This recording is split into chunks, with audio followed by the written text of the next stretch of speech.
Hi, everyone. Judge Andrew Napolitano here for Judging Freedom. 29th, 2024. Colonel Douglas MacGregor joins us now. Colonel MacGregor, thank you very much for your time and your insight. Do you see any path in Israel for the achievement of the publicly stated goals of Prime Minister Netanyahu of eradicating Hamas and returning the hostages? Not at the moment. No, I can't conceive of it, because while he's made these statements publicly, you have to go back and look at what's happened since 7 October. And since 7 October, the campaign has focused on expelling or killing the population in Gaza. I think the assumption is that whomever you kill in Gaza richly deserves it. If they happen to be members of Hamas, that's fine. If they're living there, they must be supportive of Hamas. So I think that's a secondary concern. And as far as the hostages go, I don't see any acute sensitivity to that issue. Right now, it's drive out the Arabs, and not just in Gaza. I think there's also an effort to do something very similar on the West Bank. I emphasized in my question, and I think you understood it that way, Prime Minister Netanyahu's publicly stated goals. But might his real goal be what he once inadvertently or directly articulated to the UN, which is that Israel consists of all the land from the river to the sea? Yes, he's briefed that to the United Nations. He supplied a map, and everybody looked at it and wondered where the Palestinians were. They were gone. So that's abundantly clear. He's also made those comments in Hebrew. So I think people need to understand this. Secondly, need to understand the Israeli population is behind it. They don't question this at all. They're 100% behind it. Here's a clip from Al Jazeera, but it's the two, what we've been calling extremist members of his main cabinet and his war cabinet, Ben-Gvir and Smotrich, making demands of him in public and before large crowds. We don't know what they say to him in private, and maybe he agrees with this. But here they are in front of crowds making demands of Prime Minister Netanyahu. Mr. Prime Minister Benjamin Netanyahu, I'm addressing you from this stage. It's a shame to wait another 19 years to understand that Gush Katif and northern Samaria must be returned.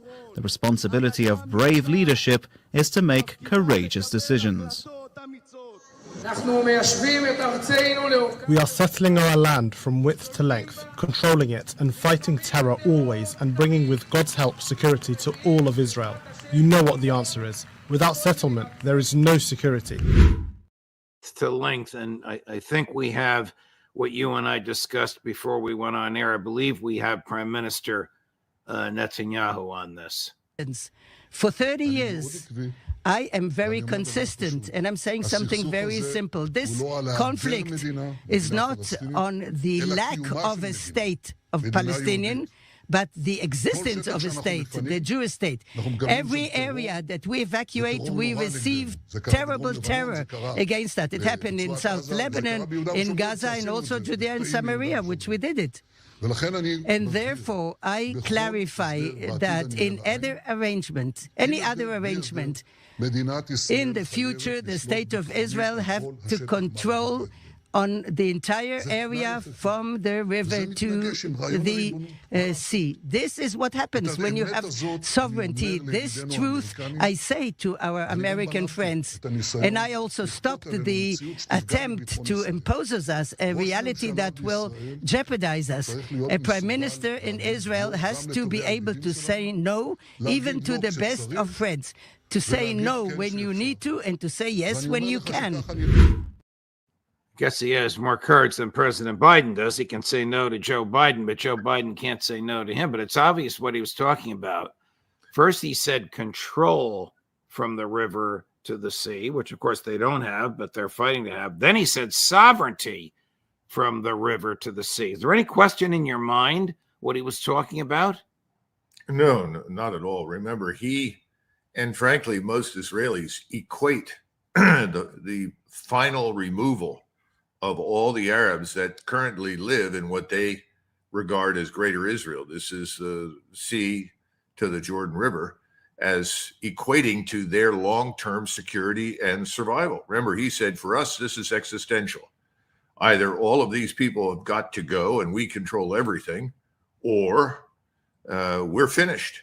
He's making the argument that Israel will not survive unless it executes this operation. I think we have to take him seriously. I think the Israelis believe it.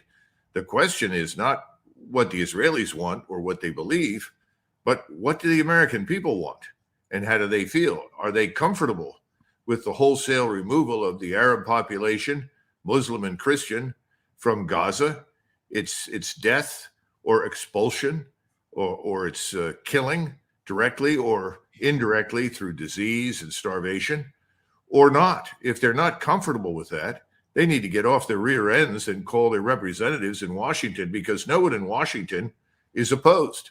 I shouldn't say no one. I'm sure there are a few people, but there are so few paying any attention to it. I think it's really irrelevant.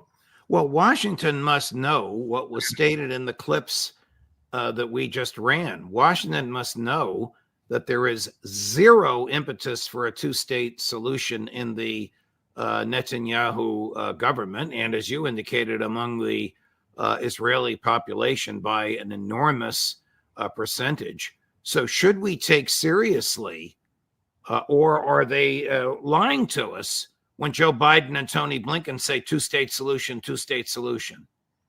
No, I think they know that that's utterly unacceptable to the Israelis at this point. If there was a chance for that, it died some time ago.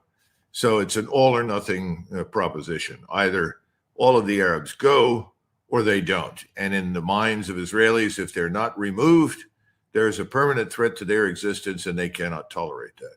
The International Court of Justice, which did not order a ceasefire, it has no ability to enforce its order, which did not find as a matter of fact and law that Israel is engaged in genocide, nevertheless told Israel not to engage in genocide and to report back to it in 30 days. The latter was by 16-1, which included the justice that was sent from Israel. As you know, South Africa got to add a justice to the court. It's very unique that they can do that.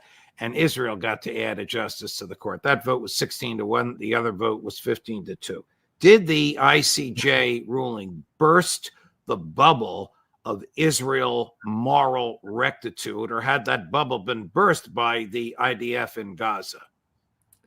Outside of the United States and Israel and the United Kingdom, probably Australia and New Zealand, I'd say it has burst. But as far as we're concerned, it's irrelevant. The International Court of Justice is irrelevant to us. We're not signatories. We don't respect it. We have no use for it. We don't care. And remember, the entire government on Capitol Hill is, with very few exceptions, is comfortable with what the Israelis are doing. That's my point. The only way to put a stop to this is for the American people to raise their voices and say, we don't want to be party to this operation. It is inconsistent with our views of what is morally right or wrong. But it hasn't happened. No, there's somewhat of a movement in Michigan, which has probably the largest Palestinian or Arab population base of any state in the union, but it doesn't seem to have motivated the president at all. By the way, we should note that Americans, I think if they were asked, are equally opposed to the goals of Hamas and other like-minded organizations that want to rid the Middle East of Jews. We don't support that. We would not stand by and allow that to happen. I don't think we should stand by, do nothing, and allow this to happen. I would simply urge the president to stop lying to the American people, along with all of his colleagues, all of whom have benefited enormously from the money poured into their organizations from the lobby and Israel's agents in the United States, and simply say, if you're going to persist in this, you're going to have to do it alone. We're not going to underwrite it. We're not going to support it. I mean, I'm certainly not advocating that we should commit forces to stop it. I don't believe in that. I didn't support that in the past. I don't support it now. But we should simply say that's completely inconsistent with our views of what is morally right and wrong. And as the president, I'm telling you right now, if you persist, we will withdraw our support. There is no clear path for the release of the hostages without a substantial ceasefire, and there is no willingness on the part of the Netanyahu government for a ceasefire. The ICJ, which is part of the United Nations, has said stop the genocide and report back. Is there any fear on the part of Washington that its senior people, Biden, Blinken, Austin, are supporting genocide? Well, first of all, the word genocide was not used, as far as I can tell, in the final judgment of the International Criminal Court, or Court of Justice, which I think is one of the reasons that the findings were 16-1. If the word genocide had been included, there would have been more numbers of judges who would have dissented from the ultimate decision. So I have never used the word genocide. Genocide to me is on a much larger scale. Now, that doesn't mean that it will not be achieved in Gaza. I think that's a very real possibility, or for that matter, on the West Bank. But at this point, I think Israel managed to skate, if you will, in front of the International Court of Justice. And most Americans have paid little or no attention. Americans are currently focused on the southern border, what's happening down there. I think in that sense, Americans are finally beginning to wake up to something that I and others have been talking about for years. That's a good thing. But they're not too terribly concerned about the Israelis and what they do until, of course, we are drawn into war in the region. That's another matter entirely. And we're very close to that. We'll get to that in just a moment. Is Israel no longer feared by other Middle Eastern state actors? I think that the Middle East, its elites, certainly the governments of Egypt, Jordan, Syria, Saudi Arabia, the Emirates, Lebanon, no doubt, they all want to avoid a regional war. They want to avoid it because they know what the damage will be to their infrastructure. They know the consequences for their populations, and I think they fear their removal. But the point is that events are moving to that precipice of removing them as it is. The populations in the region, the Muslim Arabs in particular, and the Turks, I would say, are very close to it, are so angry and so enraged, they're ready to fight, regardless of what the costs are, to destroy Israel. I think this is something everybody misses. Mr. Netanyahu, in my judgment, was wrong when he said destroying Hamas and removing the population in Gaza was an existential requirement for the state of Israel. I don't think it was. I think he could have scaled back his objectives and achieved a degree of security that could have been infinitely better than what already exists. There were things that could be done. That's gone now. He's given the final answer. It's his way or the highway. As a result, increasingly across the Middle East, everyone who is in power authorities privately saying Sykes-Picot is over. In other words, we will no longer tolerate this Israeli state. And they are moving towards a state of war across the region, which will culminate, I think, in the destruction of Israel. And I don't think we can stop it. What is the significance, or what will be the significance of the American response to the deaths of 3 soldiers and the injury of 34 at some outpost in the middle of nowhere at the Jordan-Syrian border? The deaths of these soldiers, and I think some of them may be from the California National Guard, I've been trying to find out, by the way, will be potentially used as a justification for further escalation against Iran. As we know, the desire to wage war in Iran has been going on for 2 decades. We forget how much support and sustainment and equipment and training we pumped into Saddam Hussein's regime in his war against Iran that killed hundreds of thousands of Iranians. And at the time, we applauded. We thought it was wonderful. Henry Kissinger thought the war was great because it was killing large numbers, not only of Iranians, but also Arabs. That cynicism has not been forgotten. The notion that the hostility we are dealing with today simply began last week is wrong. But we need to understand that Iran is telling the truth when it says it did not order explicitly these Iraqi resistance organizations or Shiite militias to attack us. They did not. The intelligence committee has already stated that. We have to understand that these are Arab militias. The Arabs in Yemen, in the Houthis, the Arabs in southern Lebanon, Hezbollah, the Arabs in Iraq and Syria.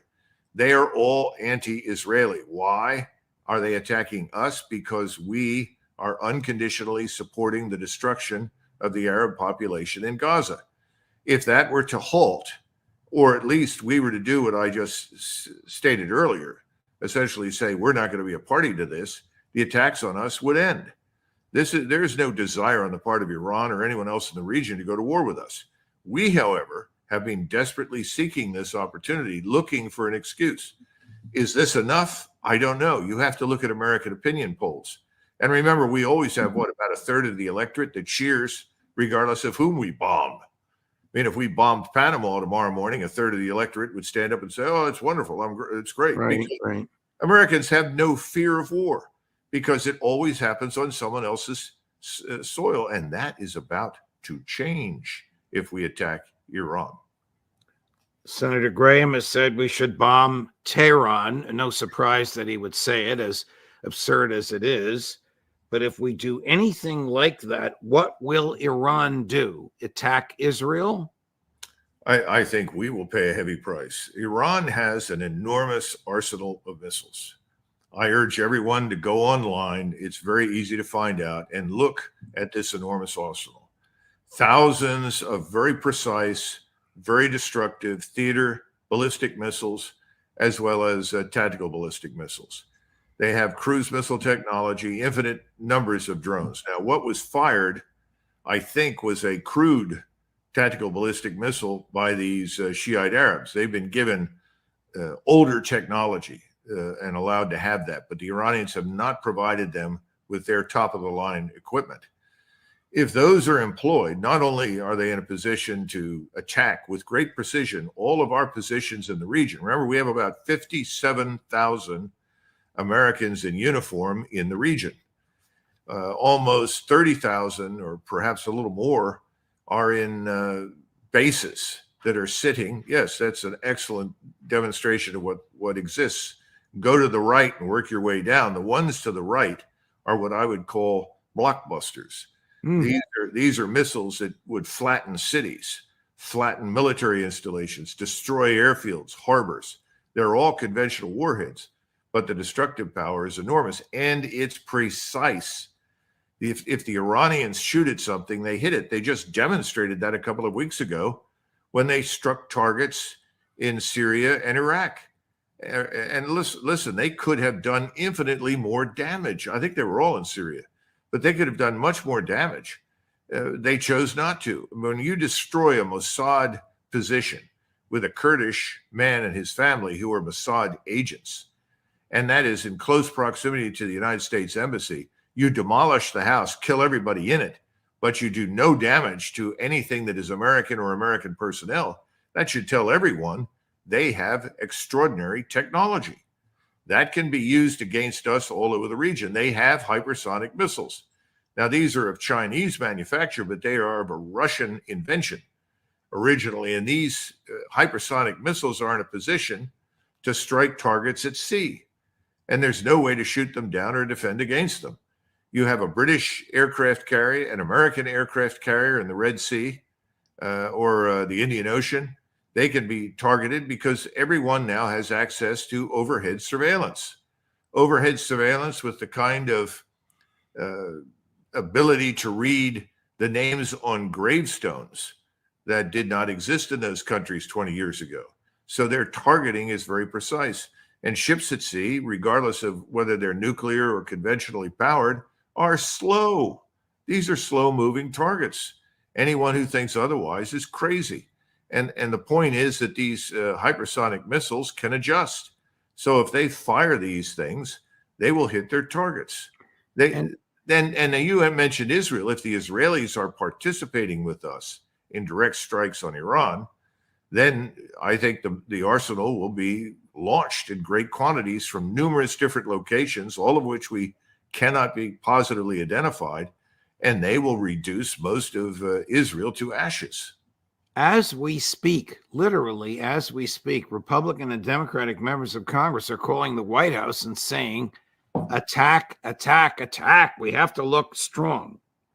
What would you advise the president to do? Would you say take those 57,000 troops and bring them home immediately? Oh, yes. In fact, that's what Donald Trump wanted to do in November of 2020. Of course, he had tried earlier. He failed because he didn't understand that simply giving an order meant nothing in Washington in the federal bureaucracy. You have to follow up. You have to hold the military officers and the diplomats accountable who systematically avoid executing your order. He wanted our forces out of Syria. He wanted them out of Iraq. And he had good reason for that, because these little penny packets of forces are easy targets. Again, it's back to something we just don't say enough. We have been facing opponents without armies, air forces, air defenses. That is about to end. Iran, Turkey, certainly Hezbollah. These are real forces with real capability. We haven't had to face that. By the way, neither have the Israelis. And the Israelis would be the first to tell you privately that too many of their soldiers and officers have spent too much policing people on the West Bank and around Gaza. They're not accustomed to a full-up, all-out war. And that's what they're asking for. And they'll get it if they don't stop. And we are going to get it. And remember, Hezbollah has substantial facilities and concentrations of people in Mexico. So do Islamists who are Sunni Muslims in Mexico. We don't even know who has actually entered the United States. I mean, no one seemed to care when thousands of military-age men from China and other countries entered the United States. Nobody seems to have gotten very exercised until quite recently, when they realized that Arabs and Iranians and others and Malays and other Muslims from different parts of the country had also entered. Suddenly people are beginning to realize it. Well, what about our nuclear power facilities? What about our power grid? What about the weapons that exist that are in the hands of the cartels? Now, the cartels want to continue to infect us and destroy us with drugs because that's where they make their money. But organized crime frequently cooperates for enough money with other entities, state and non-state actors, who have an interest in harming us. We should not write off the very high probability that if this war goes forward, we will face a second front along the Mexican border and potentially a third front inside the United States. Does Hezbollah in Mexico have the military equipment that Hezbollah in Lebanon has? First of all, that's classified. I'm sure people that are operating in the intelligence communities can give you a better answer. All I can tell you is that certainly in terms of surveillance equipment, small arms, RPGs, and some shoulder-fired air defense missiles, they are extremely well equipped. So are the cartels. And they exchange data, they exchange information, they work together. This is not a new phenomenon. The IRA was working with Islamist terrorist organizations in North Africa. People were shocked. Well, of course, all of these various entities have agendas and they sometimes coincide. What would you tell Joe Biden to do? Other than make arrangements to go to the nearest rest home, I would certainly suggest that he stop harassing Texas and the other Republican state governors, that he stay away from the Texas National Guard, let the Texas National Guard do its job of protecting those states. And as far as New Mexico and California, that apparently regard themselves as not really part of the United States and therefore don't care what happens to their borders, we should consider putting federal troops there immediately. I meant, what would you advise him to do with respect to Israel and the soldiers that were killed in Syria or Jordan, wherever it was? Well, first of all, it would be very useful for us to privately, behind the scenes, talk to these various actors. But clearly, there is no mission for U.S. forces in the region on the ground in Iraq or Syria. They're effectively magnets for attack. They have been in that position now for quite a while. There's nothing for them to do. ISIS is not a big issue any longer. Between the Iranians and the Shiite militias they trained and the Russians, ISIS has been largely eliminated. I know everyone likes to beat their chest and argue that we did the bulk of the work. We did not. It was done by Iranians and Russians. And we worked with them, by the way, even the Iranians that we now want to attack. People don't seem to get it and understand what's real and what isn't. But the bottom line is we should get them out. There's no reason for them to be there. If Iran and Israel are in a war and we come to the aid of Israel, will Russia get involved on the side of Iran? Well, Russia has made it very clear that it regards Iran as a strategic partner of great importance. There is an agreement that's on the table for signature by Moscow that would effectively permanently arrange things to ensure that Russia does come to Iran's aid. But I think that's a formality.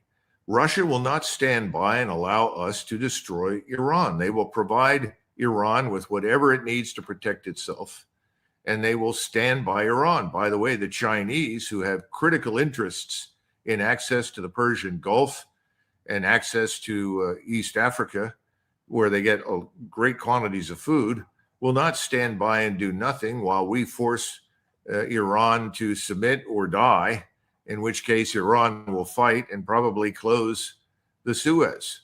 You can write off the Straits of Hormuz. You can write off the Suez along with the straits down between Africa and Yemen, which I think is called the Gate of Tears. Those things will all be closed. The Chinese have already taken actions to protect themselves by making it impossible for us to gain access to a number of upstream minerals that we regard as essential to our national security and the building of military equipment. They're concerned about what we're prepared to do. We need to back away from this. This will become regional and I would say semi-global very quickly. And the greatest danger is that the Israelis will respond with the use of a nuclear weapon, particularly as they watch their cities, Tel Aviv, Haifa, and so forth, largely annihilated by these arsenals of missiles. And if that were to happen, I think that would have catastrophic consequences for Israel and the world, far worse than anything we've seen thus far. Colonel, thank you very much. You've just experienced the largest audience you've ever had on this show of those watching live, which usually translates into an enormous audience of those who will be watching streaming. Thanks for your time. Thanks for your insight. We'll talk to you again soon, my friend. Sure. Thank you, Judge. Of course. Okay. What a terrifying picture he painted, but with such logic and precision and understanding. Coming up for the rest of this week, all of your regulars, Colonel Kwiatkowski, Matt Ho, Professor Sachs, Professor Mearsheimer, and of course, Scott Ritter, Judge Napolitano for Judging Freedom.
Hi, everyone. Judge Andrew Napolitano here for Judging Freedom. Today is Thursday, February 29th, 2024. Colonel Douglas MacGregor joins us now.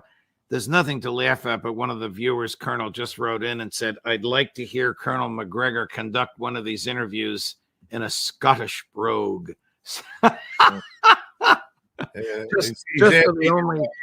asking the wrong man. I couldn't. By the way, brogue is Irish. When you say Scottish, they mean burr. Oh, burr. Okay. Actually, he didn't say brogue. You said Scottish accent. I incorrectly called it a brogue, but thank you for the correction. There's very little to laugh at, so the humor is out of the way, and I need to speak to you about Israel and Gaza and also Ukraine. I want to start with Ukraine. I want your comments on the French president, and I won't characterize them. I'll let you watch what he said, and then you can tell me if you think this is crazy or profound. President Emmanuel Macron 2 days ago. There is no consensus today to send ground troops in an official, endorsed and sanctioned manner, but in dynamic terms, nothing should be ruled out. I think there's a lot to unpack there. First of all, is the essence of it crazy that nothing should be ruled out? And secondly, is he suggesting that French troops may be there in an unofficial capacity? I think the man is certifiable. Let's get that straight. He's talking about effectively declaring war on Russia, and that's what people don't seem to understand. You send conventional military formations into Western Ukraine, you're going to end up at war with Russia. And I think President Putin has made that clear repeatedly. He's not going to tolerate any external intervention. And while he certainly doesn't want a war with NATO, he's made it clear that if any NATO members send their forces, organized forces into Eastern or Western Ukraine with the intention of fighting Russians, they would be at war. You know, one of the things that needs to be kept in mind, there is always the outside possibility that Macron made this public statement so that everybody else in the NATO alliance could immediately distance themselves from him, which is exactly what's happened. Virtually everyone has said, out of the question, we won't do it. Even the United States, in a fit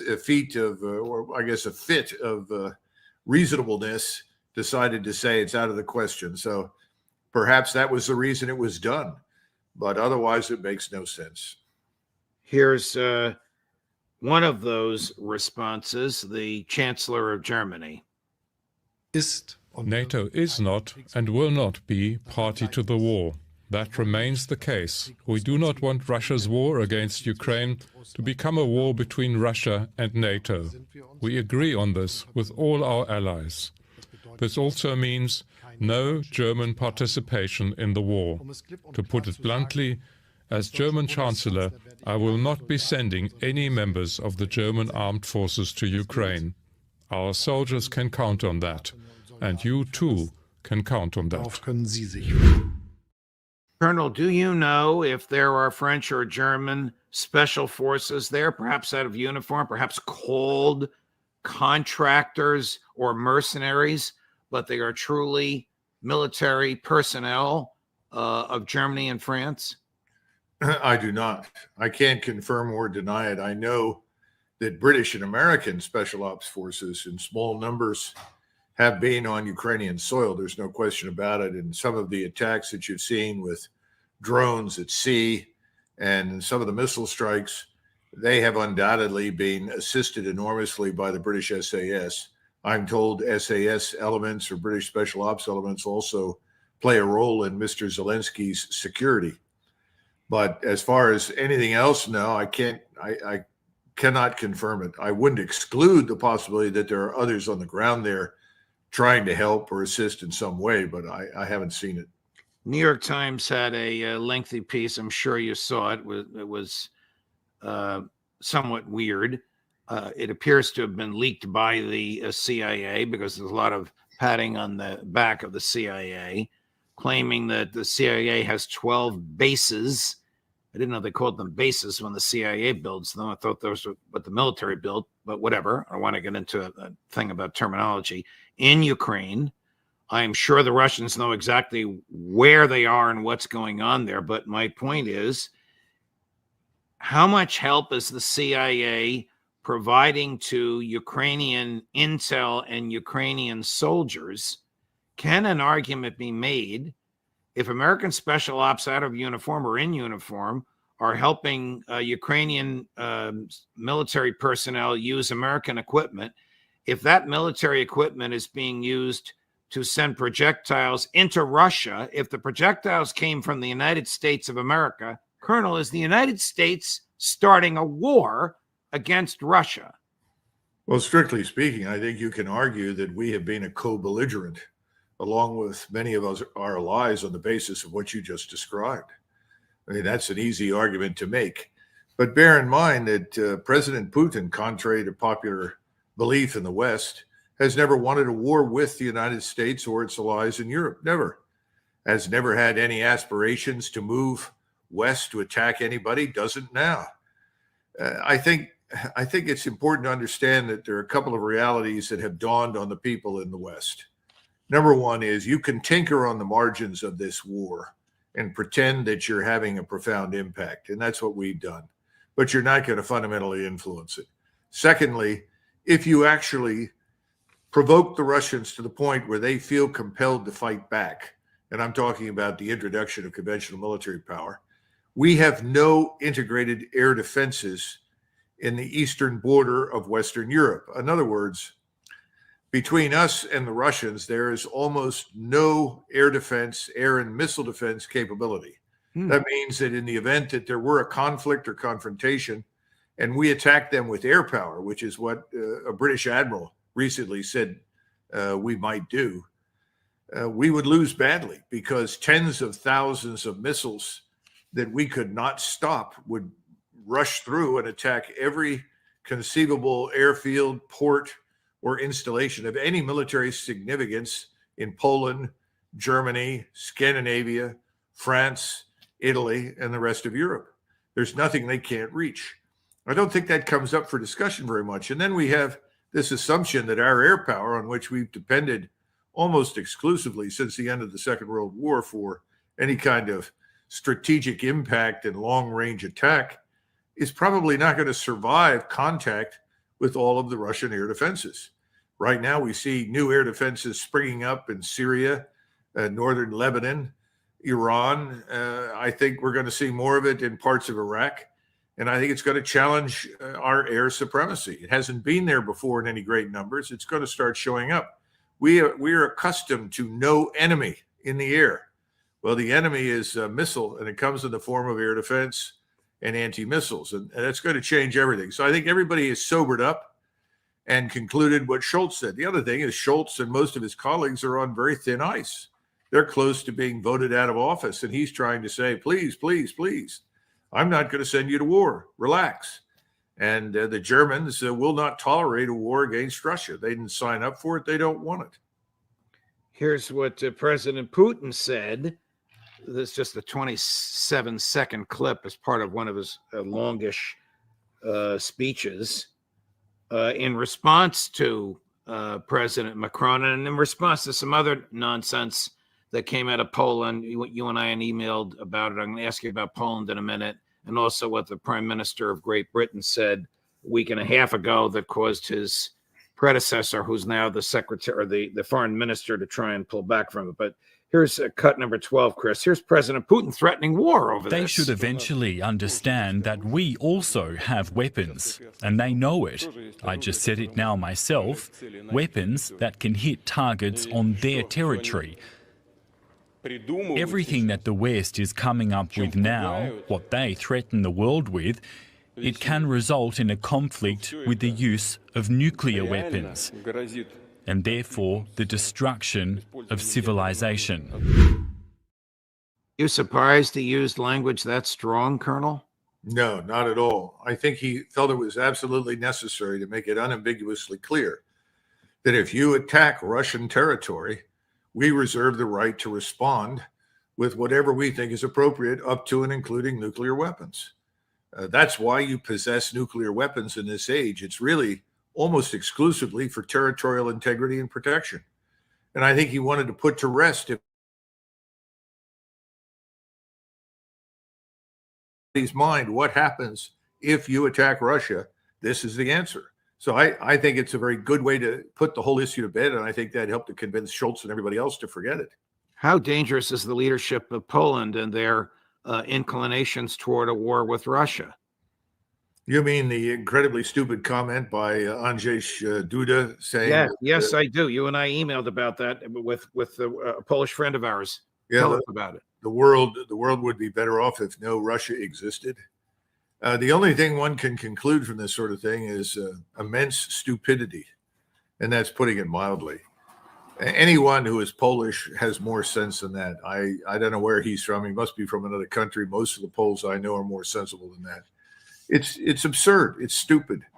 We should ignore it. Unfortunately, we cheer it on because we're led by a small minority of people that are very well financed that are determined to do whatever they can to harm Russia. But it's not going to happen. By the way, to get back to your 12 CIA bases, that's very interesting because normally when something like that is deliberately leaked to an outlet like the New York Times, which has contributed to the fiction that Ukraine could win and Russia was going to be defeated, it indicates that we're close to the end.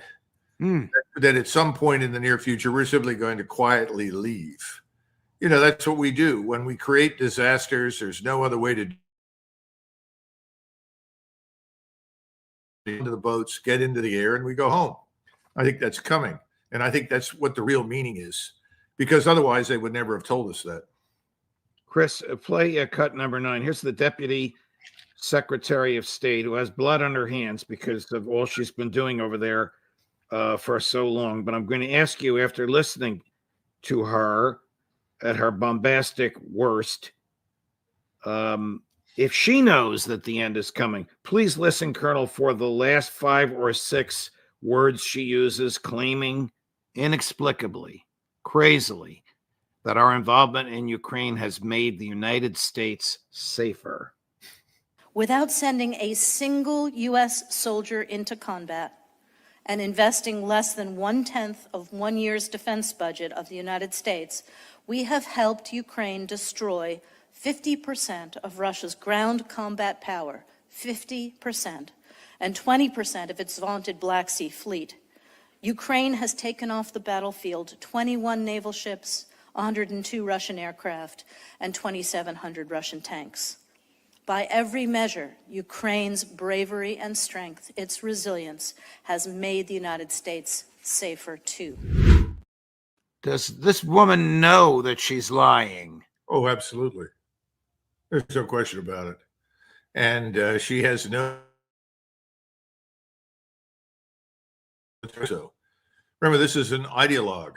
This is a globalist, neocon, whatever you want to call it, revolutionary, who is determined that she's going to destroy her enemies. Now, you know, Russia is not the enemy of the American people, but she thinks it's her enemy and her friends' enemies.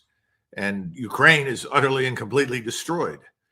You know, you've got over a million casualties and 500,000 dead, 500,000 at least. I'm told it's now up to about 530,000 dead. The entire Ukrainian population that is still under, Zelensky's control lives in mortal fear of Zelensky and his regime. That's what people don't seem to understand in this country. They're afraid to speak up and express any opinion at all. Nobody wants to fight anymore. And people certainly don't want to be utterly annihilated by the Russians. So they're dealing with a secret police that can show up at any time, arrest people, imprison people, shoot people.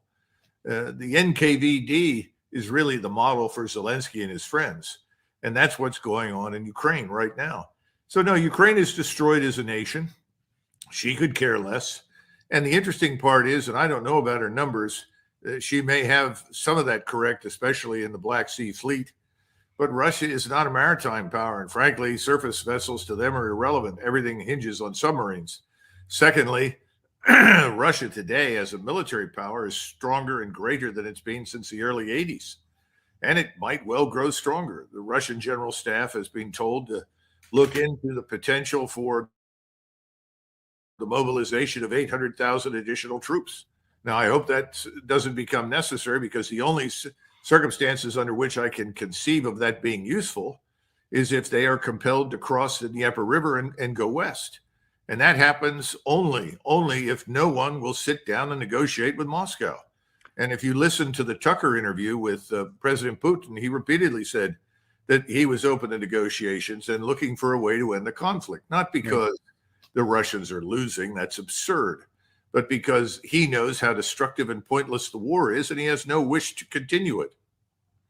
I was moved by a statement by the retired German general and former chair of the NATO Military Committee, saying that Putin has no intention whatsoever to conquer Ukraine, notwithstanding what Mrs. Newland, what the President Biden, what Tony Blinken have said. And it made me wonder, do your colleagues, retired senior military people in Western Europe, have this general sober view that you do, or do they have the maniacal view of the American neocons?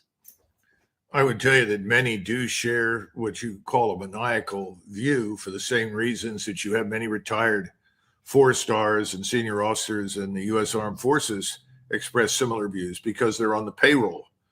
They're paid handsomely by forces, by entities, institutions, in the media, in their government, ultimately beholden to this ideological coterie of the ruling class. These are what I call Western oligarchs, billionaires who are essentially buying political support, buying up retired officers and paying them to say what they say. You're not going to hear anybody like Petraeus or Keane or the rest of these people stand up and suddenly start telling the truth. That's not what they're being paid to do. So this retired say, Russia is going to lose. This retired general, 4-star, whose words motivated me, he's an outlier. Mm-hmm. Very much so. Yeah. Wow. Well, you agree with him, obviously. I mean, look at what President Putin said to Tucker Carlson, and look at everything else he said. There's no indication whatsoever that he wants to, I'll use Joe Biden's phrase, take Ukraine. Well, remember, the idea behind this entire proxy war was Russia is weak. It can't withstand us. We can disrupt it, and we can ultimately pull down the Putin regime because the population doesn't support him. These were the fundamental assumptions, all of which were false. They can't back away from those assumptions. And unfortunately, we're stuck with the outcome, which, as you see, is the very opposite of everything they said. Anybody with any sense who looked at it objectively would have reached the same conclusion. But these people that we're discussing, I don't know what the right phrase is to describe them, this ruling class that dominates Western Europe and the United States, is very similar. They're all ideologically committed to something that, however false, however wrong, must be upheld and maintained to the bitter end. Switching over to Israel and Gaza. Earlier today, hundreds of Gazans were online to receive flour and water from an aid truck, and more than 100 were mowed down by the IDF. Another example, in my view, of the barbarity with which Prime Minister Netanyahu and his folks have conducted this horrific ethnic cleansing in Gaza. What will it take for a state actor to enter with force of arms to stop this? Well, what you just described is ultimately required. But one of the key assumptions underpinning Israeli operations from the very beginning was that, first of all, from the Israeli standpoint, anything you do against the Arabs is justified because, after all, they are animals, exactly as Prime Minister Netanyahu described them. That's the first underlying assumption. Anything you do is justified. Therefore, it's not a war crime. You are doing something in service of the Israeli people and the Israeli cause. Secondly, the assumption was that the Arab states are too weak. They're essentially burdened with enormous domestic problems. Egypt has 100 million people living on an infrastructure for perhaps 40 million. They have to be fed, they have to eat, they have to live. There has to be some measure of order. They can't risk a war. Jordan is not as populous, but it too has internal contradictions, doesn't want to risk a war. Therefore, pretty much whatever you want to do, you can do, because the rest of the peninsular Arabs, who are very wealthy and living well, they're not going to put anything at risk to help their brother Muslim and Christian Arabs up in a place like Gaza or on the West Bank. And then finally, you have the buildup of Israeli forces on the border with southern Lebanon right now. And I suspect that if they grant some sort of temporary ceasefire, because it will be temporary if they get it in Gaza, they will try to exploit that temporary ceasefire to launch a war on another front, this time against Hezbollah. And they've already started by bombing in northern Lebanon. That will widen the war. That will create opportunities for others who are now standing quietly on the side and doing nothing to begin to seriously contemplate intervention. However, the Israelis believe they have this unassailable trump card. They have control of the government in Washington, and therefore, by definition, control of the United States armed forces, particularly air and naval power, that they can employ at will to do whatever they like. And I know that they're betting very heavily if they go into a place like southern Lebanon to fight Hezbollah, that they expect strike packages provided by air and naval forces in the United States to support them. Who do you think will blink first in southern Lebanon? Hezbollah, but by blink first, I mean give in first, Hezbollah or the Israelis? I mean, the last time this happened, the Israelis cried uncle and put up a white flag and went home. Right. The difference between what happened the last time and what could happen this time is that the Israeli population truly believes that there is no alternative to the annihilation of the Arabs on their soil and anyone on their periphery that they insist represents a threat to Jews. Therefore, they're embarked upon this campaign to rid Israel and its surroundings from any threats. So I think the Israelis will press ahead. The population will support it. And again, they're betting heavily that we will show up and reinforce them. The question then is what happens after that? The Peninsular Arabs are obviously not going to do a great deal, but they can finance others who will. The real question in the region is Turkey. What will the Turks do? The Turks have been in Egypt. They held private discussions with the Egyptians. General Sisi was very happy with the outcome of those talks. I rather suspect that Egypt, the former Ottoman possession, will not be abandoned by the Turks. Then the question is, what do the Turks do once the Israelis press into southern Lebanon? That will depend upon Iran. I'm not sure the Iranians are prepared to sit and watch the southern portion of Lebanon utterly pulverized and Hezbollah destroyed. So then the question is, does this become wider? Do we end up at war with Iran and not simply in a supporting role for Israel? That obviously would be manna from heaven, to put it bluntly, for the Israelis, or so they think. All of these things then open up other possibilities.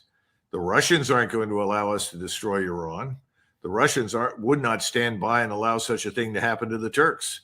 I mean, they may not be close friends and allies, but they are on good terms. I'm certain the Russians would intervene to support the Turks to the extent that they can, as well as the Iranians. And then, of course, China is in the background, lives in fear that it will be denied access to the oil and gas that it desperately needs from the Persian Gulf and the food that comes to it from West Africa, or East Africa, rather. So it's too soon to say. It's going to take another month or two, I would say, again, mid-April to late May for things to coalesce. But we stand an excellent chance of seeing a real regional war break out that will ultimately be directed against us as well as Israel. Are there American special forces on the ground? I think I know the answer to this because there's a picture of Joe Biden shaking hands with them, and then the White House took the picture. In American uniforms intermingled with Israeli IDF somewhere in Israel. Oh, absolutely. No question about it. I know that some have been wounded and probably some killed that went into the Gaza Strip.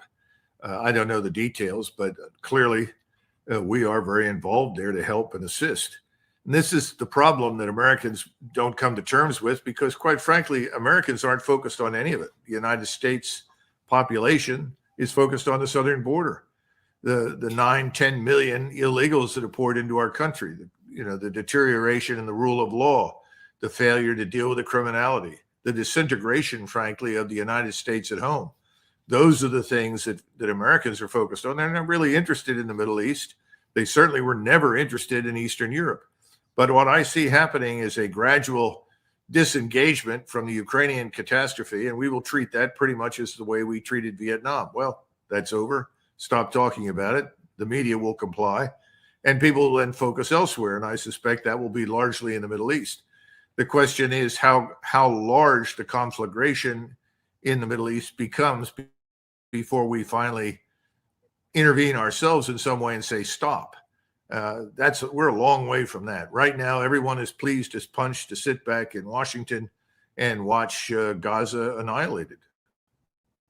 I'm going to prevail upon your aptitude for domestic American politics. Were you surprised that 100,000 Democrats in Michigan voted none of the above the other day when the alternative was the sitting president of the United States? And do you think Joe Biden would take us to war in the Middle East with some scatterbrained idea that a wartime president has a better chance of getting reelected? You know, I don't think Joe Biden is going to take us anywhere. If he did, he'd need more than a GPS. I don't think he's a driving force of any kind.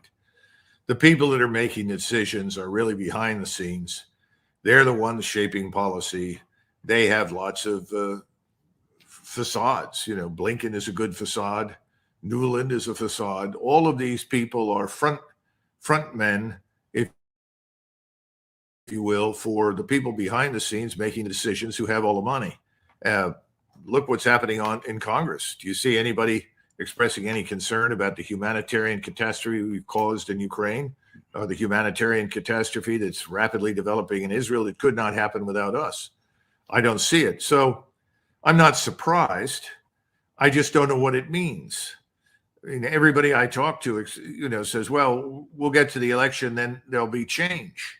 I think increasingly people are looking at it and they're saying change. Where does the change come from? Who's going to change anything? Somebody was lecturing me the other day because I have great affection for President Trump, and he pointed out to me, well, Doug, I understand that, but keep in mind that when Trump was running for office in 2016, everywhere he went, he listened to crowds of thousands, tens of thousands chant, build the wall, build the wall. Ultimately, what did he do? As soon as he was elected, he decided that he needed to address Obamacare. Yeah. So there's a lack of confidence that anybody will stand up and do anything that is really fundamentally in the interest of the American people. Colonel MacGregor, thank you very much, my dear friend. Thank you for your time, and thanks for your analysis. As always, I know you're busy and much in demand, and we greatly appreciate it and hope you can come back next week. Oh, yes. Thank you, Judge. Thank you. Bye-bye. A brilliant, sophisticated American patriot. Coming up at 4 o'clock, another American patriot, Professor John Mearsheimer, and at 5 o'clock, Scott Horton, Judge Napolitano for Judging Freedom.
Hi, everyone. Judge Andrew Napolitano here for Judging Freedom. Welcome to the special edition with Colonel Douglas MacGregor. Today is Thursday, February 6th, 2025. Colonel, events keep happening so quickly, and I deeply and profoundly, personally and publicly appreciate your coming back on the show for the second time this week.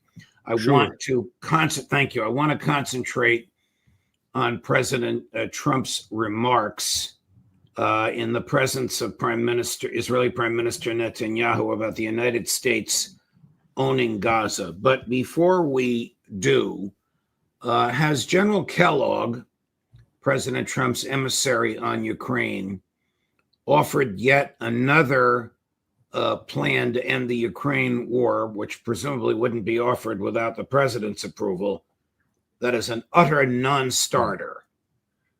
Yeah, apparently that's the case. This looks like the same plan that he and Mr. Flights put together. I don't think it's going to go anywhere because it involves the things which Lavrov and Putin have said are unacceptable to them. And I don't see any evidence that the Russians are going to change their position. They are not going to accept some sort of line based on a frozen conflict. They're not interested in a Korean-style solution that leaves a demilitarized zone between East and West Ukraine. And they don't like the idea, obviously, of British troops or any NATO troops inside Ukraine policing the DMZ. You know, even though they admit that, yes, we think Ukraine has to be neutral, what's the point of neutrality if you're going to set the situation up like that?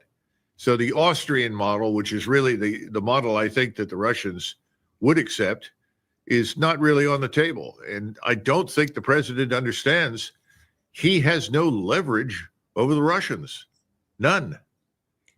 And the Austrian model would be total and complete neutrality, non-membership in NATO. Yes, and no foreign forces at all anywhere inside the country. No such thing as a so-called demilitarized zone where soldiers are standing across from each other ready to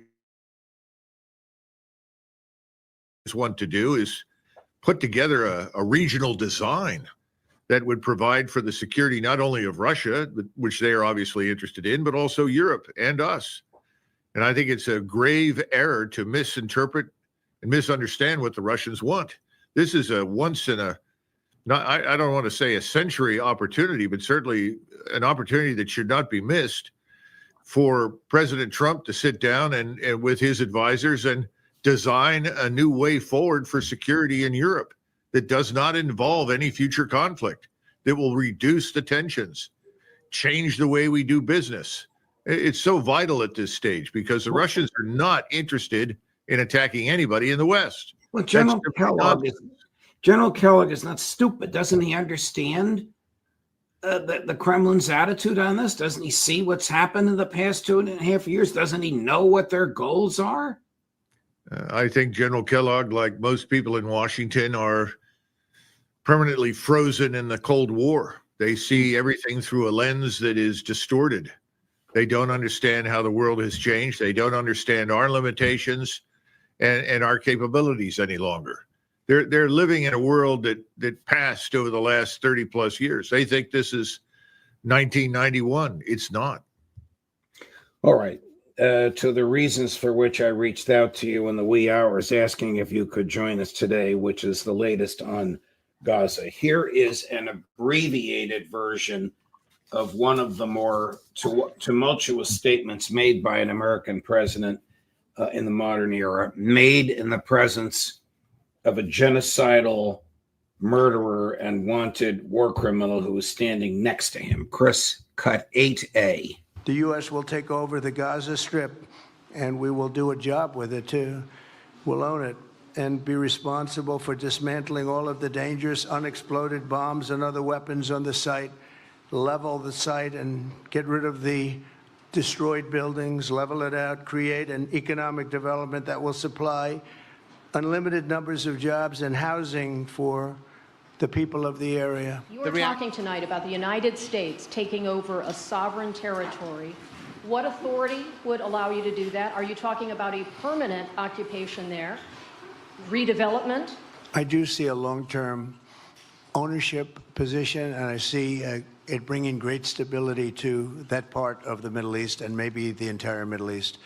And everybody I've spoken to, this was not a decision made lightly. Everybody I've spoken to loves the idea of the United States owning that piece of land, developing and creating thousands of jobs with something that will be magnificent.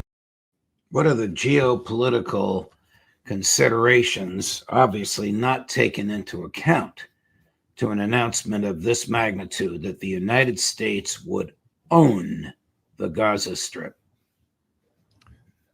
Well, Judge, this is breathtaking. Really is breathtaking. He says that everyone he's talked to is wildly enthusiastic. Well, I'm sure, his Jewish friends in New York City and Las Vegas and elsewhere are enthusiastic. No doubt Mr. Netanyahu, grinning like a Cheshire cat, is delighted with the prospect of having the United States permanently embroil itself in the tar pit of the Middle East on behalf of Israel. We need to point out to the listeners and the viewers that this has been walked back. If you go towards the end of the day yesterday when all of this developed, this new woman who is the spokesman in the White House, Mrs. Leavitt, I think is her name. Yes. She made it very clear that this was not something that was going to go forward. She was, very politic about it and very diplomatic, but this is dead in the water.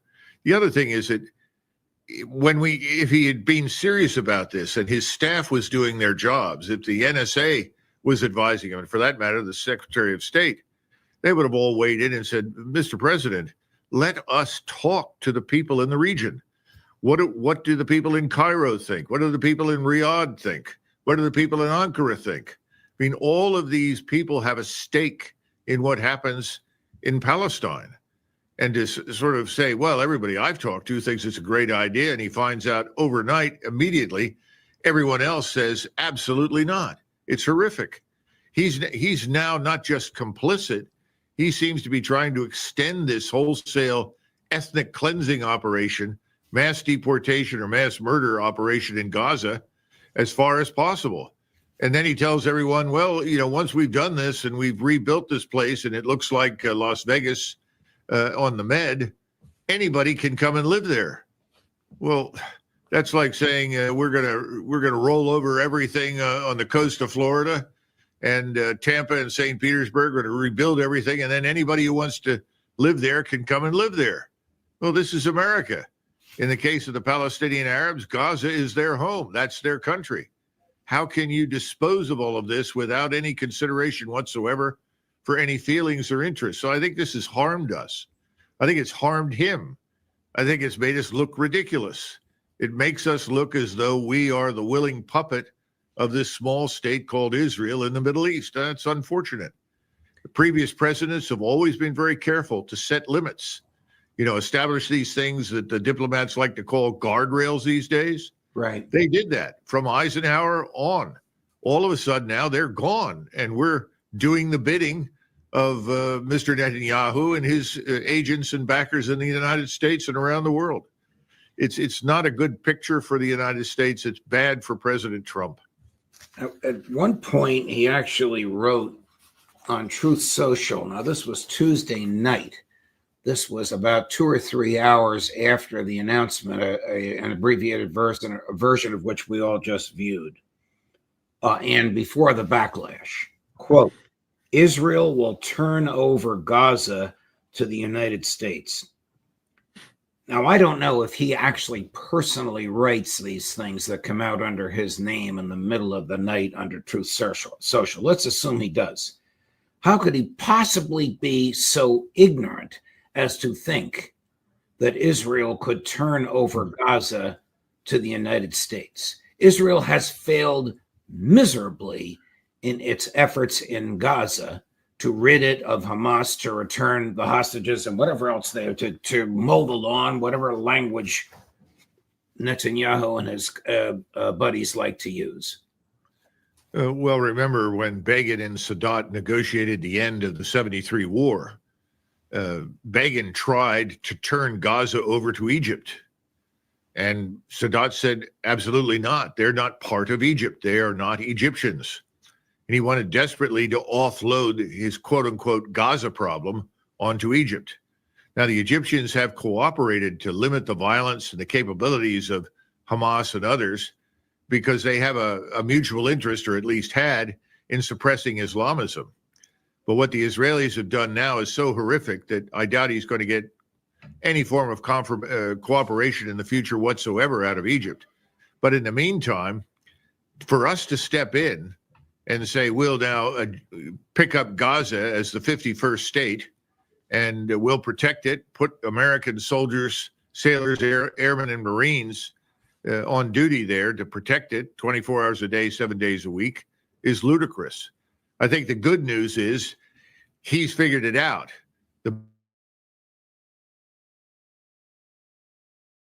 These impulsive statements are dangerous. And the same thing is going on with the Russians. You know, he's got major issues in the United States to deal with. He's talked about those. He was voted into office on that basis. He knows the border is a disaster. He's talked about it. That's where he should focus. He needs to disengage from these places overseas. What happens in these places is just not important to us. His Secretary of State, Marco Rubio, who was in Latin America, I don't know why, was not involved personally in the day-long meeting between Prime Minister Netanyahu and his retinue and President Trump and his advisors.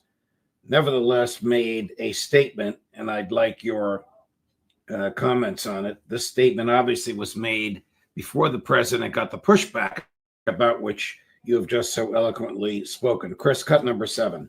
What President Trump said yesterday is an acknowledgement of the following. Gaza has been severely damaged. If you look at the aerial imagery, you see what's happening. The billions of dollars that are going to be required for reconstruction are enormous. Some areas have been rendered unlivable now and for the foreseeable future. And so what President Trump announced yesterday is the offer, the willingness of the United States to become responsible for the reconstruction of that area. And while you are rebuilding, while you're clearing debris, there are all kinds of Hamas weaponry still buried underground. For people to be able to live in a place safely, all of that has to be removed. It's an enormous undertaking. It's a unique offer, you know, one that no other country in the world has stepped up and made an offer. But I think it's one people need to think about. Seriously, it was not meant as a hostile move. It was meant as I think, a very generous move, the offer to rebuild and to be in charge of the rebuilding of a place, many parts of which right now, even if people move back, they would have nowhere to live safely because there are still unexploded munitions and debris and rubble. I think they let him out to dry. So the same government that financed the destruction of this is now going to finance the reconstruction of it and somehow move 2 million people against their will off this property. Just doesn't make any sense. Well, you just stated the main point that has yet to be acknowledged by either President Trump or Secretary Rubio. It's this callous disregard for the lives of human beings. However much you want to support Israel, you know, we as Americans are not interested in the destruction of human life in Gaza.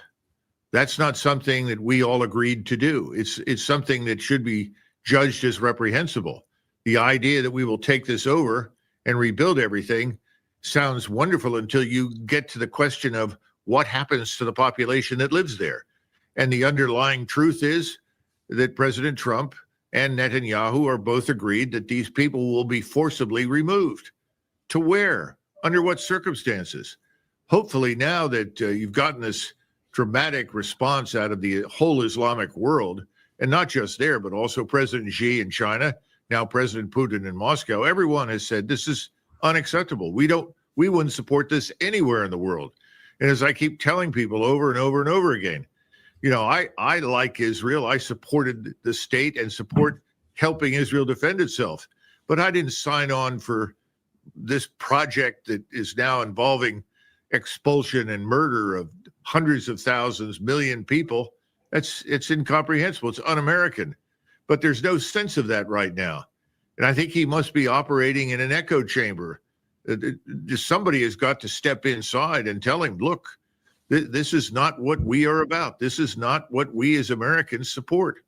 Why are we doing this? Could you envision, now I want to prevail upon your career in the military, could you envision American troops on the ground attempting to do what the IDF failed to do, remove these people, 2 million of them against their will, confronting innocent civilians with arms and confronting Hamas with deadly force? Judge, this is once again another form of occupation. Genghis Khan, perhaps the greatest of generals, said occupations turn soldiers into jailers. Mongols never occupied anything. They would put a new group into power once they'd conquered an area, and they would tell them, you collect the tribute, you pay the taxes, we'll provide the security. And there would be a small contingent there to back up the local government. But they did not occupy anything anywhere. They did not set out to change societies, to change culture, to change religion. We've been in this business now for almost 30 years, off and on. It's failed miserably everywhere. This would be, a road to certain ruin for us. And very shortly, Americans would look around and they would say, what are we doing here? This is what I try to tell people so often. Soldiers, Marines, they're not stupid people. They arrive at a place like this in Gaza. They look around and they say, what the hell are we doing here? We're not going to be able to change anything here. These people don't want us. They're going to shoot at us eventually, regardless of what happens. And they all understood that. But the generals and the politicians insisted, oh, no, we're bringing them this and that liberal democracy or whatever other benefits there are. The people in Gaza are not interested in living in luxury condos overlooking the ocean. I'm sure if you built them for them, they would probably consider it seriously. Right now, they just want to go home. And look at the photographs, the masses of human beings. North, back into areas where they used to live, where there is, as Secretary Rubio pointed out, nothing for them, but it's their land. Marching with joy and energy in their steps in massive numbers. It was a deeply moving event to watch. You talked about Carolyn Leavitt, the press secretary, trying to walk this back. Now, the press is all over her in this. But here she is on yesterday, February 5th, the day after President Trump made his announcement. Chris, cut number one. Basically, his entire public career criticizing foreign entanglements, nation building, sending American troops to fight abroad, particularly in the Middle East. This plan seems like it could ultimately involve all of those things. Can you explain this reversal and how building and owning Gaza squares with America First foreign policy? I would reject the premise of your question that this forces the United States to be entangled in conflicts abroad. The president has not committed to putting boots on the ground in Gaza. And it's been made very clear to the president that the United States needs to be involved in this rebuilding effort to ensure stability in the region for all people. He did not rule out American troops in Gaza last night. Are you doing that now? I am saying that the president has not committed to that just yet. Secretary of Defense Hegseth. Actually, before we even comment on her, I'd like your thoughts on this. Chris, cut number 5. You have a long memory. We have a long memory. And may our relationship continue to endure. We're going to continue industrial base. We've supplied munitions that were previously not supplied that are useful in eradicating radical enemies. And we are committed to continue to do so. So I hope you've noticed here at the Defense Department under President Trump, we are laser focused on reviving the warrior ethos, on rebuilding America's military, and reestablishing deterrence. Which is something you, Prime Minister, have done in your neighborhood in impressive, aggressive, and important ways. What General Brown was thinking while the Secretary of State was kissing up to Prime Minister Netanyahu. Well, it looks like he recognizes who the real boss in charge is, and that's obviously Netanyahu. This is a shameful display of subservience that is completely inconsistent with the interests of the United States and the American people. It's hard to fathom how we got here. But let's be frank. The president would not now be in the White House were it not for the enormous quantities of money that were poured into his campaign by donors who are enthusiastic Zionists, right? Wealthy Jews. We understand that, but he's still the president of the United States. Hegseth is probably on the ragged edge of getting himself into very serious trouble. He needs to look at the limitations of our assets and our resources. A friend of mine in the Navy who is an expert in missiles and travels all over, where he's just recently returned from the Pacific, told me, he said, if a war lasts longer than 2 weeks, we run out of all conventional munitions. At that point, we have to go nuclear. Well, that's absurd. We don't ever want to go nuclear. Right. We're in a very serious condition right now, and our armed forces do not need to be rebuilt. We need to build new armed forces. The world has changed. Warfare has changed. This business of rebuilding the old plant all over again is the wrong way to go. The intelligent thing for the president to do right now is to say, we've got to disengage and retrench. We're going to run out of money. We're on the verge of a fiscal crisis, something we certainly not since the Depression. I don't know how we come out of it. But the bottom line is we don't have the resources, we don't have the forces to do this in perpetuity. And that's effectively what we're signed up to do. And then someone in the back of the room will say, well, what about country X or country Y? What about the border? You know, how many thousands of troops is it going to take us to really secure the border? And when we do, and we cut off the drug cartels from their enormous profits from human trafficking as well as drug trafficking, we're going to have a war on our hands. I think we have a war there now. Why are we not focusing on those things? And he knows that. I know President Trump, and I know he's concerned with those things. So this has all got to go away. He's got to stand up and say, look, I love Israel. I love the people. I want to help them in any way I can. But I cannot join their war in perpetuity. I cannot make their enemies America's enemies. This is not a relationship that we should want to have. All small states always have an interest in dragging a large power into their region to do their bidding. That's what we are right now. We're the suckers who've been drawn in to do the bidding of the Israeli government. What you have just suggested is the total opposite of what he articulated this week. He obviously feels, as you have indicated, bound, beholden, and subservient to the donor class, as wealthy as he is individually, but to the donor class, largely responsible for his election. Colonel, I thank you very much for your time. Colonel, you up to anything new these days? Yeah, we're getting ready here to launch a brand new program, live streamed over the internet. It's just called MACGREGOR, and I'm going to go on there with varieties of guests in different locations around the country because we have members all over the country. We want to get out there and talk to them and get them into the audience, and we want to address more than what we've talked about today. We want to address issues of critical importance to Americans today, where they live, in their homes, in their towns, in their cities. And I think we're going to have a lot of fun, and I think a lot of Americans are going to enjoy it because while we will undoubtedly have some celebrity figures who will be part of this, this is a show about Americans and about the United States. What's really important? Where are the crises that need attention now? That's kind of where we're headed. So look for it sort of mid-March. It'll just be called MACGREGOR, but there'll be a lot of other interesting people on there. So if you find me boring and dull, don't get excited. We'll have other people on as well. We've never found you boring and dull. In fact, the several times that you have interrogated me, I have loved it. So if I may, if your entourage comes to Northwest New Jersey or New York City and you need a fill-in who has a little bit of experience in front of the camera, don't hesitate to call me. Well, I would expect you with your connections to ensure that we're secure in that part of the world, especially with all the people that have vowels on the ends of their names, you know? There are a lot.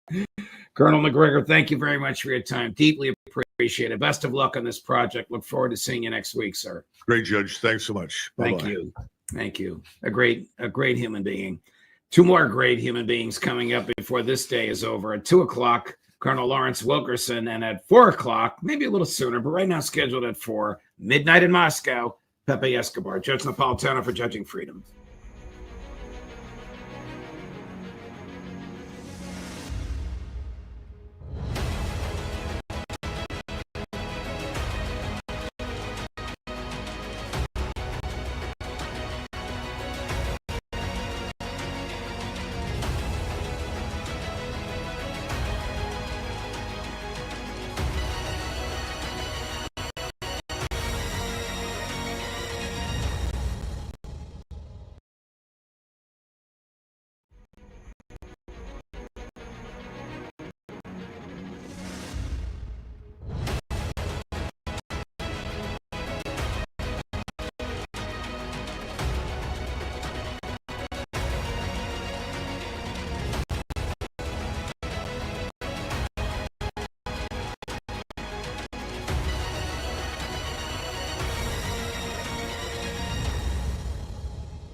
Hi, everyone. Judge Andrew Napolitano here for Judging Freedom. Today is Wednesday, June 11th, 2025. Colonel Douglas MacGregor will be here in a moment. Just how close is the United States with war against Iran?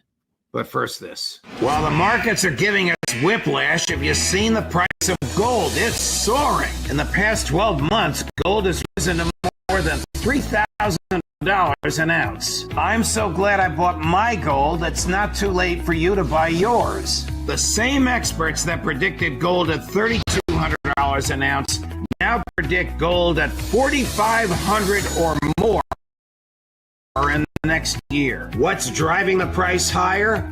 Paper currencies. All around the world, they are falling in value.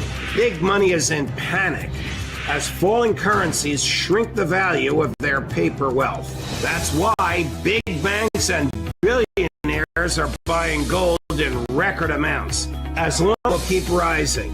So do what I did. Call my friends at Lear Capital. You'll have a great conversation, and they'll send you very helpful information. Learn how you can store gold in your IRA tax and penalty free, or have it sent directly to your doorstep. There's zero pressure to buy, and you have a 100% risk-free purchase guarantee. It's time to see if gold is right for you. Call 800-511-4620, 800-511-4620, or go to LearJudgeNap.com and tell your friend the judge. My dear friend, and thank you very much for joining us. I have lost my audio of you, but I know you're out there somewhere.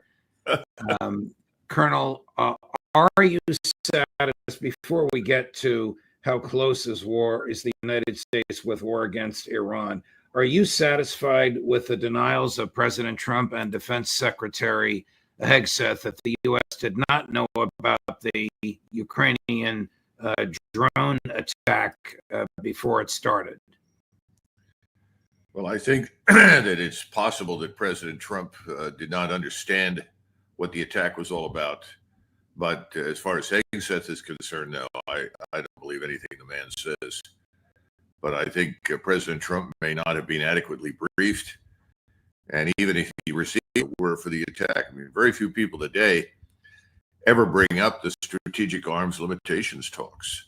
And they forget that we continue to observe these agreements that we made with the Soviet Union. Now, some of them we've bailed out of, but we have not bailed out of the SALT talks. So I think President Trump may be telling the truth, but I don't think Secretary Hegseth is. By the way, Secretary Hegseth made some sort of comment that he watched it all in real time, Judge. He said that. Here is the comment, as inexplicable as it is, Colonel. It is clear that he's denying. Oh, Chris, I hear feedback on myself. I don't know why. It is clear that he's denying that he knew about it ahead of time. It is unclear if he's talking about watching this drone attack or all drone attacks. A new era of warfare, the use of drones from afar. After all, these drones were smuggled into Russia, hidden for a great span of time, and then activated from 2,500 miles away. Are we prepared, both defensively and offensively? Mr. Secretary? It was a daring and very effective operation that we were not aware of in advance, and reflects significant advancements in drone warfare, which we are tracking in real time inside Ukraine. What do you think? I think the man is not being entirely truthful. I think he knew it was coming. He may not have known all the details, but he knew the essential features of it. And this question of has this new in warfare? It's so frustrating when you deal with both general officers as well as people that know nothing about the military. They're a very static view of warfare. Warfare is always changing. It's never the same. I was with students or assistants and said, Professor, you asked the same set of questions on the most recent test that you did a year ago in the same class. And he said, why did you do that? And what's changed? And Einstein allegedly said, well, the answers have changed. And I think that's the problem that we have with everybody on military affairs. The military battlefield, the environment is always changing. But I think Hegseth undoubtedly was aware that this was happening. Maybe he didn't understand the implications. I don't think Hegseth knows anything about the strategic arms limitation. The Russian planes out in the open, so that our satellites can monitor them, and we can detect whether or not they're actually carrying nuclear weapons. We know where the weapons are stored in proximity to the airfields, so we can see the bunkers where the weapons are stored, and we can also detect emissions. This is done on both sides. We do the same thing in the Midwest and all over the place because we want the Russians to know that we're not planning to nuke them. I mean, that's what it boils down to. Did the United States monitor this in real time? Yes. Or as our satellite passes, we have a schedule, and we know when the satellites are going over. They know when our satellites are looking, so they're purposely on display so that there is no question in anyone's mind about where are they? Are they loaded for bear? Are they going into action? Are they not? All of these things have to be made clear. And this is the beauty of overhead surveillance, space-based surveillance. We can monitor all of these things. Now, if right into the ether, that would be a violation of the treaties. But they've never done that. We've never done that. Colonel, my apologies. I'm now back with you. We had a little bit of an issue. Isn't it crazy for him to say we didn't know about this and yet we monitored it in real time? Yeah, I think so. I think we should have been more honest. But the honest answer from him, I think, would probably have been, yeah, we knew about it. We didn't understand the implications, and therefore I made a mistake. No one in power wants to admit that. So the default position is, I'm sorry, I didn't know. I have no recollection of that senator, that kind of thing. Here's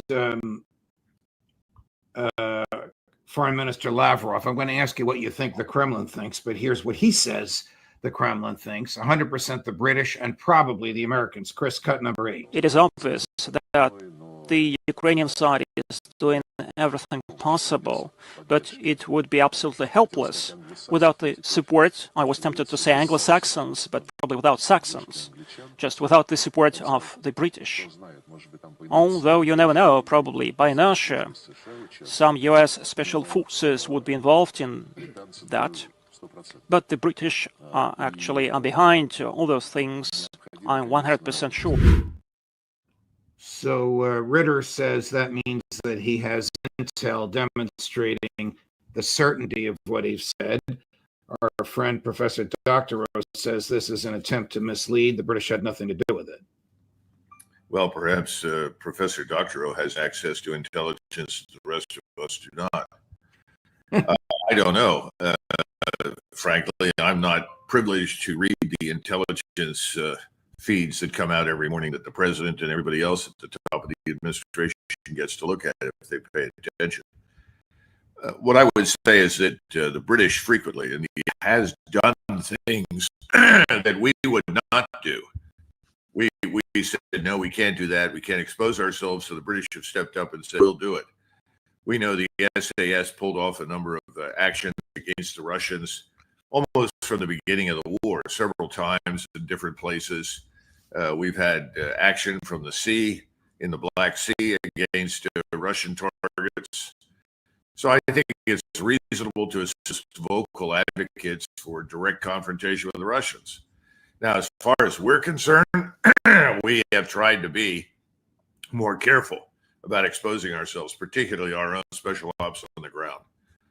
So I think that's unlikely that we had any Americans involved. On the other hand, again, we have by far the leading array of surveillance intelligence collection assets in space in the world, and that array doesn't miss much. And so I'm sure that we monitored all of this and tracked it as it was developing in real time, as Secretary Hegseth said. Would President Putin be within the law to retaliate against Great Britain? Well, I suppose you can make that argument. I think President Putin, once again, as we discussed before, has always tried to do everything in his power not to provoke the United States and NATO into attacking him. He doesn't want a war. Right. And I think now, could he do something? Well, there are a number of things that he could do. The question that he has to ask is, how does that help his war effort? Does it make any real difference? I think he'll probably conclude it wouldn't make any real difference. And if you look at the state of affairs in Great Britain right now, close to internal revolution. So again, if you're President Putin, why would you want to interrupt that? Right, right. Let your enemy destroy himself. Colonel, who controls American foreign policy? Oh boy, I think that we have, first of all, these words, the deep state, always bother me because people see experience with the so-called federal bureaucracy in whatever form you want to approach it, military, intelligence, or anything else, is certainly in the grip of a lot of inertia. In other words, to give you a quick example, after 92, when it became abundantly clear that the Soviet Union was crumbling and there was no threat whatsoever from the Soviet side against the West, we continued to do the things, we continued to observe the things, track the things, watch the things that we had done for 30, 40 years during the Cold War. In other words, nothing really changed. So in that sense, I think you've got a bureaucracy that's very, very resistant to changing, to adopt a new position or new perspectives. But when you say who actually controls foreign policy, I think today we have to say clearly oligarchic billionaires who are mega donors, who have effectively bought the Hill. And when I say bought the Hill, I mean buy it through contributions. And they've also made it clear, if you look at the 4 stars that are out there that have retired, those who have been most vocal in their advocacy for conflict and confrontation with the Russians, with the Chinese, with Iran, they are very wealthy men because they have been hired into firms in New York City, financial firms that reward them for their continued commitment to conflict overseas. And you also have people that are employed in various so-called think tanks, which is kind of an oxymoron. I think they're just advocacy tanks, which is, I think, what Chaz Freeman likes to call them. So I think you have to look at the sources of the money. And people say AIPAC. Well, AIPAC is not involved in everything, but it's involved in a lot. Is the international Jewish interest, not just Israel, but the larger diaspora's interest. So it would be wrong to say that they control foreign policy, but they have a huge impact. And there are others with a lot of money in Washington, D.C. that have an impact as well. So is the likely... I don't think the president of the United States is a free agent. Is it a likely scenario that elements of the CIA knew about this? The director did not. The director of national intelligence did not. The secretary of defense probably did. And nobody told the president of the United States. I can't speak for Tulsi Gabbard. I don't know what she's aware of as the director of national intelligence because she has a lot on her plate, so to say. But clearly, Radcliffe would have known everything, I would suspect, from the beginning. And I don't know who briefs the president. You'll recall that when President Trump was in office the first time around and Mr. Pompeo was appointed head of the CIA, he personally came across to the White House every morning to brief President Trump. And he did that for various reasons. Obviously, he was cultivating him because he wanted to exploit Trump for as much as he could get out of him on his road to the presidency, or at least at the time, so he thought. But I would think that the CIA director very definitely was aware. I would think that the national security advisor, whoever that is, would be aware. And I guess at this point, that's Marco Rubio. So if Marco Rubio is actually involved in doing the job on an actual... Do you think that President Putin, and then I want to jump to Israel and Iran, do you think President Putin will respond to all of this with drama and ferocity, or do you think he'll continue his slow, patient, methodical, winning ways? You know, this is a very important question because conditions have changed. The Ukrainian military establishment is in ruins. It doesn't present much resistance any longer. Tens and thousands of Ukrainian troops are being slaughtered every week as they try to withdraw, disengage, and avoid contact with the Russians. There are undoubtedly discussions right now at the highest levels in Moscow between President Putin and his advisors, and I would think the general staff. And I think the tenure of the discussion is as follows. Continue our current path, or do we strike decisively? And when I mean strike, I'm not talking about missiles and rockets, because I think it should have become pretty clear at this point that regardless of how many missiles you launch, how many rockets are launched, and how many critical infrastructure targets are destroyed or people may be, that's not going to end the war, because Zelensky will sit quietly in his bunker in Kiev. He'll collect whatever cash is sent his way. He'll do whatever he can to maintain the fiction that Ukraine is a real nation state, which I don't think it is anymore, and that he is in control of something, when in reality he controls Kiev and he controls some of the weapon systems that can reach into Russia, but not too much else. So I think the question is, what do we do? Do we keep doing what we're doing, or do we move into Kiev and take the city? Do we cross the river, go down to Odessa, turn Ukraine's rump state into a landlocked state, which is important because most of the arms and support that comes to Ukraine, perhaps most is a strong word, but an awful lot of it comes from the sea, from the Black Sea. And then finally, he's already made a decision to send 10,000 more Russian troops to Moldova, the southern and eastern part of Moldova. Well, that's a stone's throw from Odessa. So if he's going to do that, he might as well just take Odessa. He's not going to get an agreement out of anybody. Nobody's going to sign up for anything right now. So why sit quietly and hurl missiles at Ukraine when Ukraine is already defeated? I think that's the discussion that's going on. Right.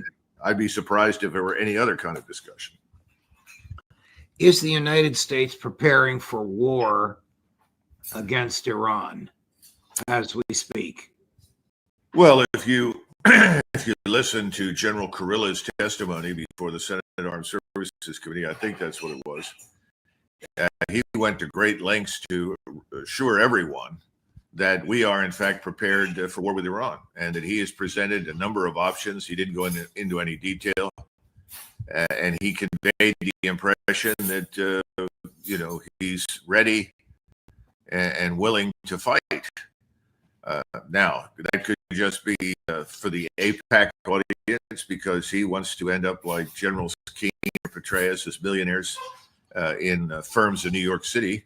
And the way to do that is to swear allegiance publicly to AIPAC.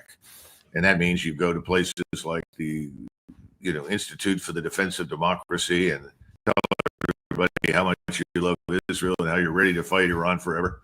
That's what General McKenzie did.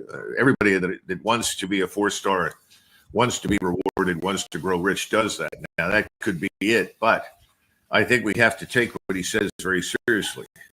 And I think we are ready to do whatever is required in terms of...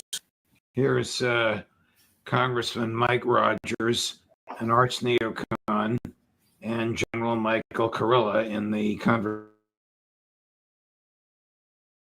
Just spoke, cut number 11, Chris. President Trump's made it clear that if Iran doesn't permanently give up its nuclear enrichment military force by the U.S. may be necessary.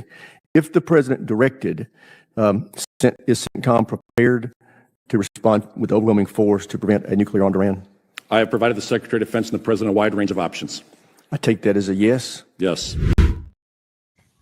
There you have it. Whatever his motivation may be, whether it's personal or ideological. Hasn't the administration gone back and forth on all this? We read in Haaretz that President Trump said to Netanyahu, back off, don't even consider attacking Iran. We read in Haaretz that President Trump was going to allow the same level of enrichment as the original agreement did, the one that he withdrew from in his first term. Do you have a handle on where all of that sits now, Colonel? If you listen to the Iranians, one of their chief negotiators made the following statement.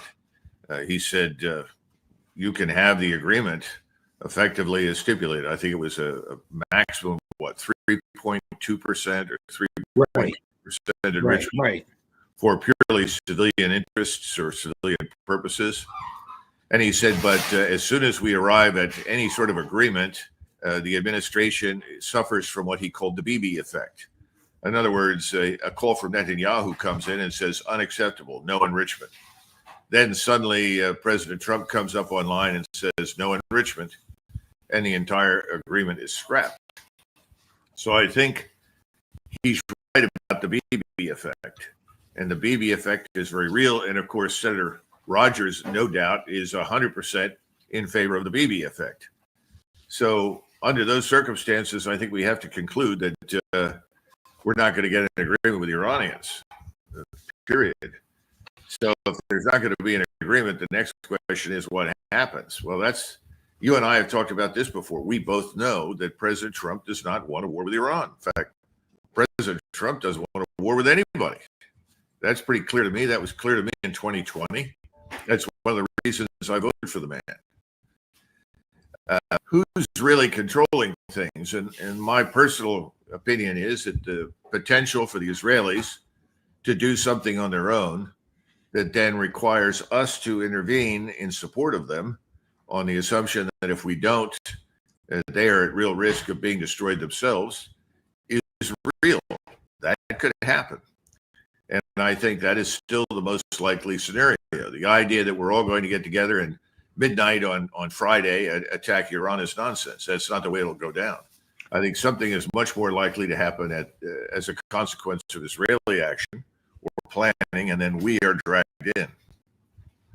Here's former Ambassador Kurt Volker 2 days ago on this very topic. Chris, cut number 7. At what point does Israel do something about it?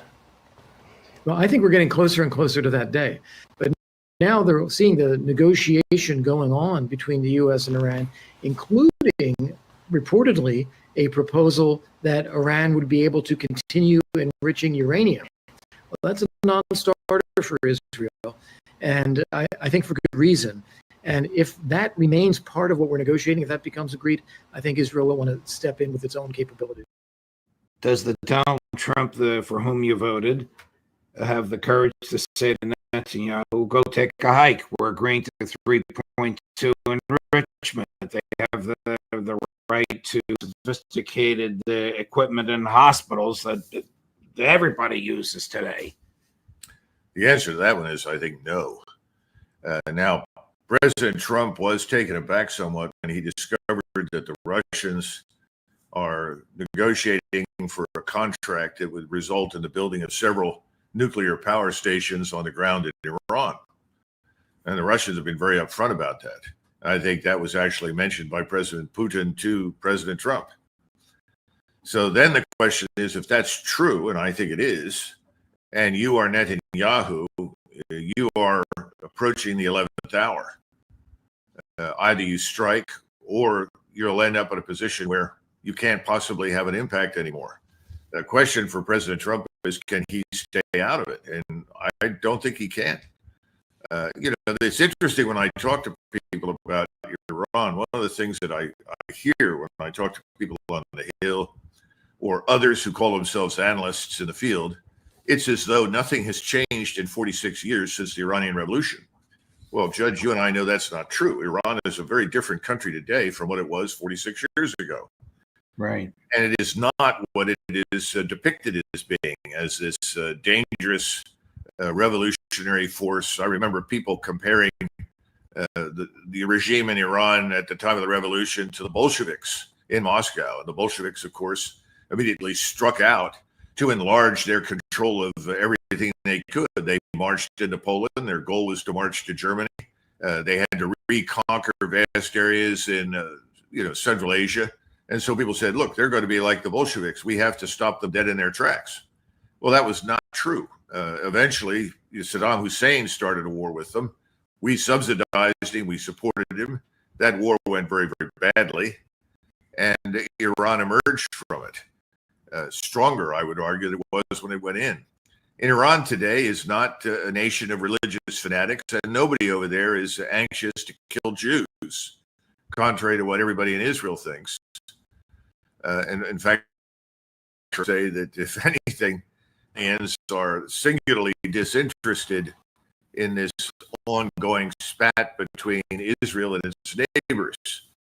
But it's unavoidably dragged in when its co-religionists, such as the Shiites in southern Lebanon, become targets. So the bottom line is, no, I think I'm quite certain that President Trump doesn't want it. The question is, can he really prevent it? How much does he control? How many people on the Hill can he count on? In other words, it's back to the question of sit down with me, JD, and let's go through the roster of senators. How many senators do I control? How many senators does Bibi Netanyahu control? And right now, I would argue that Mr. Netanyahu has greater influence and greater control over the Senate than President Trump does. Here's the president on Monday talking about enrichment. Yet again, cut number 12. What's the main impediment to getting a deal? Well, they're just asking for things that you can't do. They don't want to give up what they have to give up. You know what that is. They seek enrichment. We can't have enrichment. We want just the opposite. And so far, they're not there. I hate to say that because the alternative is a very, very dire one. But they're not there. They have given us their thoughts on the deal. And I said, it's just not acceptable. I guess he had just gotten off the phone with Netanyahu. I don't want to be cynical, but the administration's chief negotiator, who led all of us to believe he had a deal when enrichment was around 3.2, Steve Witkoff, A, has disappeared from the scene, and B, has made statements diametrically opposed to what the president just said. Well, I can't evaluate Witkoff. He's in a strange position. He's not really a diplomat. He's not formally a member of the administration. He's a close personal friend. And I think he's done for his friend all that he can do. And I think he's probably said that. So we're at an impasse. That's the point. And how do you get out of the impasse? I think that Mr. Netanyahu wants the strikes to go forward against Iran. And I think he's prepared to do that. And again, under the circumstances, I don't think we would lead it, but I think we could easily be dragged in to support it and ultimately into a war with Iran and potentially a lot of other people that we don't want to go to war with. Now, this business of what's acceptable and what isn't. If you are going to buy the Israeli argument that Iran is what it was 46 years ago, and if they're given a weapon, they're immediately going to nuke everybody in sight, well, then you have to do anything and everything to stop that. But if you see Iran very differently as it is, as opposed to what the Israelis say it is, then the possibility that Iran is enriching uranium for civilian use should not be threatening to anybody. I mean, where do you draw the line? Did we immediately draw the line on India and Pakistan? And to be perfectly blunt, Judge, I think if you look at Pakistan, you can make an argument that place is a lot less stable and predictable than Iran, a hell of a lot. Nobody ever brings it up. Doesn't seem to matter. And I think we're back to the bottom line, which is Israel wants a monopoly of control over nuclear weapons. If it doesn't have that monopoly, that means it actually has to talk to, negotiate with, and get along with its neighbors. It doesn't want to do that. It wants the upper hand. It wants to hold that whip hand in perpetuity against your weapon that breaks the impasse. That changes in their minds strategically what they can do. Their freedom of action is now constrained. By the way, Judge, our freedom of action was constrained as soon as the Soviets managed to explode a nuclear weapon. You remember that very, very clearly. As soon as they had a weapon, suddenly the world changed. And we've lived with that ever since. And China is another one. Remember, Brezhnev actually proposed to Richard Nixon a joint nuclear strike on China's nuclear facilities. We must not allow these Chinese to have a nuclear weapon. And, Nixon wisely said, no, we're not launching. So I think Nixon was right. And I think that right now, Trump knows that this is not something we want to do, but I'm not sure he can stop it. Wouldn't a serious nuclear arsenal in the hands of the Iran government be the best thing for stability in the Middle East? I don't know. I mean, that's a question that has to be answered. But I do think there's an alternative that has been considered in the past that has been outright rejected by the Israelis. And that is to make the entire region nuclear free. And everybody in the region would sign up for it except the Israelis. And that would have been the best solution, to the extent we can make vast areas of to try and do it. Right. Just as you and I have talked about this before, I'm an advocate for a no first use doctrine, unambiguous, straightforward. President Trump should state it publicly. He and President Putin and President Xi should get together and say no first strike. We oppose that. There will be no first use by our countries under any circumstance. So I think that would be very good for the world, but I don't see it happening. Do you? The Israelis will never agree to it. No. Colonel, thank you very much. Thanks for letting me go all across the board here. A very, very fascinating conversation. Sorry about those little internet blips when we first started, but we recovered. Thank you for your time. We look forward to seeing you again next week. Okay, Judge. Thank you. Bye-bye. Sure. And coming up at 3 o'clock today, Daniel McAdams from the Ron Paul Institute. Do we still have a constitution? And Ian Proud, at 4 o'clock, the former British diplomat. Just what is the British government up to? Judge Napolitano for Judging Freedom.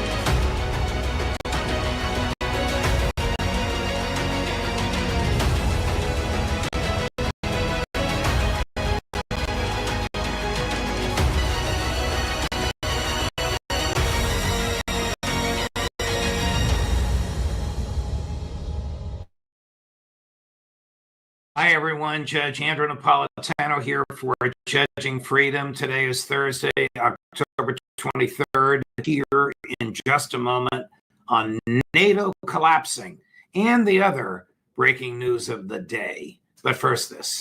History tells us every market eventually falls. Currencies collapse. And look at where we are now. 37 trillion in national debt. Stocks at record highs defying gravity. So what happens next? Groceries, gas, housing, everything's going up. And this dollar, it buys less every day. When the system breaks, your stocks won't save you and your dollars won't either. But one thing will. Gold survives collapse. Central bankers know this and billionaires know it. That's why they're buying more. Is it too late to buy, or is it just the right time? Call my friends at Lear Capital to find out. Ask questions. Get the free information. There's no pressure, and that's why I buy my gold and silver from Lear. And right now, you can get up to $20,000 in bonus metals with a qualified purchase. Call 800-511-4620 or go to LearJudgeNap.com today. Colonel MacGregor, welcome here, my dear friend. Thank you so much for accommodating my schedule. Before we get to NATO collapsing and the latest on Russia and Oh, I think it's absolutely a scam. How else could you characterize it? Gaza is doomed. You know, people keep saying, well, the war is over, obviously. No, it's not. None of the objectives that the Israelis have established have been achieved. They control roughly half of Gaza, at least that's been largely demolished. And I suppose Kushner, Witkoff, and others are making plans to build luxury apartments or something there. But I wouldn't be so hasty in predicting that outcome. I think there's going to be more trouble ahead. So I don't see how you could characterize it in any other sense.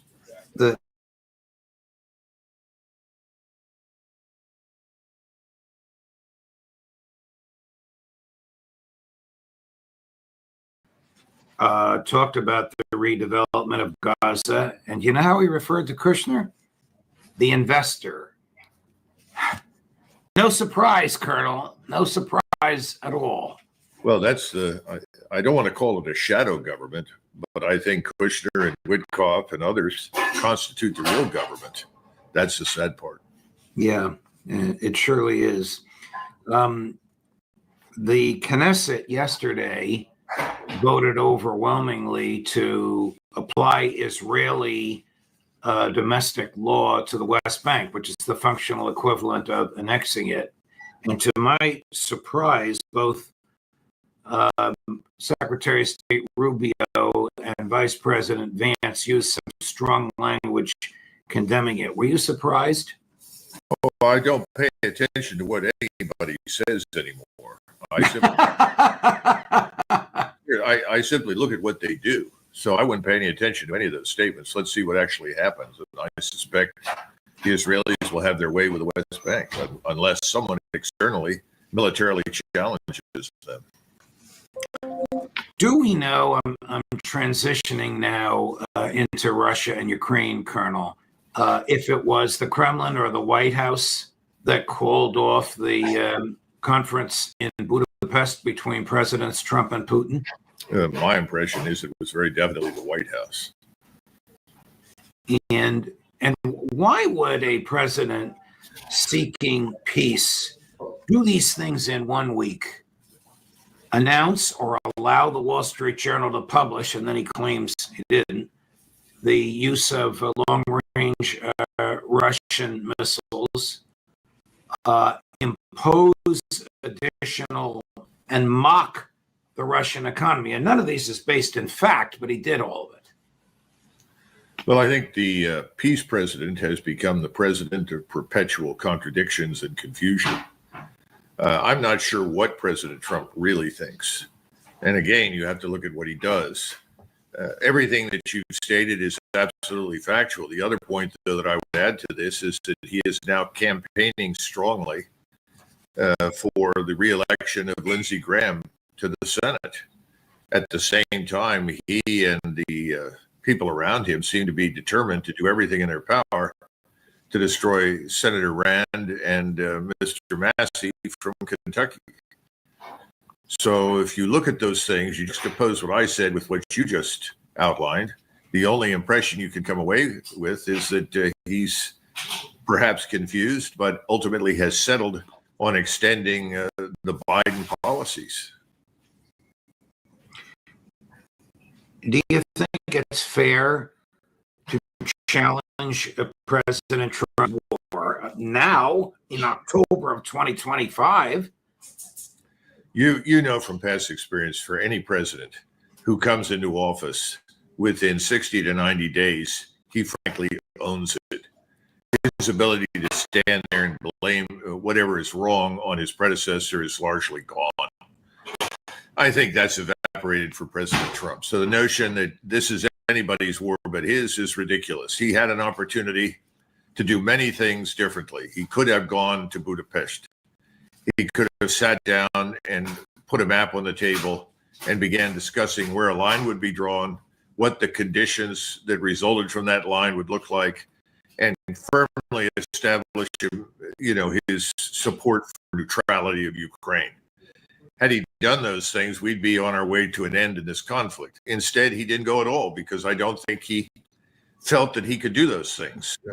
I don't think President Trump is a free agent. I still think that powerful figures, you can call them financial oligarchs, whatever you want to, donors, they continue to shape policy and they very much exert control over him. The statements made by Foreign Minister Lavrov after his telephone call with Marco Rubio lead me to believe that Rubio raised again something he knows the Russians have rejected from the beginning, the concept of a ceasefire as a condition precedent to serious peace negotiations. But let's listen to Chris, cut number 16. Let me reiterate, an immediate ceasefire, suddenly back on the agenda, as opposed to addressing the root causes of the conflict, would mean only one thing, that a vast portion of Ukraine remains under Nazi rule. It would be the only place on earth where an entire language is banned by law, a language that, incidentally, is one of the UN's official tongues and the native language of Ukraine's majority population. Those now lobbying our American colleagues to abandon their stance on long-term sustainable settlement, to simply stop and let history judge, are the same forces behind this push. We know who is handling this, Zelensky's European patrons and masters. But such an approach runs entirely counter to what Presidents Vladimir Putin and Donald Trump agreed upon in Anchorage, focusing on root causes, rejecting Ukraine's NATO integration, and fully securing the lawful rights of Russian and Russian-speaking populations. We remain ready to continue this work.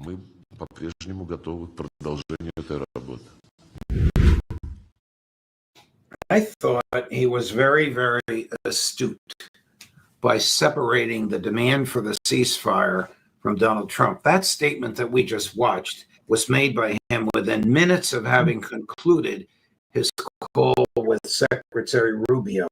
And the key phrase is an immediate ceasefire, suddenly back on the agenda. Gee, how did it suddenly get back on the agenda? You just hung up with Rubio. Well, this, I think the Russians thought was settled in Anchorage, because in Anchorage, they made it abundantly clear that there could be no ceasefire of any kind until these core issues were resolved. Suddenly he gets, and I think he thought, and perhaps President Putin thought, particularly after his 2.5-hour conversation with President Trump, that President Trump understood that.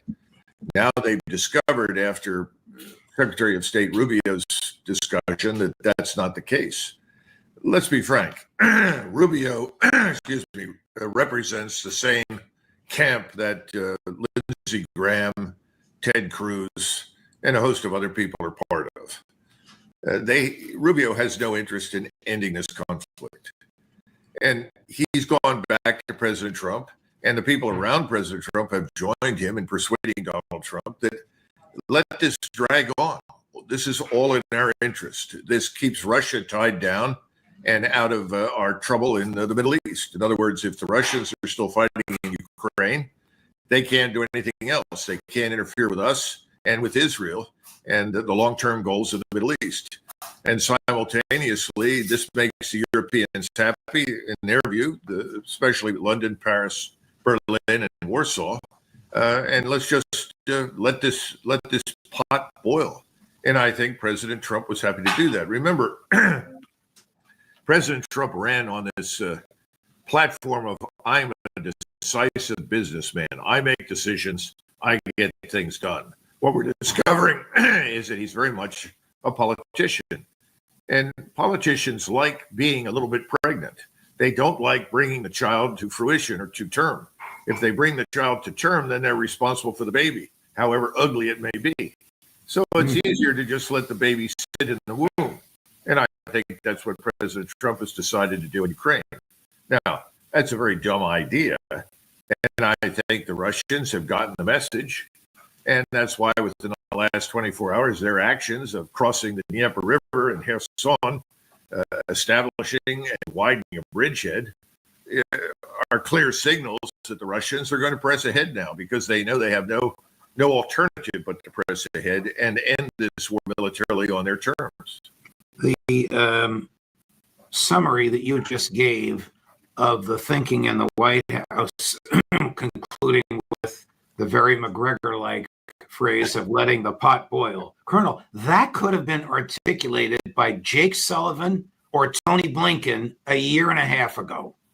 Sure, absolutely. And the people that are shaping, deciding U.S. foreign and defense policy are very, very much the same in this administration as they were under the last. Now, you can debate fine points, but the bottom line is what is the ultimate outcome? The outcome is the same. So this is administration Biden number 2, right? I have President Trump, and this is no surprise because he often contradicts himself, saying, this is just August, so 3 months ago, I don't think you need a ceasefire. Chris? Last week you warned of what you called severe consequences if a 30-day ceasefire or any type of ceasefire were not agreed to by Russia. Will there be severe consequences? Does that change because of I don't meeting think with you need a President ceasefire. You know, if you look at the 6 deals that I settled this year, they were all at war. I didn't do any ceasefires. I don't know that he settled those wars.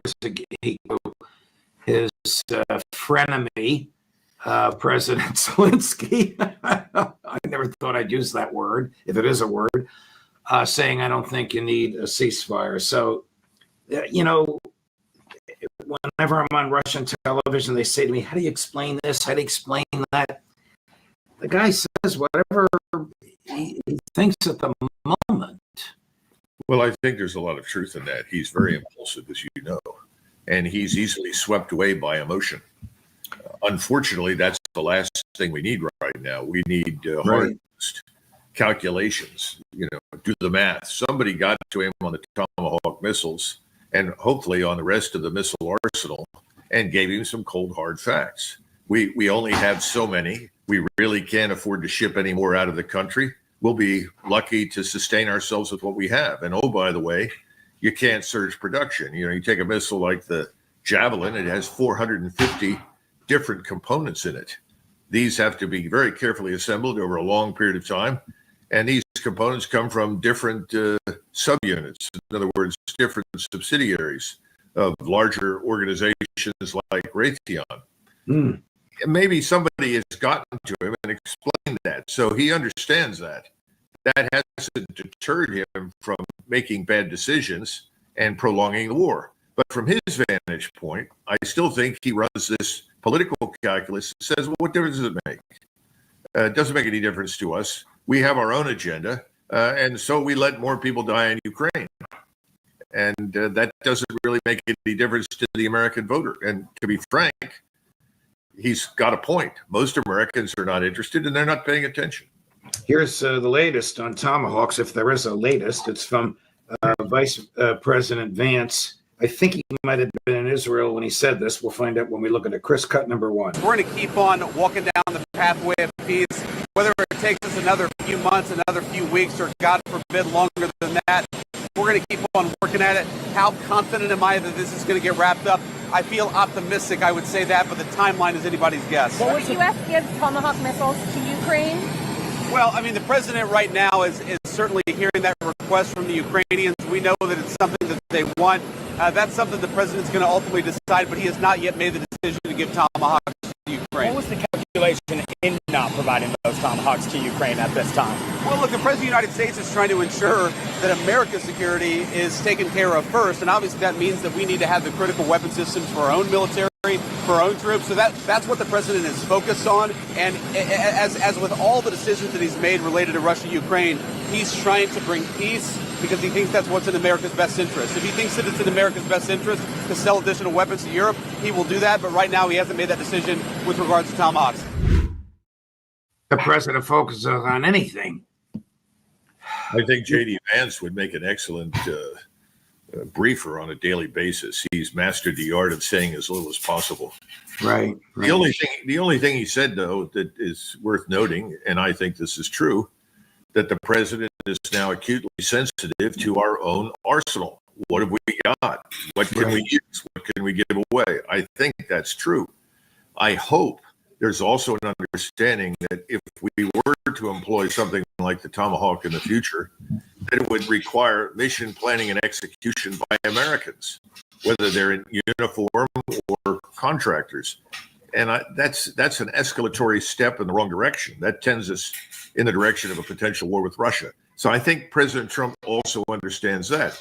But back to what you were saying before and what we were discussing, at this point, he thinks he can afford to walk away and focus elsewhere and, quote unquote, let the pot boil. And I think that's what he's done. Colonel, what is the state of things on the ground vis-a-vis the Russian military? You emailed me this morning of some rather significant victory in the capturing of an island. I didn't really grasp it fully, but I knew we were going to be talking about it this afternoon. Yeah, well, the Russians have crossed the Dnieper River. They already have special operations forces and agents on the ground outside of Odessa. They're now putting together a bridgehead on the west side of the Dnieper River for all intents and purposes. It's a bridgehead that will be utilized to position forces to cross that river in strength. Now, why would the Russians cross the river, the South Dnieper, with large forces? It would be to take Odessa. Why would you take Odessa? Odessa would turn, if it's in Russian hands, would stop the flow of many, many arms, equipment, and support into Ukraine from the sea, from the Black Sea. Secondly, it would also landlock Ukraine. In other words, turn this future rump state we call Ukraine into a state with no outlet to the sea, which of course would be very harmful to the future of Ukraine. Now, everybody's saying, oh, no, that will never happen. No, absolutely, I think it's going to happen. I think they're going to take Kharkov up in the north. These are things that are being discussed for a very long time.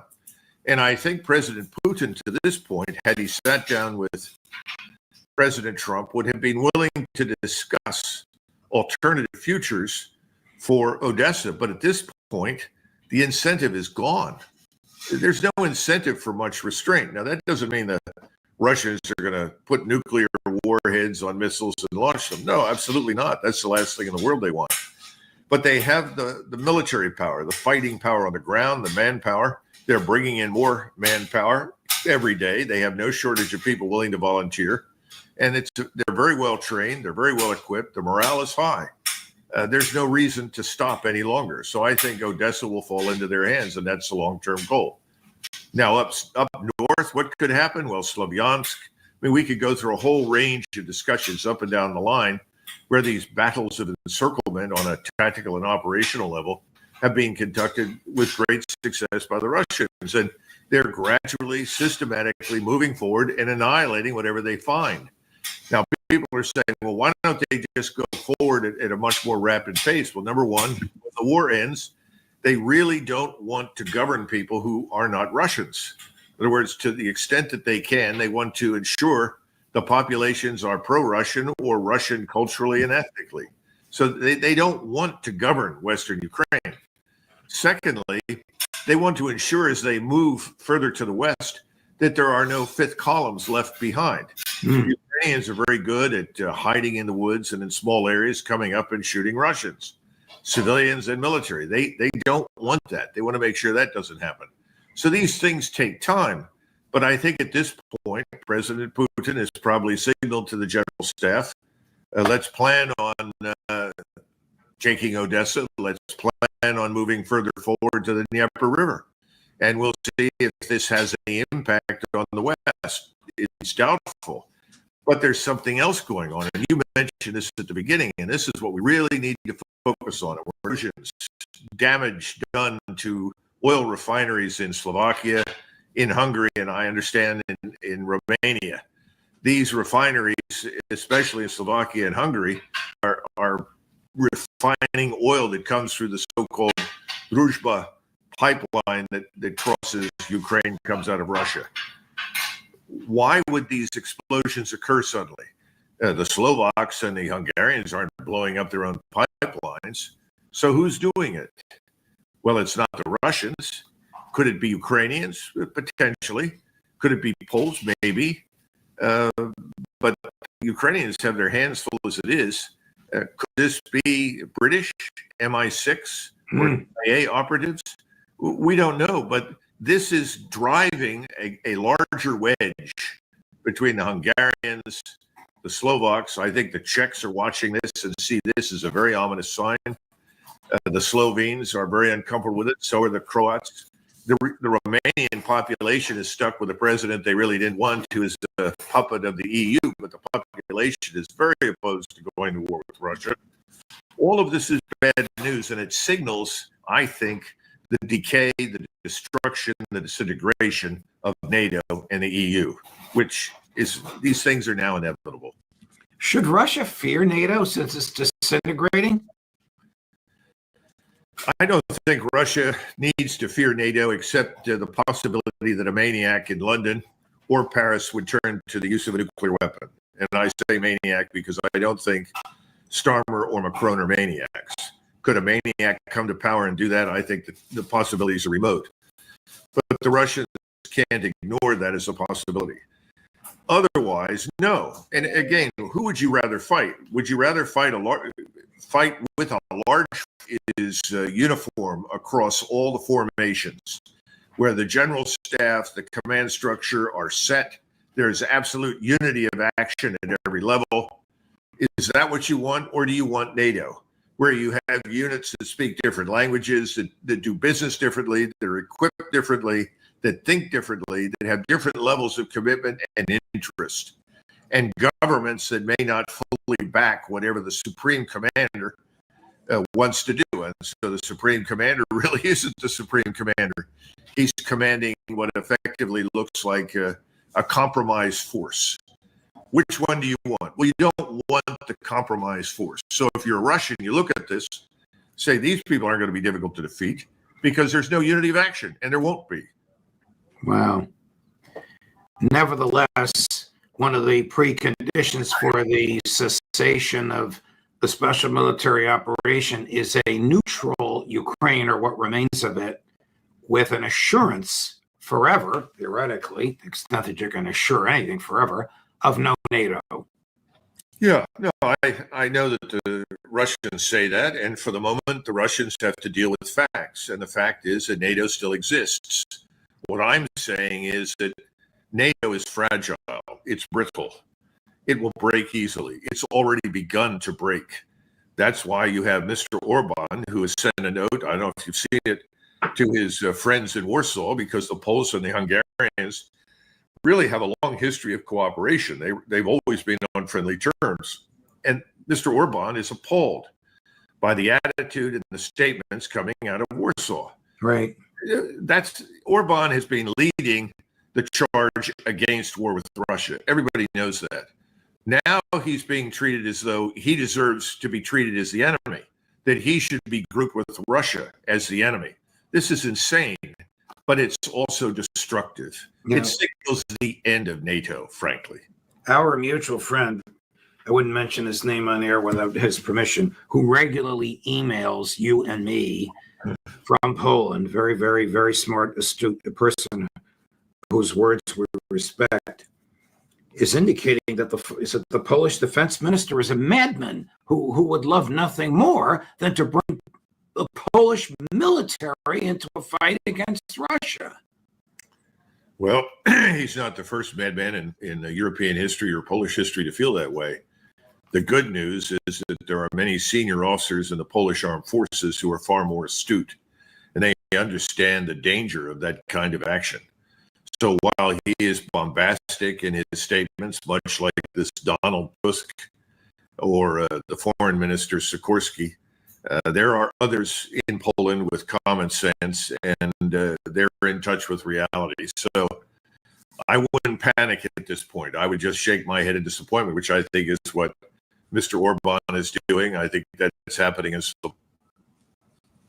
Colonel, thank you very much. Thanks for letting me go across the board with you from Gaza to Ukraine. Always a pleasure, my dear friend. And thank you. It's not your usual day or time, but thank you for accommodating my schedule. Good to have you back. Thank you, Colonel. It's great to be with you. Look forward to seeing you again soon. Okay. Bye-bye. Bye. And coming up soon, at 2 o'clock this afternoon, Colonel Lawrence Wilkerson. At 3:15 this afternoon, Max Blumenthal. At 4 o'clock this afternoon, Scott Ritter. Judge Napolitano for Judging Freedom.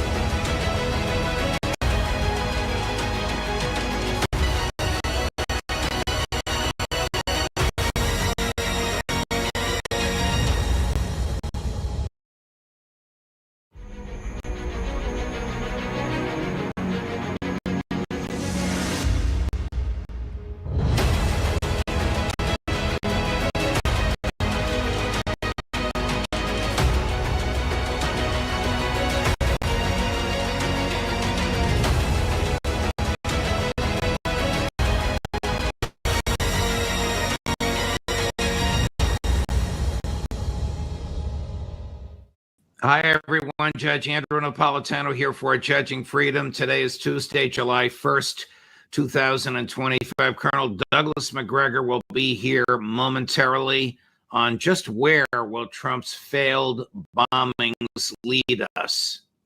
But first this. We all know how devastating war is. Lives lost, communities destroyed. But war can also threaten your financial freedom. That's where America's heading. Our growing involvement in a weaker dollar, that's a direct hit to your wallet. So here are 3 things to keep your eyes on. Exploding debt, declining dollar, rising prices of gold and silver. These things are already happening. Goldman Sachs predicts gold could hit $4,500 an ounce by 2026. Why? Because central banks and smart investors are buying gold hand over fist. They know what's coming and they're hedging against it. Currency collapse, inflation, and market volatility. Gold has been a trusted store of value for thousands of years, and today we need that protection more than ever. Call Lear Capital now at 800-511-4620 or visit LearJudgeSnap.com. No one is going to protect your line. Colonel MacGregor, welcome here, my dear friend. Thank you for accommodating my schedule today. Before we get into the geopolitical ramifications of President Trump's bombing and Prime Minister Netanyahu's wishes, can we take a little peek at what's going on in Ukraine? The world doesn't seem to be focused on it, but the war continues. And just from the readings that I do, without getting into any depth with folks like you, it seems as though Ukraine is almost literally on its last leg, but maybe you have a more definitive analysis than that. Well, I think you saw that the Ukrainians launched strikes into Donetsk that killed a number of civilians. This is another sort of revenge weapon. And I'm told they use Storm Shadow missiles, which is disappointing, but I'm sure not surprising to the Russians. And this kind of thing is just sort of pouring salt into the wound that London has inflicted already on Russia. I wonder how long Moscow will put up with it before they actually do something to the British, but let's hope not.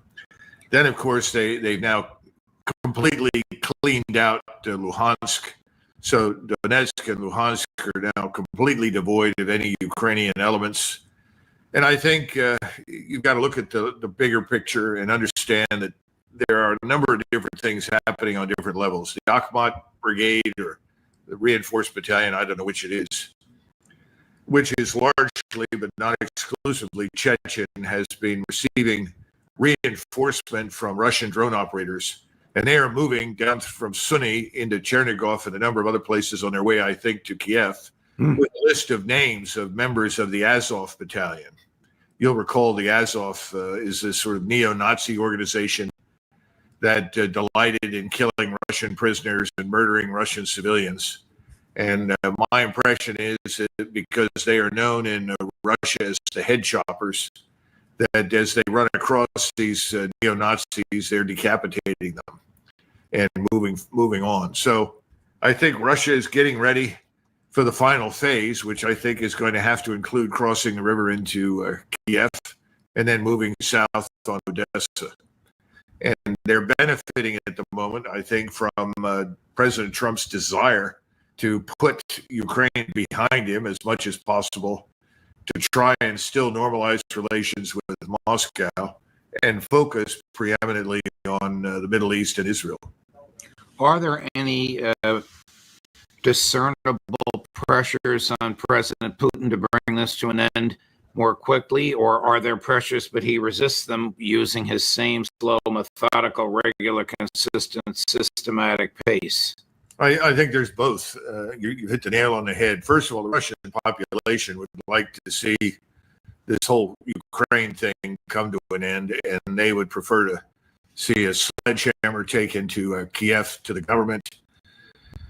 But you've got President Putin, who has moved cautiously and deliberately, and though this has taken a lot of time, it's proven to be a smart move, because what he didn't want to do is he didn't want to draw us in, or for that matter, NATO, into a conflict with Russia.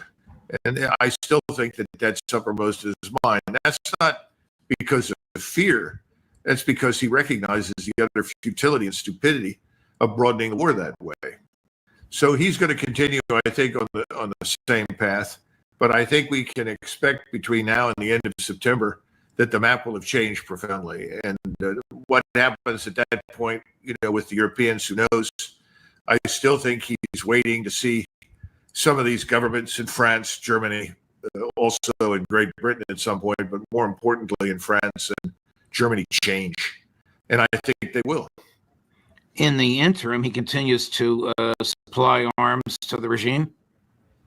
You mean President Trump? Yes. Yeah, he does, but I think he's trying to find ways to dampen it, to reduce it.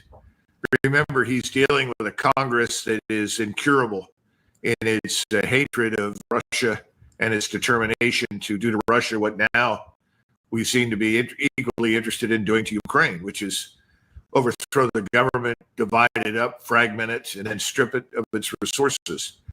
That obviously has failed against Russia, but that's definitely on the agenda now in the Middle East for Iran. Without redefining the term totally obliterated, can we get to the bottom of what our bombs caused and did 2 weeks ago? Well, you've talked to a number of people who are far more expert on that topic than I am. And, I think the world of Ted Postal, he's been a truth teller on a whole range of things, from SDI and missile defense forward. I think he's told us what we know and can know at this point. I think, though, and this is important, that President Trump weighed in for different reasons. Obviously, he was approached by Netanyahu for a ceasefire because Israel was being pulverized. And when I say pulverized, I don't mean the whole country, but certainly the key targets. And, Larry Johnson's map is great. It throws into very sharp relief the enormous damage that the Iranian missiles had done. And I think everybody needs to see that, because that's a tribute to Iranian missile technology and precision. And I think they needed a break from this. They were also obviously running out of their own missiles. And again, everybody knows that when you're trying to shoot down an incoming missile, you're going to shoot at least 2 at the incoming missile. And at that kind of rate, within a few days, you're going to be in a lot of trouble, because you're just going to run out of anti-missiles. But I also think President Trump decided that this might be a way that he could bring this conflict to an end. Because, he said, and I think he really believes this in his heart, but it's obviously not true, that the war is over. Remember, we obliterated this and it's over. He was very happy about the fact that we had not killed any Iranians in these strikes, at least as far as we know. There was then a counterstrike on our facilities in Bahrain, and no Americans were killed.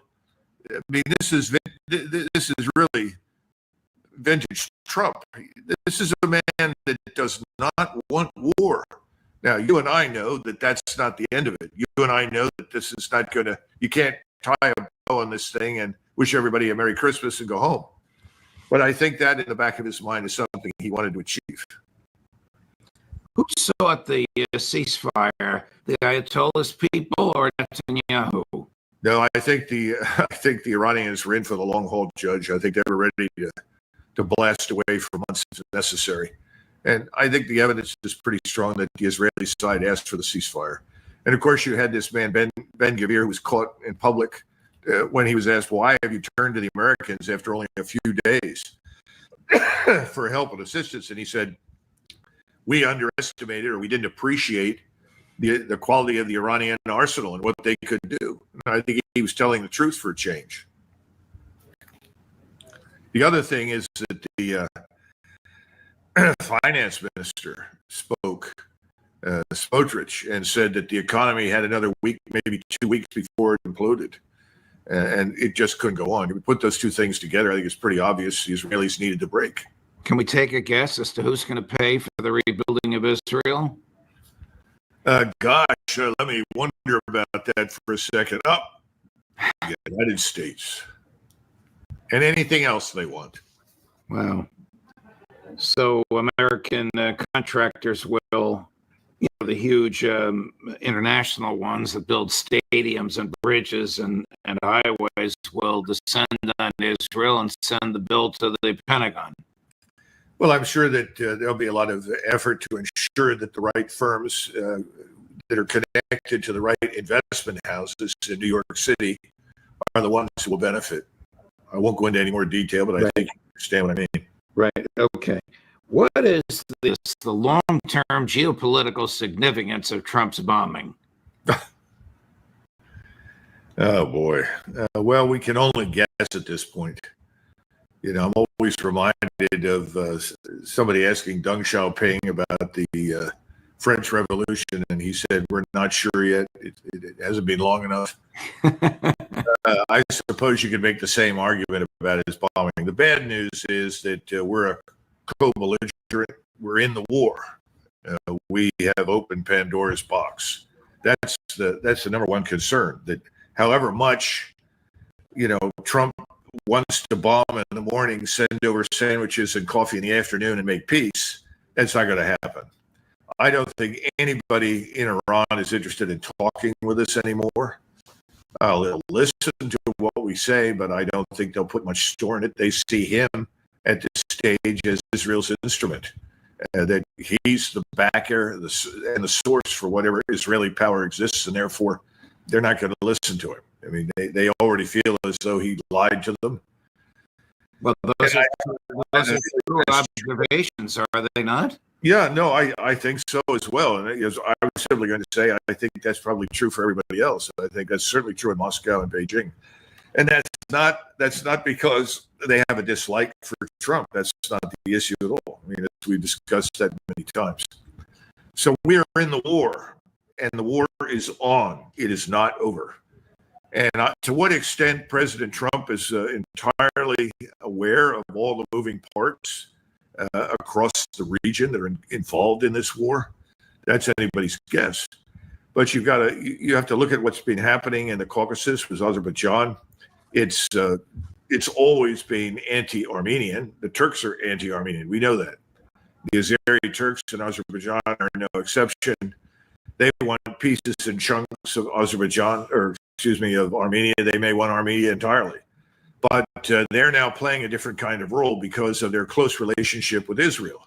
They provided locations, essentially a base of operations to the Mossad and the Israeli Defense Force from which they could launch actions, strikes, and other things into Iran. They haven't made much of an attempt to disguise that. I mean, their contempt for Iran is pretty profound. Unfortunately, they made a mistake now of signaling their contempt for Moscow. And again, as we discussed before, Iran is probably as close as you're going to get in terms of strategic importance to Russia as Ukraine is. And that's because stability in Central Asia and southern Russia and the Caucasus is vital to stability across the Eurasian landmass that Russia occupies. The Russians are very sensitive to what happens down there. They don't want a hostile government in Iran. They don't see any benefit to the world or to them of seeing Iran break into pieces, which is obviously what we, the financial interests in London and New York City, very definitely want. Israel sees the breakup of Iran as essentially a dream come true if they can make it work, because Iran is the last holdout of defiance against Israeli hegemony. And remember, Israeli supremacy in the region is part and parcel of the control of the region and its resources by the financial interests in London and New York City and Washington.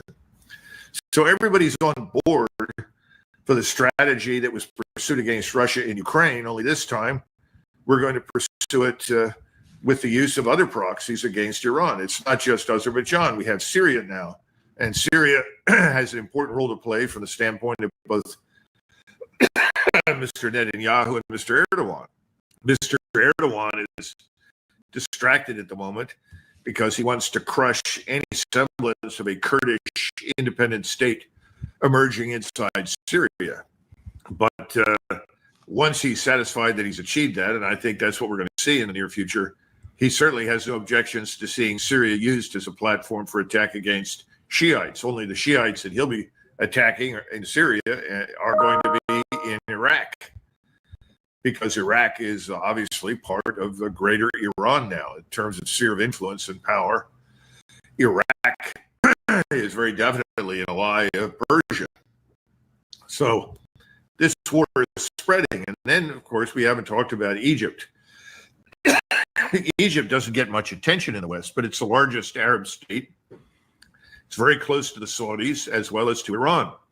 And of course, you know, the Saudis, the Saudi prince, the man we refer to, for simplicity's sake, as MBS, he called the Iranians and essentially the president of Iran and Prime Minister of Iran and said, our sympathy, we're with you, we support you, et cetera, et cetera. It's more important than something symbolic, because that link between Riyadh and Tehran also extends to Cairo.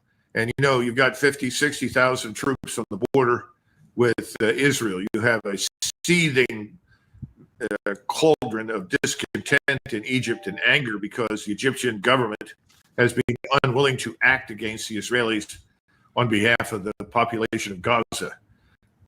I'm surprised that there's not more trouble than we've already seen inside Egypt. But Sisi has surrendered, I think, to a large extent to American influence. And remember, we pumped billions of dollars into Egypt, and he doesn't want to lose those subsidies. But again, this is all very fragile. And, the Israelis, they've been very open about their dislike of the Egyptians. They don't like the Egyptian forces in Syria. And if you put the map up of Greater Israel, the so-called Greater Israel project that many people in the West are not taking seriously, I do.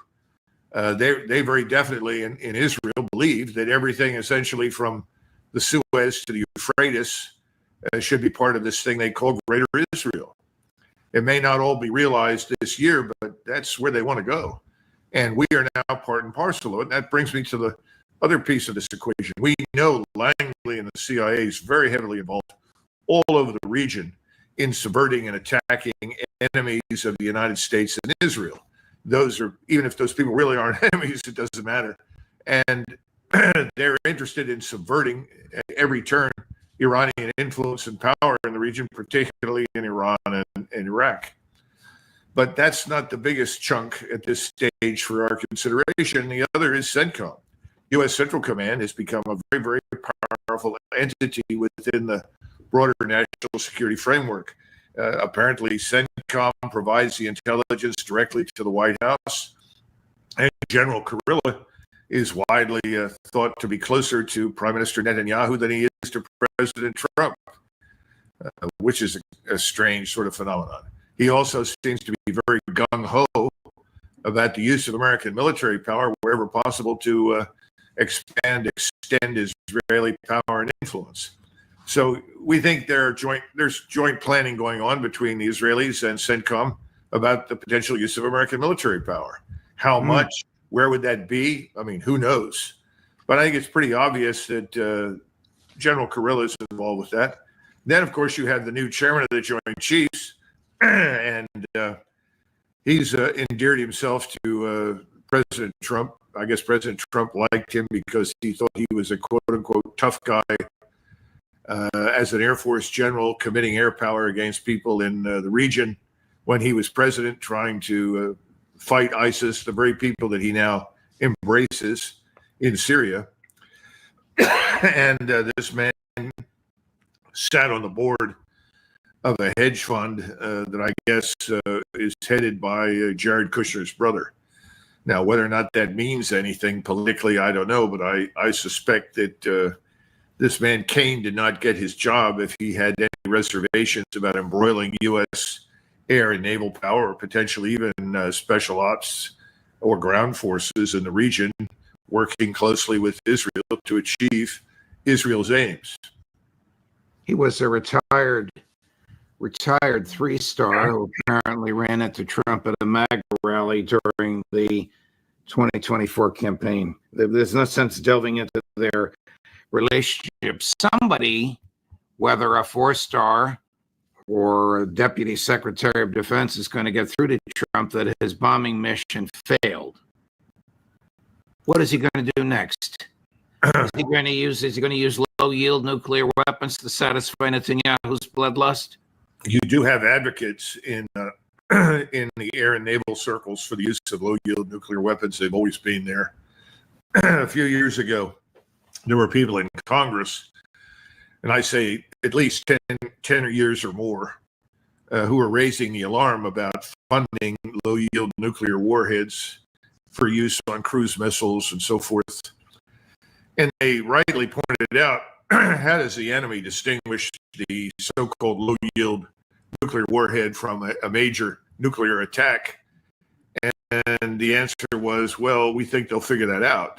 But that wasn't widely accepted, but nevertheless, they funded it. So now we have these weapons, and there's always the temptation to turn to them on the assumption that that weapon alone will do the damage that we need in order to, quote unquote, win the conflict.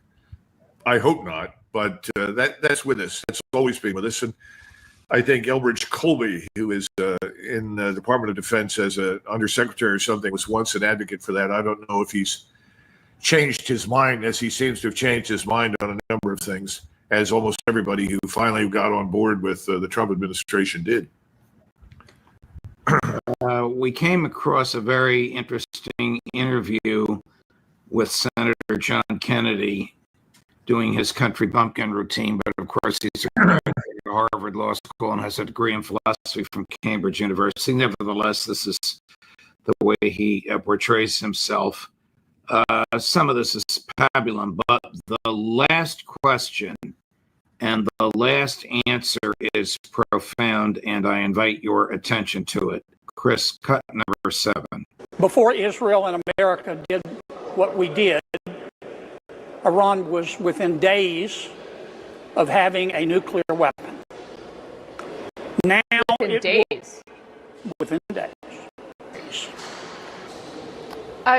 Sir, just to kind of circle back and put a finer point on this, the days that they were to getting a bomb, that seems to be different from what Tulsi Gabbard had testified to in March.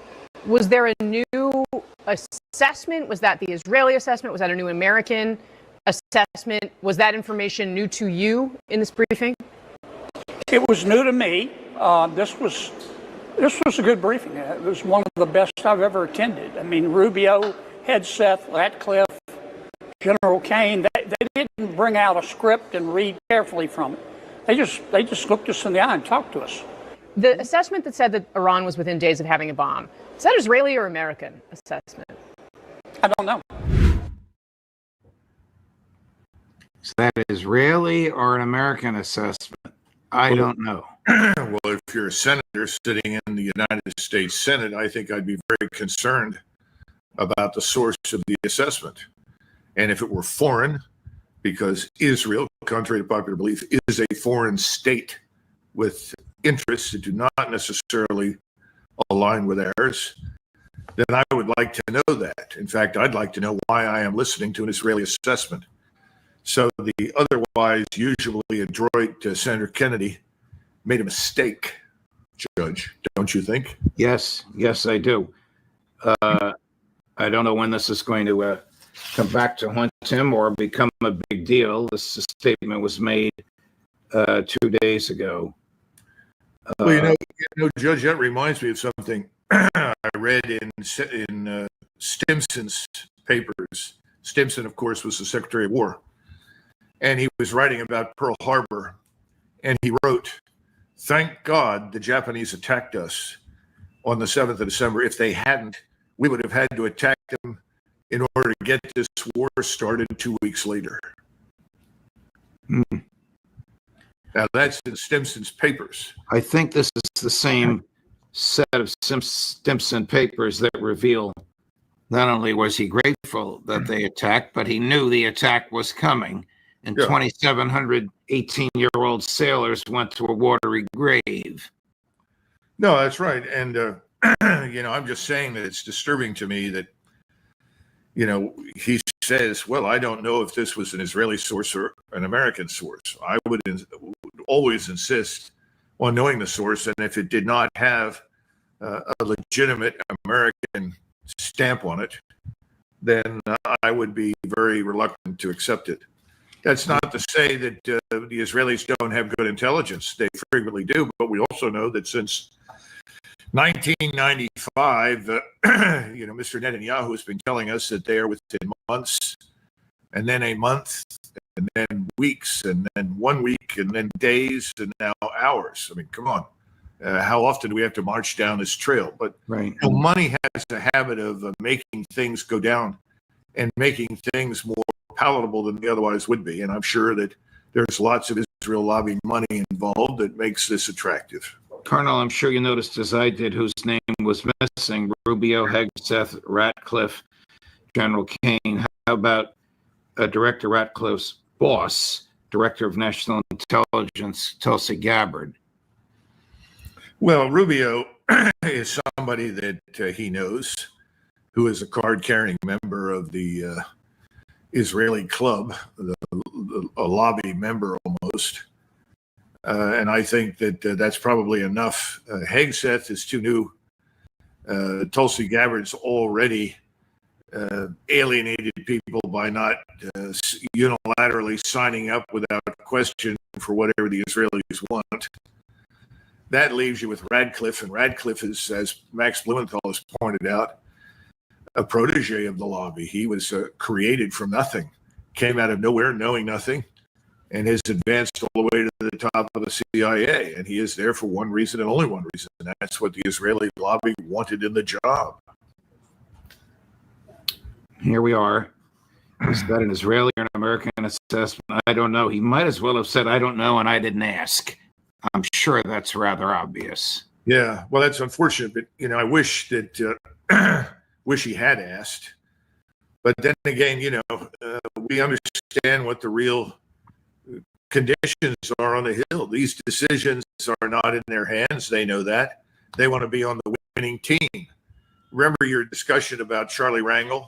And you talked about the fact that Rangel said, no, we're not going to object to anything the president does. And if he's successful, we'll cheer him. And if he's not, then we'll attack him. And I think that's true for all of these people. They'll go along with all of this, but when it fails miserably, or we end up in a confrontation with the Russians or the Chinese or someone else, or if the Iranians target something that's very sensitive to us and we lose a lot of people, I think that they'll find themselves miraculously on a different side, don't you? Yes. Thank you, Colonel. Thanks very much for your analysis, particularly that very long and informative analysis, which is not covered in the West here, about what's happening with Azerbaijan and Turkey. By the way, I would ask everybody to pay attention to it because the Armenians are in a very, very weak position. Their government has handled things badly. Their only hope is that the Russians will assist them because I don't see any evidence that we will. We don't seem to care about Christians at all. No, we don't. Very sad, but very illuminating. Thank you, Colonel. Thanks for your time. All the best. Have a great Independence Day weekend. We're independent from London, but are we independent from Washington? No. I was talking earlier to a Norwegian friend, Glenn Deason, and I said, you've got to resurrect Harald Hardrada, the great Viking that got killed outside of York and tried to invade England in 1066. Maybe he can put some iron back into the souls of Norwegians. And he laughed. I'm beginning to think we need to resurrect George Washington because if he were here and he watched the extent to which we have been manipulated by foreign powers and influence, I think there would be a new revolution. Maybe one's coming. Thank you, Colonel. All the best. Have a great holiday. We'll see you next week. Same to you. Bye-bye. Thank you. Whew. Coming up later today at 3 o'clock, Colonel Karen Kwiatkowski. And at 4:30, I'm not sure where he is, but Chris will find him. Pepe Escobar, Judge Napolitano for Judging Freedom.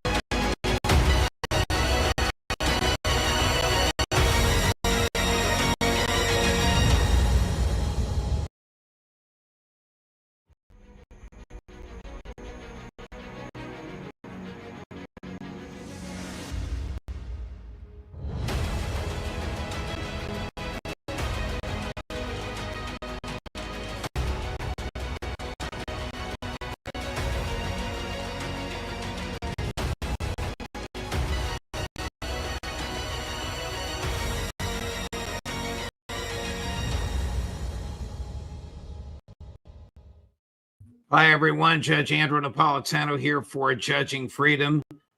Today is Tuesday, February 11th, 2025. Colonel Douglas MacGregor joins us now. Colonel, always a pleasure. I have a lot to ask you about with respect to Israel, Gaza, President Trump, Prime Minister Netanyahu, and your fear articulated here and elsewhere that we may be on the verge of a regional war. But before that, first to Russia. Colonel, do we know if President Trump and President Putin have actually spoken, notwithstanding President Trump's claim that there have been several conversations since he re-entered the White House?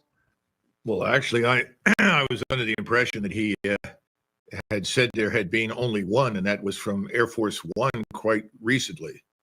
But perhaps he's talked about others. But for as far as I know, the Russians have not confirmed anything. And they sent out an official statement and said, we haven't had any formal approaches whatsoever, no serious discussion. And what we see is a lot of sloganeering, but nothing serious. You have an opinion of the current state of American-Russian governmental relations? Well, if you're a Russian and you listen to many of the statements that President Trump has made over the last week or so, you are probably deeply offended, if for no other reason, because President Trump, for reasons that I don't understand, continues to repeat the lies that constitute the narrative that was spun up by the Biden administration about Ukraine. We're back to these outrageous numbers of Russian losses, which are wrong. And we now have independent institutes, foundations all over the West telling us that Russian growth is at 3.9 to 4%, which is exactly what the Russians have claimed. So their economy is not in trouble. They are not desperate, quote unquote, for a deal. And I think conveying the impression that somehow or another the Russians are has offended them. And we may have reached a point where, quite frankly, since we have no leverage over them whatsoever, the Russians are just going to continue to move forward and do whatever they think is appropriate to clean up the battlefield, unquote, and end the war on terms that they find acceptable. And I think there's a high probability that could happen. I mean, is there any chance whatsoever that Putin would negotiate anything about a demilitarized zone or about NATO? I would think that these are utter non-starters, and if the Trump administration doesn't know that, it's delusional. Well, I think they are delusional. That's eminently clear from the statements that come out of the White House and also people inside President Trump's inner circle. No, there's no chance. They don't want a demilitarized zone. They don't want a permanent divide between themselves and the rest of Europe. They're not interested in perpetuating these hostilities. And they would like some recognition that this regime in Kiev is highly corrupt, destructive, and frankly, barbarous. I mean, the things that they've done to the Russians, that they captured, the civilians that they've murdered, now rounding up more boys to send to the front to die for nothing. All of these things should somehow or another break through this mountain or wall of lies that continues to dominate our thinking. So I think the Russians are ready to simply get on with it, walk away from us, and do what they think is appropriate. All right, this is not the clip where the president says the Russian economy is collapsing, a known falsehood. But this is his last statement saying we're talking to both sides. Chris, cut number 6. Sir, can you tell us about your conversation with Vladimir Putin? I don't want to do that now. No, we're trying to end that war. It's a war that would have never happened if I were president. Would have never happened. But we're making progress, but I can't tell you. On Putin again, you realize if you don't clarify that, everyone's going to assume you're talking to President Putin regularly. Well, they can assume that. So is it safe? It makes sense. Well, I don't want to talk about it. And if we are talking, I don't want to tell you about the conversation. It's too early. But I do believe we're making progress. We want to stop the Ukraine-Russia war. And I want to stop it just because I hate to see all these young people being killed. The soldiers are being killed by the hundreds of thousands. You're starting to put together a plan for like a peace formula or some sort of resolution. We're talking to both sides. Well, I guess he's talking to somebody if they're talking to both sides. I mean, maybe Secretary Rubio is talking to Foreign Minister Lavrov, or maybe Mike Waltz is speaking with, I don't know the name of his opposite number in the Kremlin. It's hard to tell. First of all, the good news is President Trump has expressed the right sentiments, but I think there has to be a recognition on his part, which is not yet there, that frankly, we're not going to impose anything on the Russians. There is this supposition that Russia has to accept something that we create. And in reality, that's not the case, which is why continually now for weeks, whenever I've been on your show and others, I've said suspend the military aid immediately, withdraw all U.S. personnel, civilian, military, otherwise, and then offer to host a conference involving the people that border Ukraine and Russia and sort through this and come up with a neutrality document with which everybody can live. Well, I just don't think we have this important role to play. Now, on the other hand, what the Russians would like to talk to us about is a larger security architecture for Europe. They would like to get past all this hostility, come up with a solution that guarantees the security of everybody, themselves and the Europeans. And we could participate in that, and we could close, quote unquote, a deal with the Russians.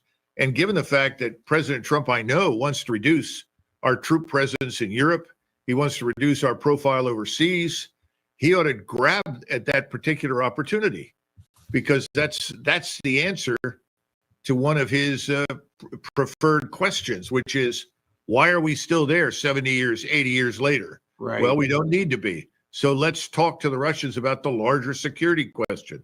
I don't know why that hasn't happened, but the people around him are clearly not providing him with an accurate picture of the battlefield in Ukraine, other than to point out, yeah, hundreds of thousands of people are being killed. Right now, those are Ukrainians.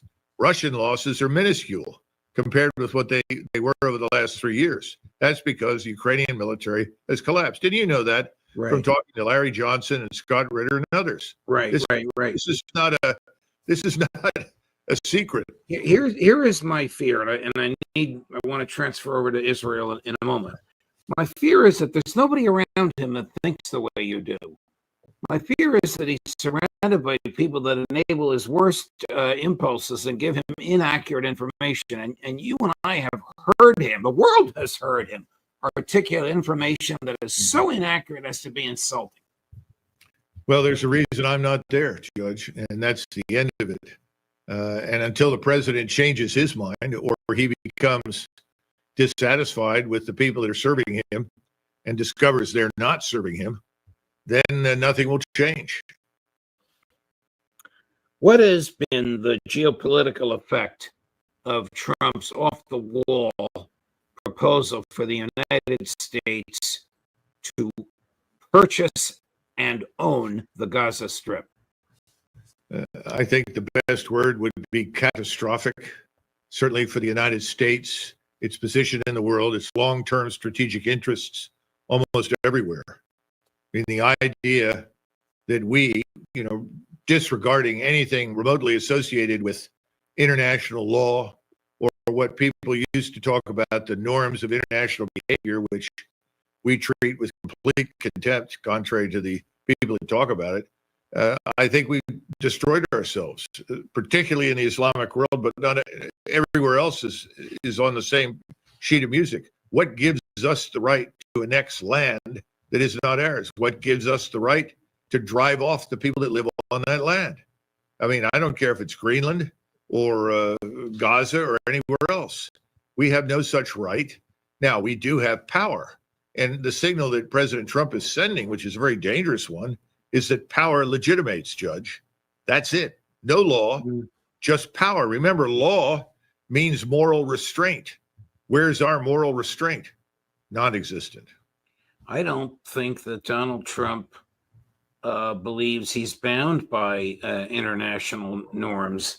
I mean, the ceasefire agreement between Israel and Gaza, which he has urged be violated by demanding all hostages released on Saturday, not just the 3 the agreement for, was crafted by the United States, agreed to by the United States, accepted by Israel and Hamas, crafted by his own advisor, Mr. Witkoff, and now he's arguing that it be disregarded or violated. The only conclusion anybody watching this can reach is that he is interested, along with Mr. Netanyahu, in triggering a confrontation that will lead to a wider regional war. Egypt has already poured forces into the field and has resigned itself to the high probability that they will be at war with Israel. Now, I don't know what Mr. Sisi discussed today with President Trump, but the Egyptians are not going to take in 1 million Palestinian refugees. That's off the table. No one in the Arab world, no one in the Islamic world expects that or would tolerate that. So that's the first part. The second part is there is still Iran. There's the uncertain condition inside Turkey. We don't seem to have a grasp of how unstable and uncertain that part of the world really is right now and how sensitive everything is. The Saudis, who, as you know, are normally very restrained, have been very emphatic about what they will not tolerate and what they will not support. Right. So I think the time for bribing, bullying, and bombing is over. I'm sure we'll go back to bombing. I mean, clearly that's what we can expect in Gaza, sadly. And that message is being sent. The war resumes, and we're going to force all these people out or kill them. That's on the table. Colonel, I don't know if General al-Sisi was there today, but I do know that King Abdullah was there. You talk about bribing and bullying. President Trump got King Abdullah to say, we find the proposal very interesting. but proposal very interesting. If they accepted, you've said this, if Jordan accepted 500,000 Palestinians, the king would no longer be king. No, he'd be dead. The same thing for Sisi.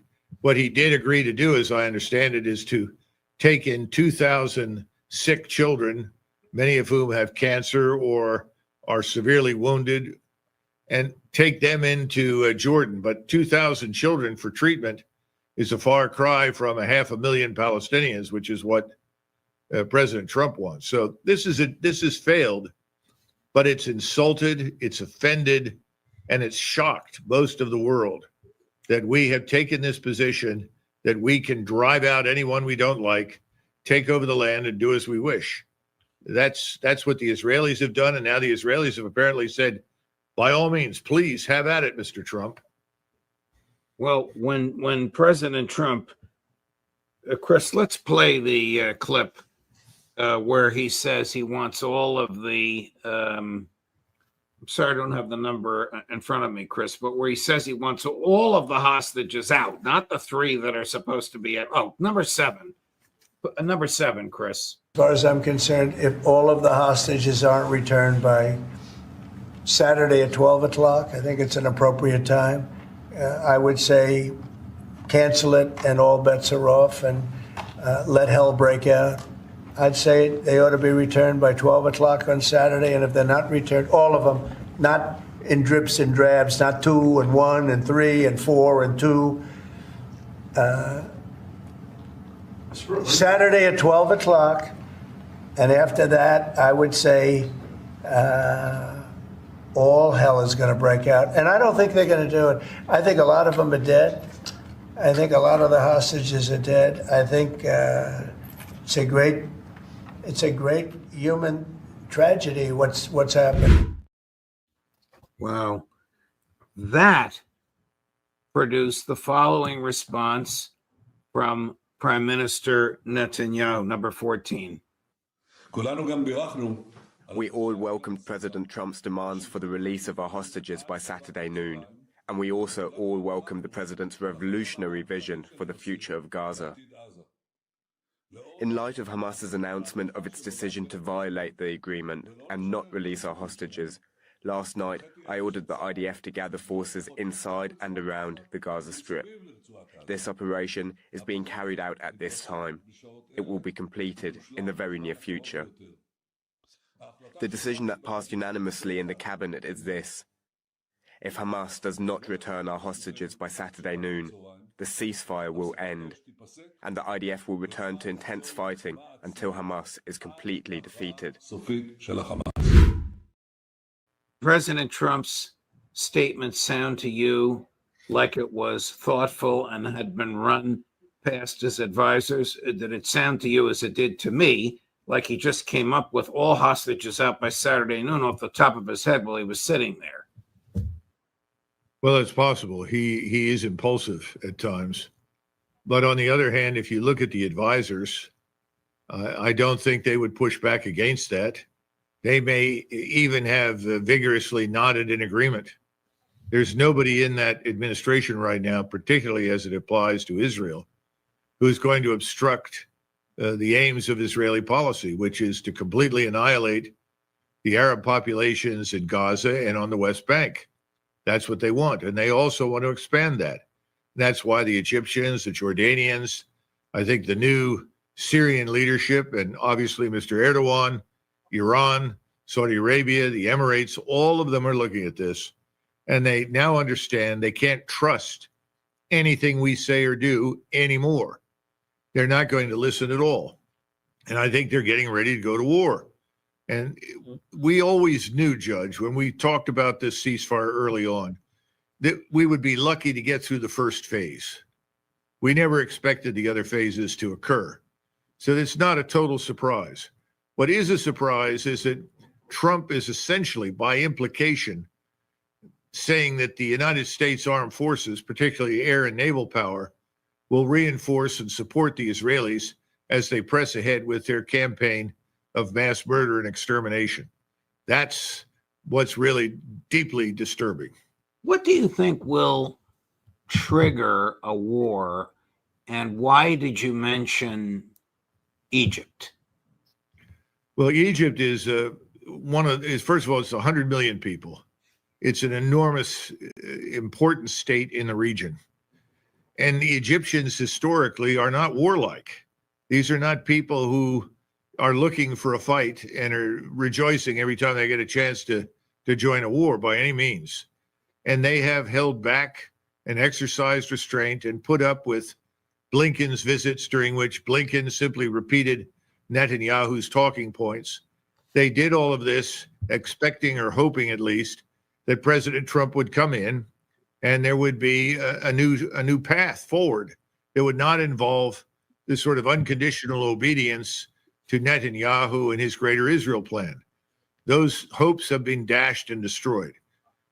Sisi, for a long time now, has been under threat for removal.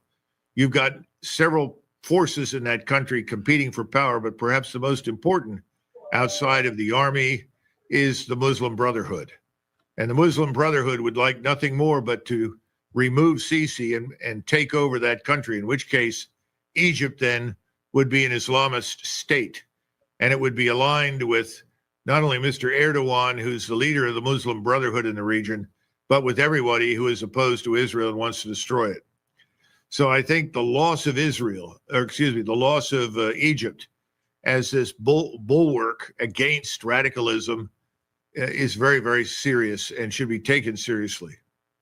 Now, if President Trump is going to try and bully or cajole General al-Sisi to take 500,000 Palestinians, he does not understand what you just articulated, nor will he hear it from his advisors. I'm sorry to be returning to that same theme. Well, maybe, but maybe he doesn't believe that. You know, we have to understand something. If you go back through history and you look at leaders of great powers, much like Donald Trump, they have a bad habit of overestimating their own capabilities, underestimating the capabilities of other potential adversaries, and exceeding the limits of their power. I think right now that is exactly what President Trump is doing. He's dangerously exceeding the limits of American power and influence. And he's doing it in a way that is very harmful to us. Set Israel aside right now. I'm talking about Israel. I'm talking about the United States of America, its position in the world and its influence.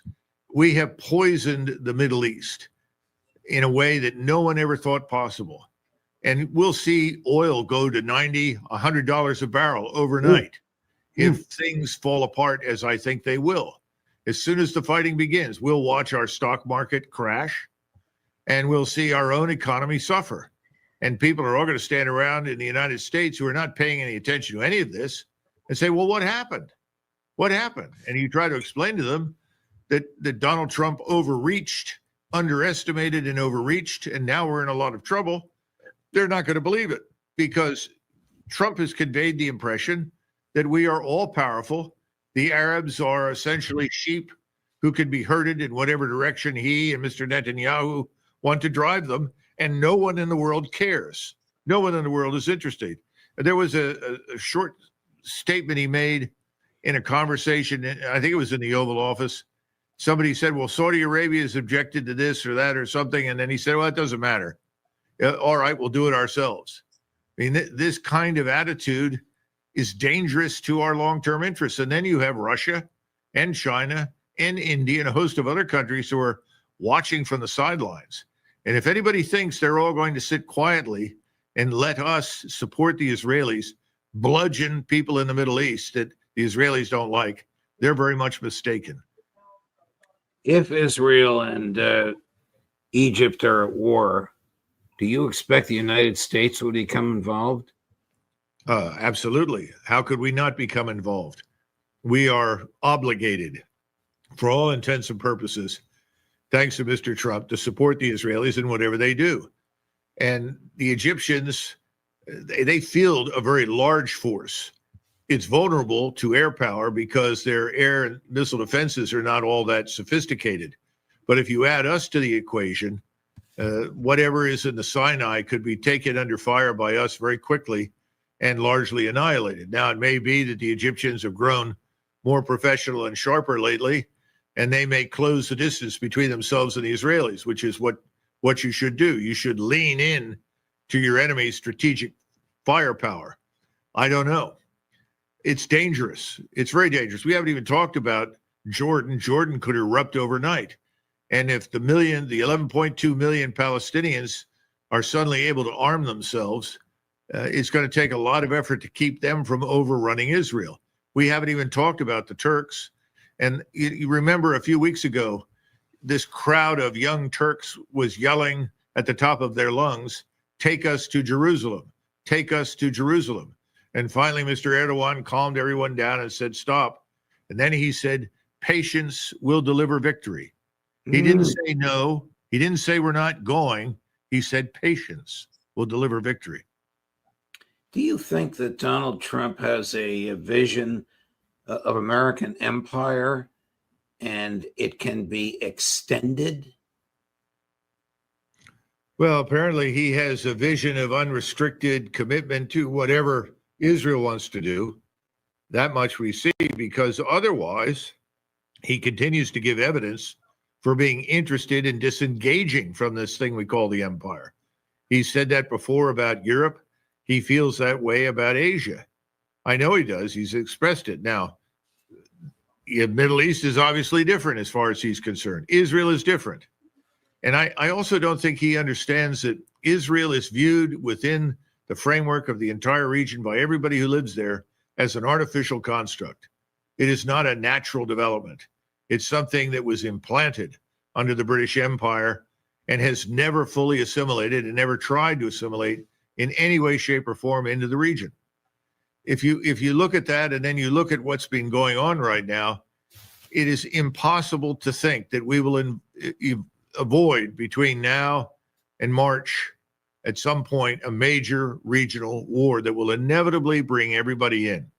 You say March. You mean the next month? March is 2.5 weeks away. Yes. I think these meetings that are being held now are very important. And the men that are attending them, Abdullah and Sisi, are very important. And when Sisi goes back, he's extremely close to MBS, Mohammed bin Salman, the Crown Prince.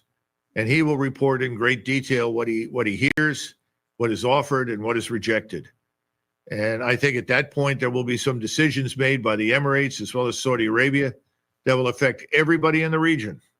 And we will find that we are up against an alliance that is finally coalesced across the whole place. Eventually, we have the war with Iran. And the Iranians are now walking around in despair because they've concluded that whatever they hoped might work with Trump won't. I mean, the champagne bottles are popping in Washington and I think in Israel because they think they finally turned a corner and that this war for Jewish supremacy is going to be won and ultimately they will rule over the region. I don't. I think it hasn't even begun yet, and it's not going to end well for anybody.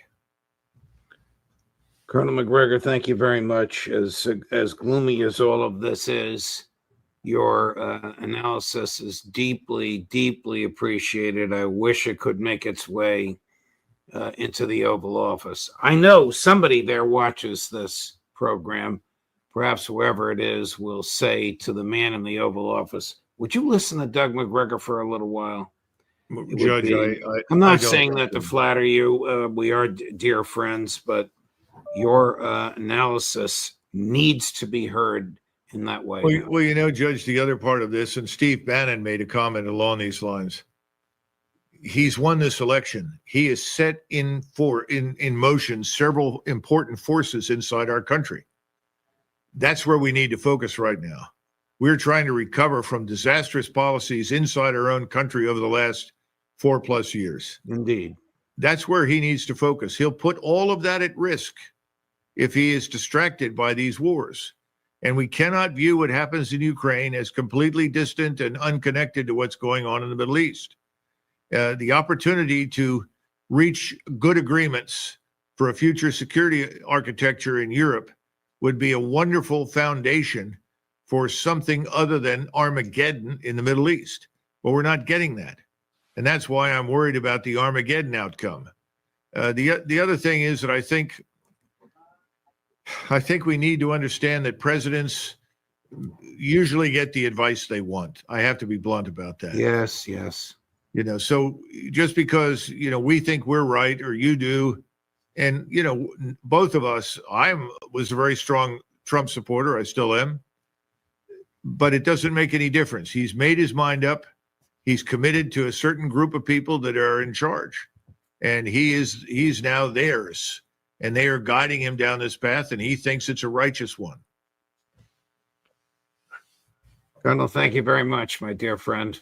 Sure. Deeply appreciated. We look forward to seeing you next week. All the best. Right. Thanks. Sure. Wow.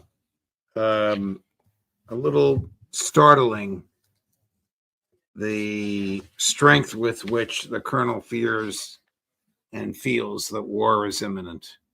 But thank God he's warning us. Tomorrow, Wednesday, Aaron Mate at noon, Phil Giraldi at 3, and midnight in Moscow, Pepe Escobar at 4. Judge Napolitano for Judging Freedom.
Hi, everyone. Judge Andrew Napolitano here for Judging Freedom. Today is Wednesday, October 25th, 2023. Colonel Douglas MacGregor joins us now. Colonel, always a pleasure, my dear friend. Thank you for your time and your insight.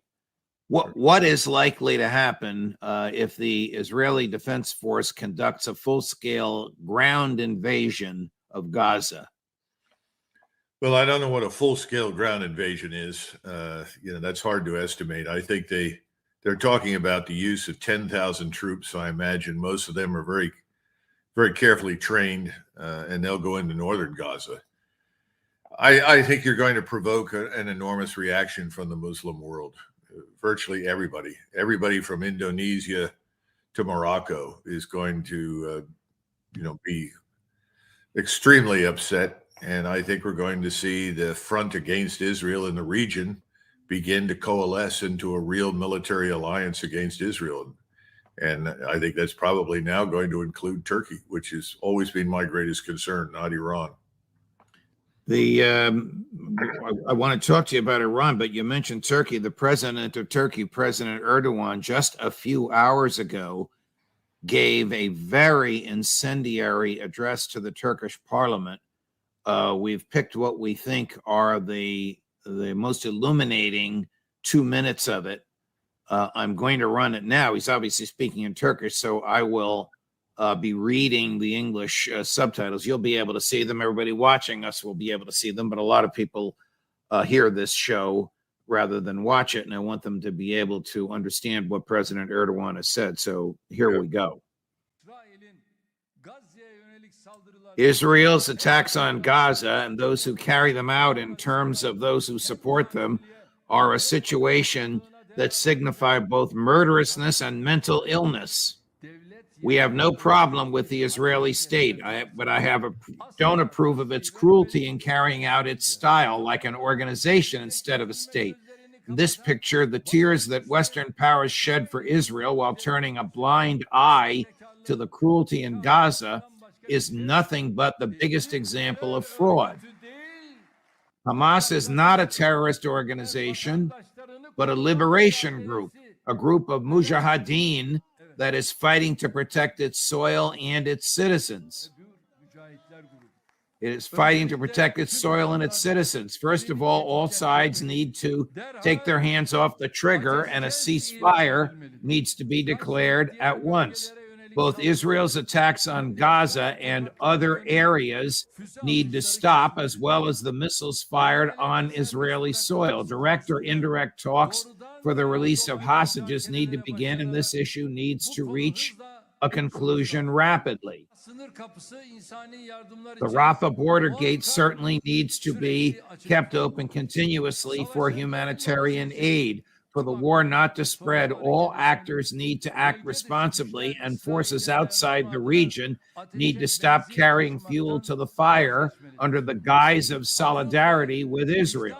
I call on all other countries that have wisdom and a conscience to put pressure on Netanyahu's government for the Israeli state to return to common sense. I would like to remind of the need to not continue these developments with an understanding of the cross against the crescent. Are you surprised at his bellicosity? No, actually, I was very pleased with his restraint when he first came forward and offered to mediate. And I was hoping that Washington, if not Israel, would take it seriously and accept his offer. Now what he's done, setting aside, his actual words, is he set the stage for eventual Turkish military intervention into this regional conflict. He's warning the Israelis, and he's warning us that you're playing with fire and you're going to get a full-scale war. That's the message. I hope we get it. Are we, by putting an aircraft carrier and support vessels, one of them has 2,000 Marines in it, we understand, or on it, in the Eastern Mediterranean, and another one either in the Persian Gulf or the Red Sea, attempting to provoke people like President Erdogan and the mullahs that run the government of Iran?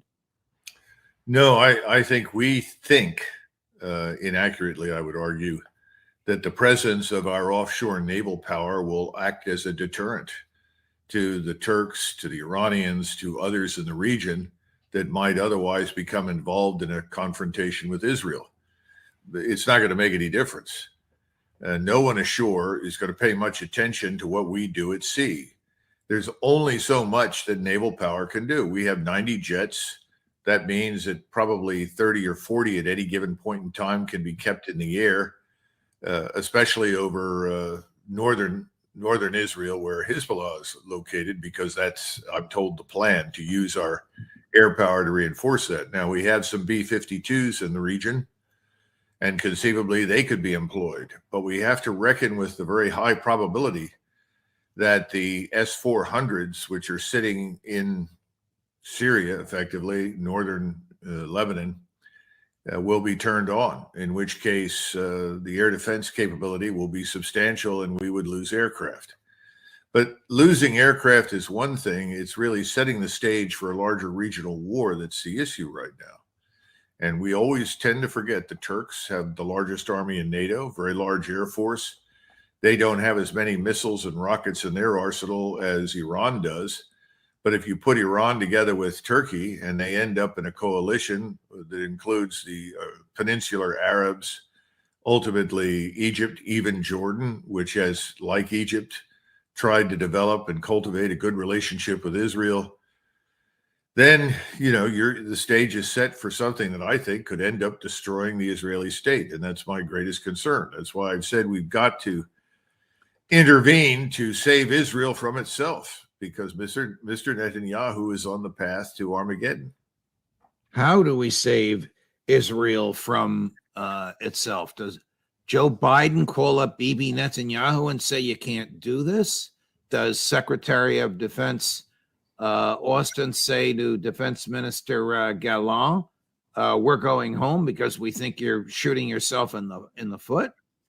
Well, the issue is this. You have, on the one hand, an understandable and entirely justified interest on the part of Israel to destroy Hamas. I don't know of anybody who disagrees with that. I certainly don't. I'm 100% behind whatever can be done to destroy Hamas. The The only problem, person that apparently disagrees with that is President Erdogan, who thinks they're a liberation organization. well, he a couple of days ago he took a different position. Now suddenly they become holy warriors defending their ground, which I think is very scary, because that makes it very clear that he has unambiguously aligned himself now with the opponents of Israel. He had not done that before. But I think it takes a president who has the authority and the strength to tell the Israeli government, no, you cannot go into Gaza and execute the plans that you currently have. Now, we've had this before. Richard Nixon made it abundantly clear that we would not tolerate an Israeli presence on the Egyptian side of the Suez Canal. Some of you may remember that the Israelis crossed that canal and then were withdrawn back to the other side. It eventually produced a very good agreement between Egypt and Israel. And of course, Right.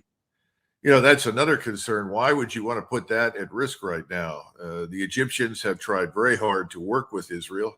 In fact, we know that the Egyptian general in military intelligence alerted the Israelis to the possibility of this Hamas attack. At least that's the public record says that. So that's another problem. You know, if you've got a population that's enraged, and that's the case all over the Muslim world right now, certainly in Egypt, how do you, General Sisi, who's leading Egypt, suppress the tendency to say we must defend and protect our brothers in Gaza? Egypt doesn't want a war with Israel, but how do you keep them out under the circumstances? I think it's the same thing for Jordan. I mean, the king of Jordan has done the same thing, tried to cultivate a good and positive relationship with Israel. But they all say the same thing. Collective punishment does not equate to Israeli security. It destroys it. That's the problem. So you've got to have a president that calls up and simply says, we can't do that. If you insist upon this, we will withdraw our naval forces. You are on your own. On the other hand, if you pull back, we'll reconsider what our options are, what can be done, then we'll remain and continue to support you. That's a tough thing for him to do, given the power and influence that the Israelis have in Washington, D.C. Do you think that the neocons who have heretofore prevailed upon President Biden in the Russia-Ukraine, confrontation are itching, like Senator Lindsey Graham, to have a fight with Iran? I think it's very obviously the case. I mean, when you look at somebody like Lindsey Graham, and there are many, many others, you can go back and look at someone like Norman Podhoretz, who used to advise John McCain when he was in the Senate, and he said every morning he woke up and prayed that war had broken out and we were going to destroy Iran. I mean, there's been this obsession, this fixation with the annihilation of Iran. Now seems to be the moment that the neocons, globalists, so forth, have chosen to attack Iran, and they're in a full court press. As I think I mentioned, former Senator Joseph Lieberman has been on beating the drums for essentially the same thing, although he talked about targeted missile attacks or something, which of course is ridiculous. Once you go to war, you go to war. And there are no holds barred. So the notion that you're going to attack 2 or 3 targets and you don't get a full-scale war is absurd. Is there a propaganda campaign in the West designed to push the Biden administration toward war with Iran, led by people like Senator Graham and former Senator Lieberman? Of course. But this has been ongoing. This is not new. All of these people have expressed this wish repeatedly for years. They simply think that now they have the opportunity to finally unleash it. They think they've got an administration that they can manipulate, that they can push and bully into action. And indeed, they don't really have to bully. They've got plenty of people inside the Biden cabinet that are absolutely hard over to attack Iran. And this obsession with attacking Iran obscures the other things that are going on in the region, as we've discussed. You attack Iran, that's going to do you a lot of good when you've got 250,000 Turkish troops moving through Syria to engage the Israelis on the Golan Heights. I mean, this is what nobody's thinking about. What happens when the Turkish forces at sea attack our forces at sea? And by the way, remember that we're not really moving our forces into the Eastern Mediterranean at this point because they'd be at risk of attack from a whole range of weapon systems that are ashore. So at the moment, the safest place for the carrier battle group is somewhere in the vicinity of Sicily.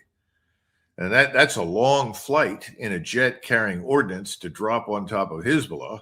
And of course, everything hinges on Hezbollah. In other words, the assumption is, and I think it's an accurate one, that if the Israelis strike decisively into Gaza with whatever size force they develop, they're going to get a two-front war. And Hezbollah is going to take the gloves off and launch its 100,000+ missiles and rockets into Israel.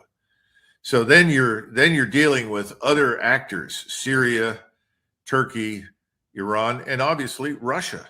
Russia is not going to sit idly by and watch Iran be destroyed. And Russia will be disinterested in going to war with us, certainly doesn't want a war with Israel. Russia's been very accommodating to Israeli interests, but remember, the Israelis have helped in Ukraine to kill Russian troops.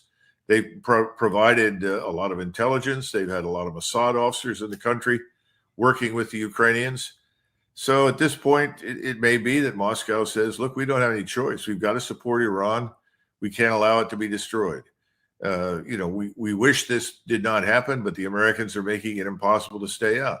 It's why I keep telling people that the best analogy for this is really 1914.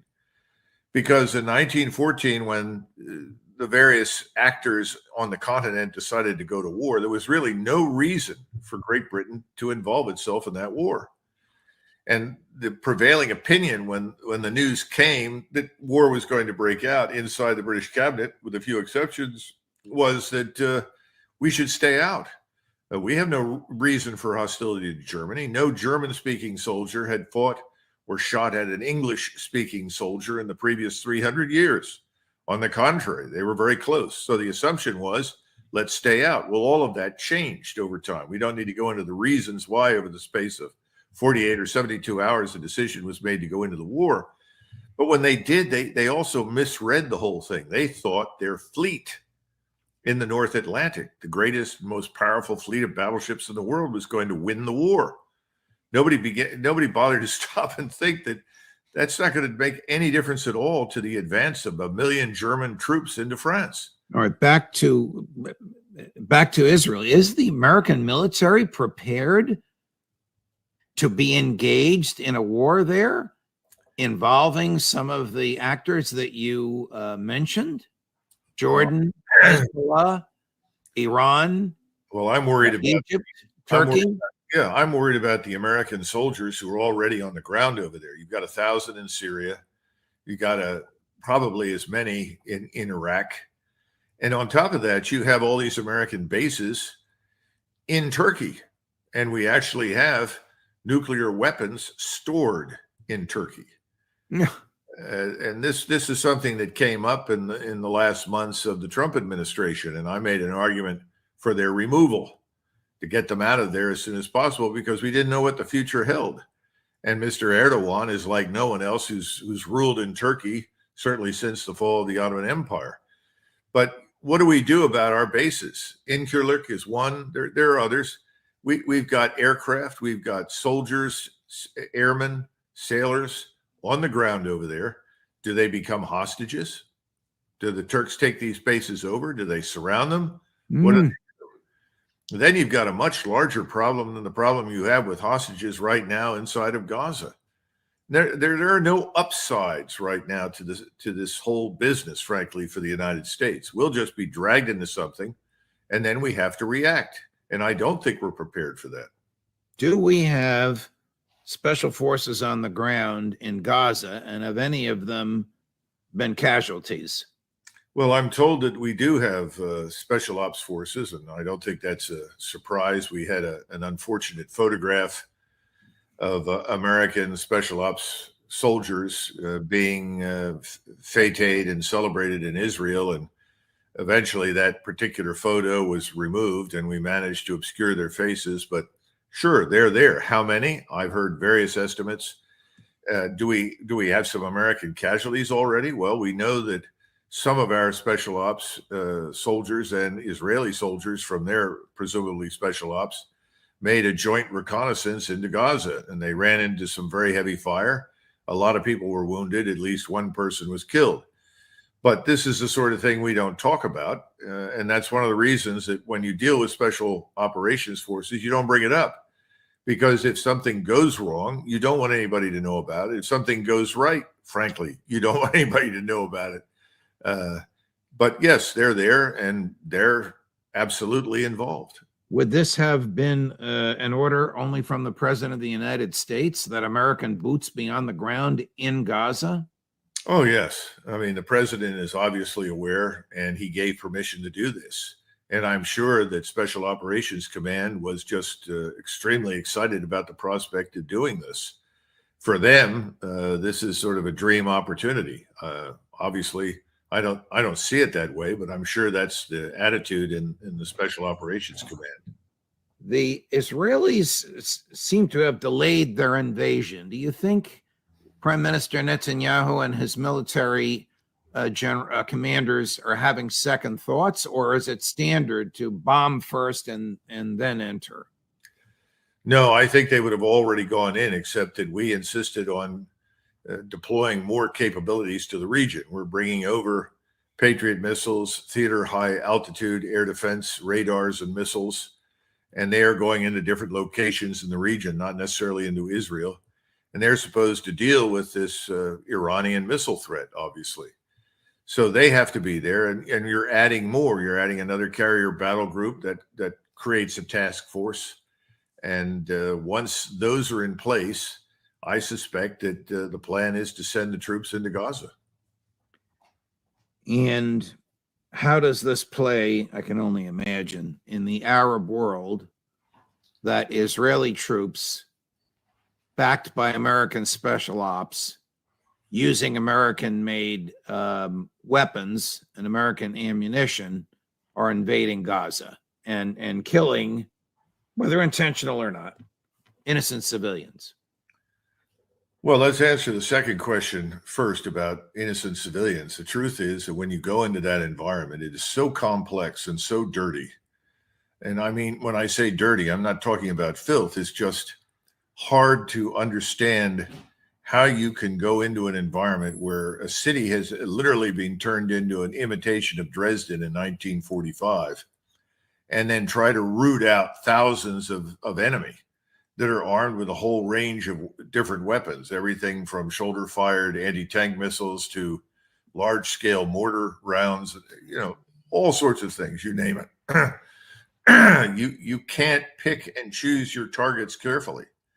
If you think there's someone out there that's moving, your predisposition as a soldier, Israeli, American, British, anybody, is going to open fire because you want to kill the enemy and survive.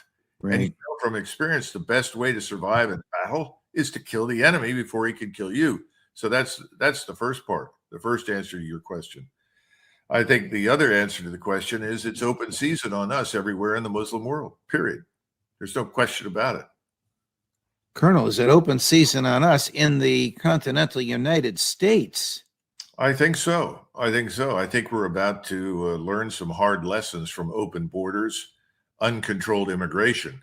Everybody forgets that the people that flew those aircraft into the buildings on 9/11, into the towers in New York, had all come to the United States legally. They'd overstayed their welcome, and they had become illegal aliens inside the United States. But nobody tracked them. And if you didn't track them, they were essentially free to go and do whatever they wanted. And we know that now. We know that they went and took flight lessons in Florida. And the only lesson they were interested in is how do you take off? Nobody cared about whether or not you landed. You would have thought somebody would have said, Right. "Gee, that's kind of a red flag." Yeah. But the bottom line is that's true. We're going to see it. And we know that Hezbollah and Hamas have very large presences in Mexico. Of the two, Hezbollah is much larger, better financed, better organized than the Hamas presence. But there are a lot of Sunni and Shia Muslims in Mexico. There's a very large community. We have to assume, in fact, I've been told, that they have cells inside the United States. And when they attack, we'll find out how lethal they are. Here's Admiral Kirby, number 3, Chris, stating the obvious that in war, innocent civilians die. This is war. It is combat. It is bloody. It is ugly, and it's going to be messy. And innocent civilians are going to be hurt going forward. I wish I could tell you something different. I wish that that wasn't going to happen, but it is going to happen. And that doesn't make it right. It doesn't make it dismissible. It doesn't mean that we aren't going to still express concerns about that and do everything we can to help the Israelis do everything they can to minimize it. But that's unfortunately the nature of conflict. Your observations and from your sources, do you believe that the Israeli military has done its best to minimize civilian casualties, or are they just carpet bombing? Historically, the Israelis, the men that I know, have always done everything within their power to avoid killing civilians. I have never seen any evidence that an Israeli pilot or an Israeli officer has deliberately attacked a church, a mosque, a hospital. Now, perhaps that's changed, but that was my experience, and I mean that. And we do the same thing, contrary to popular belief. Do we make mistakes? Sure. You saw that during the Kosovo air campaign when we struck the Chinese embassy in Belgrade. Someone looked at the targeting information, the photographs, mixed things up, and ultimately we attacked a location that we shouldn't have. I would also say something else, though, about Admiral Kirby. I hope he has a similar explanation ready if we end up with dead Americans in malls in Minnesota, Pennsylvania, Texas, and Ohio, where Muslims could suddenly show up and gun everybody down that they see, or engage in knife attacks, which is what we've seen in Great Britain and in Europe. This is very possible. It's very plausible. I don't think the American people are going to be very happy to discover that these enemies that are killing people over in Israel or in Europe are also here inside our population. What will it take, aside from old Joe talking to Bibi, to dial this back? I don't think that there's anyone in Washington currently interested in dialing anything back. If anything, I see the opposite. There are very, very few voices urging caution. No one is saying, emotions are running hot. This is not a good time to make these decisions. We need to think carefully about the consequences, look at the strategic as well as the operational implications, take seriously what the president of Turkey has just said, take seriously what we're finding out through the intelligence systems about potential attacks against us as well as Israel and in Europe. No one is doing that. So I don't see that is possible. What I do see is an enraged American population and probably enraged European populations when they are drawn into this, when their societies who've been penetrated by the same terrorist organizations and elements fight us because we're supporting Israel. Now, that doesn't mean that we should abandon Israel. It simply means we need to think very carefully about what we can and can't do, because we still have an obligation to protect America first. We're not doing it. We're not doing it on the border. We're not doing it in our cities. We're not doing it anywhere. I would hope that Americans will become enraged about that quickly. Colonel MacGregor, thank you very much. It's a difficult subject to discuss, and your candor, as always, is so refreshing and illuminating. We'll see you again soon. Thank you, Judge. Of course. More as we get it coming up as the week progresses. Scott Ritter, Professor Mearsheimer, Professor Sachs, the Intel Roundtable, and the Q&A with me, which seems insignificant, quite honestly, after listening to what we just heard from the great Colonel Douglas MacGregor. But thank you for watching. Thank you for subscribing. We're up to 220,000 subscriptions. Our goal is 250,000 by 2 months from today, Christmas Day. I have every belief that, thanks to you, we'll be there. Judge Napolitano for Judging Freedom.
Hi, everyone. Judge Andrew Napolitano here for Judging Freedom. Today is Tuesday, April 9th, 2024.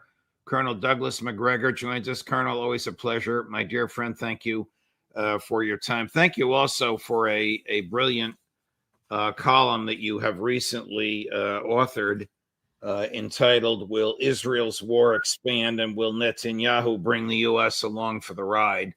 I plan on going through much in the column when we during our conversation, which we're beginning now. You have written, starting with Ukraine now, that events in Ukraine have mobilized or solidified Asia, Africa, Latin America, and parts of Europe against the United States and the West. Can you explain what you mean by that, please, Colonel? Well, you have to look at a number of things, but most important, we have appealed to the world to back this proxy war in Ukraine against Russia, and it hasn't worked. When you look at most of the so-called developing world, it's almost universally behind Russia. And naturally, it has helped enormously for China and India, and which represent, let's put it bluntly, almost half or more of the population of the planet, to sign on for Russia. So then you add to this the BRICS issue, and even though BRICS only has at this point 8 or 9 members, the truth is there are 84 nations preparing to join it. And of course, is the financial effort to move to gold-pegged currency. In other words, to get out from under our financial hegemony. So you have, on the one hand, large numbers of people who are tired of being targets for U.S. military intervention and CIA meddling on the one hand, and on the other, you have people that said, we don't want to be under the financial thumb of the United States and New York City any longer. It's interesting about gold. Of course, the United States was on the gold standard until FDR partially took us off, and then Nixon completed the removal. And now you have these developing nations with a better understanding. I don't want to get into Economics 101, but I have to comment on this. Have a better understanding of Economics 101 and the value to stability of gold than the United States and the West has. You probably agree with me on that. Oh, yeah, obviously. And I don't know how much gold we actually have. You'll recall that our friend, Dr. Ron Paul, has tried repeatedly, at least while he was in office, to audit the whole system and inspect the gold holdings. Right. He was never allowed to do so, which leads me to question just how much is really there. And that's not a good thing either. The Germans wanted to repatriate all of their gold, and I think they got something in the neighborhood of 60% back, but the rest continues to sit somewhere inside the United States, presumably under the streets of New York City. But who knows? And I think this is part of our problem. And you're right. You know, Nixon said at the time, as you know, that this was a temporary measure, like so many other things in Washington, because we faced at that point financial ruin and crisis because LBJ had bankrupted us in Vietnam and with his war on poverty. And if you go back and look at those circumstances and look at where we are today, no one can take us off anything to rescue us at this point. Remember Milton Friedman's famous one-liner, nothing in the world is more permanent than a temporary government program. Exactly. Does Russia have the upper hand in Europe today from and after Ukraine? That is it stronger than is its military stronger than the combined militaries of Europe? Yes. Keep in mind that the combined militaries of Europe don't amount to much. We want to add up the amounts of money invested in defense, and we want to look at the numbers of people in 32 countries that might serve in the military, but it's entirely meaningless. Russia has an enormous advantage. It's homogenous. It's raised at a sizable force, now well over 800,000 and climbing. It speaks one language of command. It has one unified military command structure. It has absolute unity of effort. None of that exists in NATO.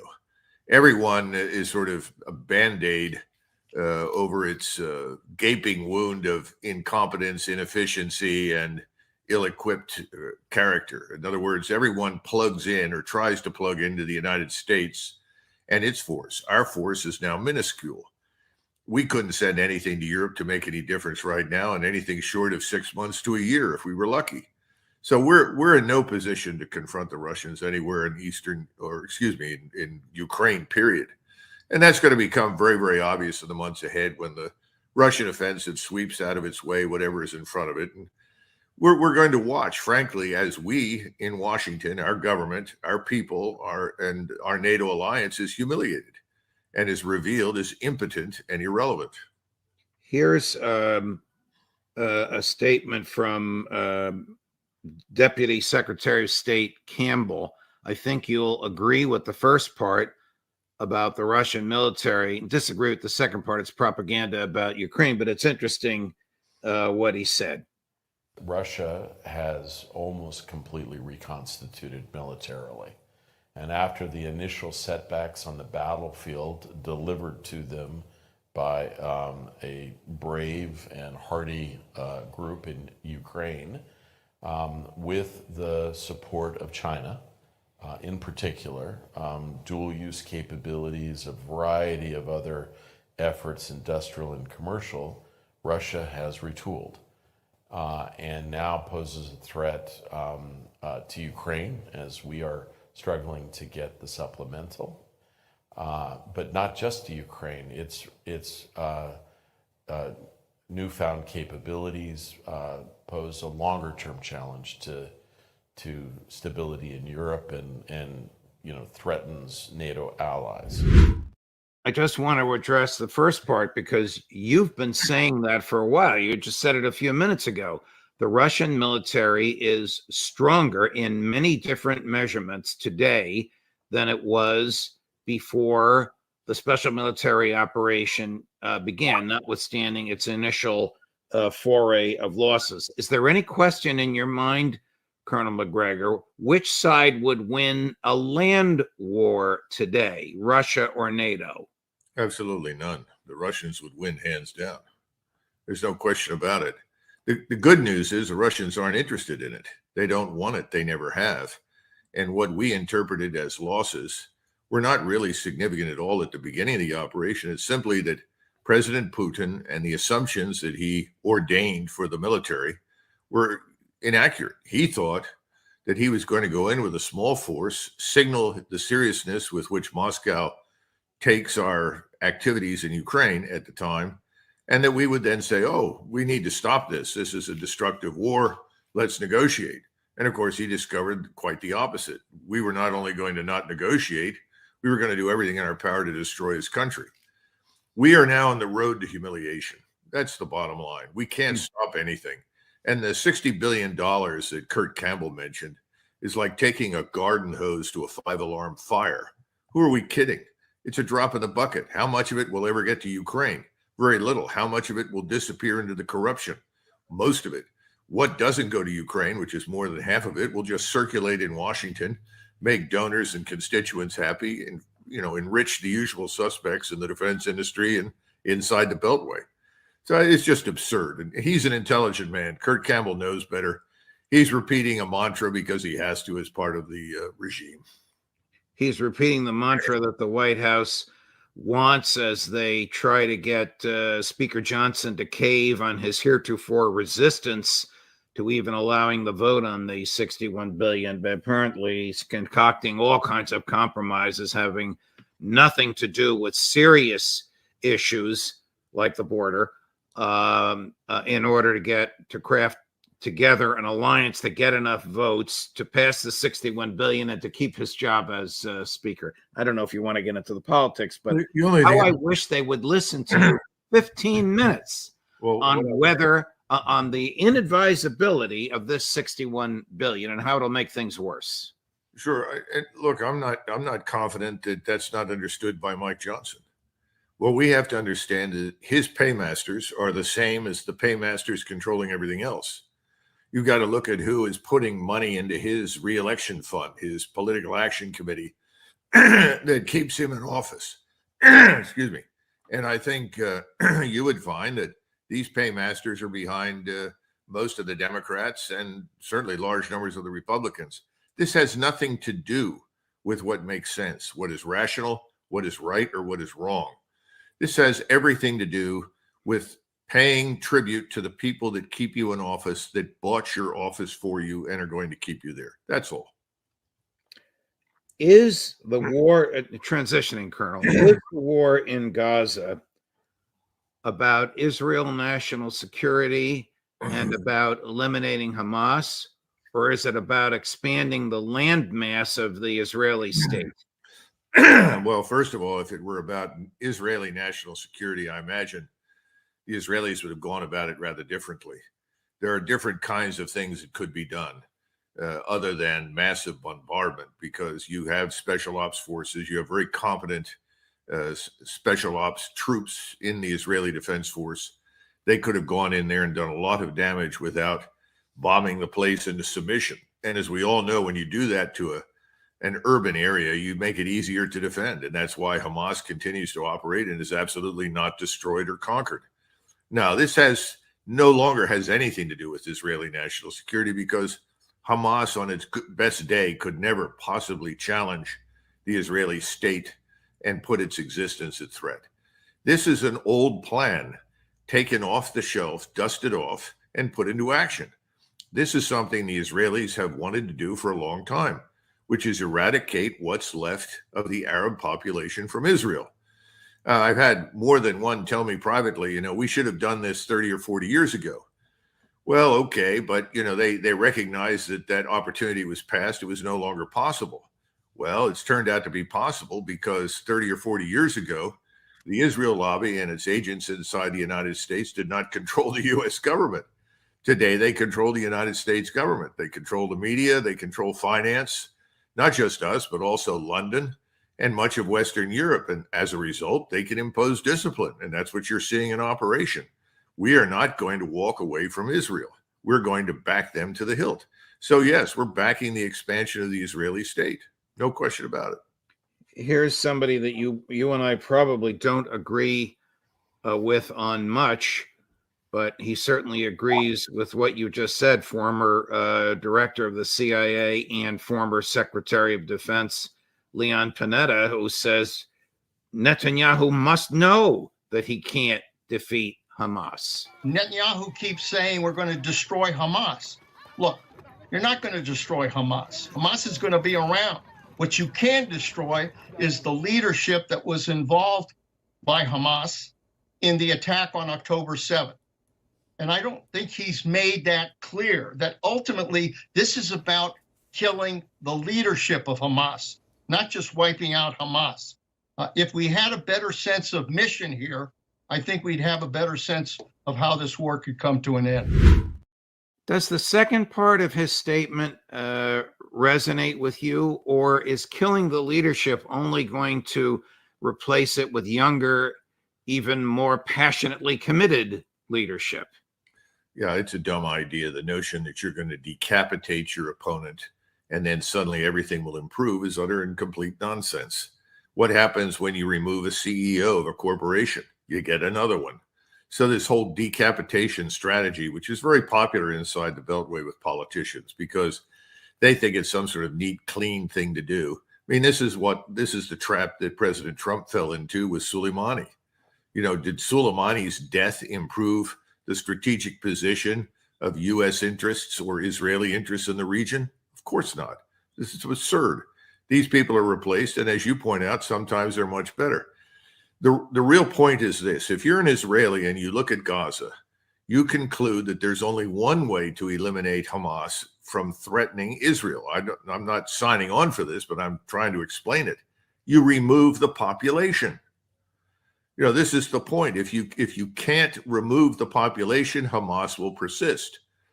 Well, that means that there can be no change in Israel. There can be no change in policy, attitude, or interaction between the Israeli government and the Israeli people and the people that surround them. That's the point.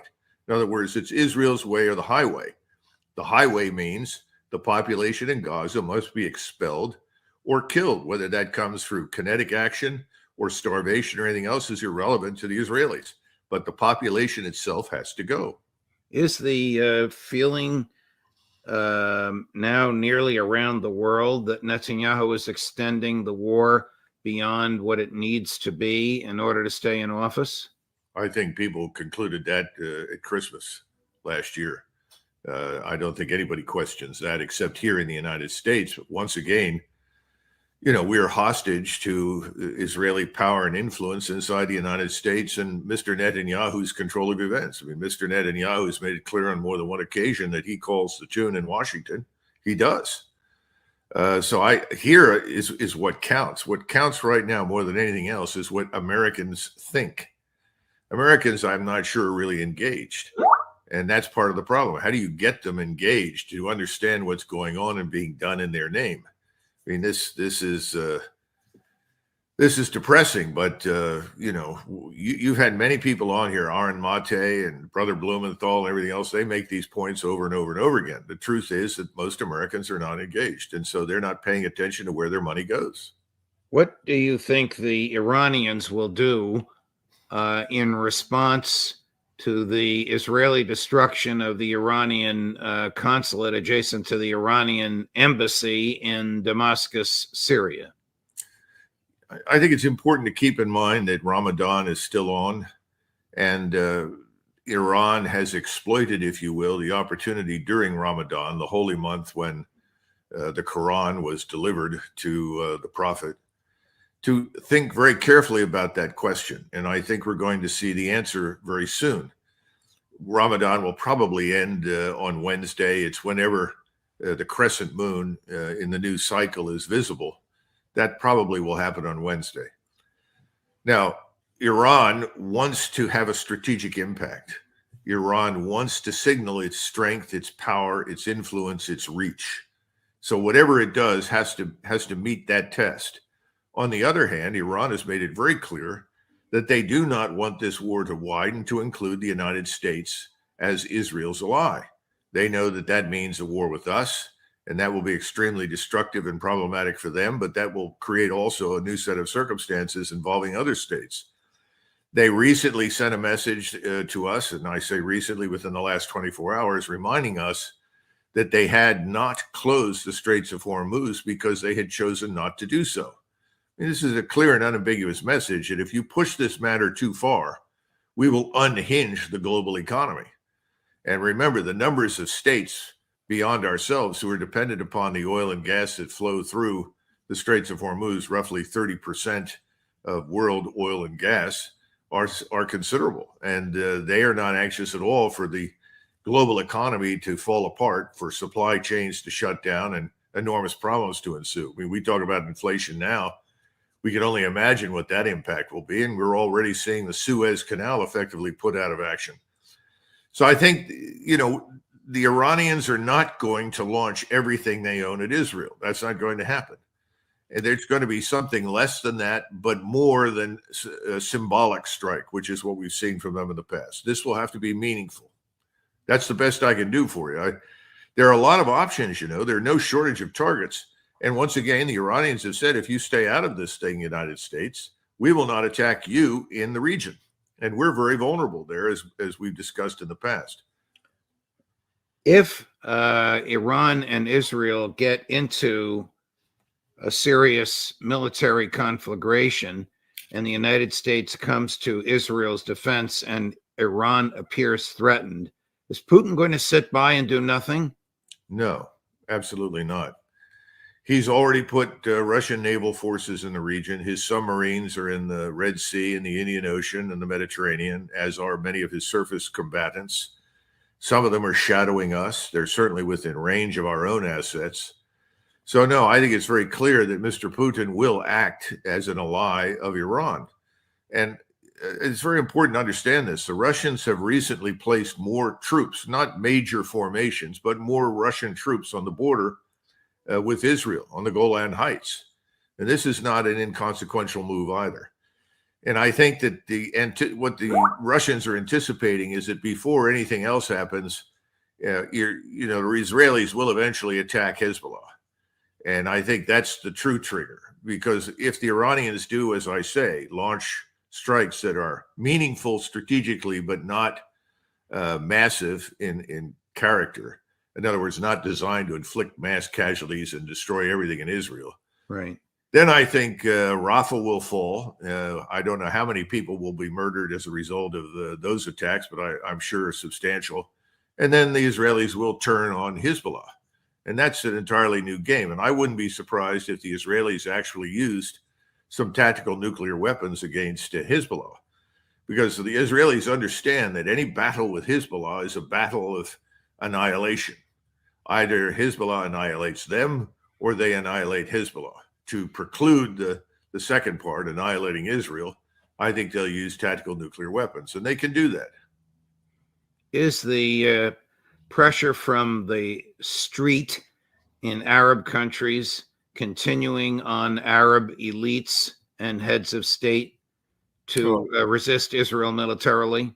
Oh, yes. The pressure is absolutely enormous everywhere. Obviously, it's more acute in a place like Egypt. Egypt is very fragile to begin with. You've got you've got almost 100 million Egyptians living on an infrastructure designed for 30 or 40 million.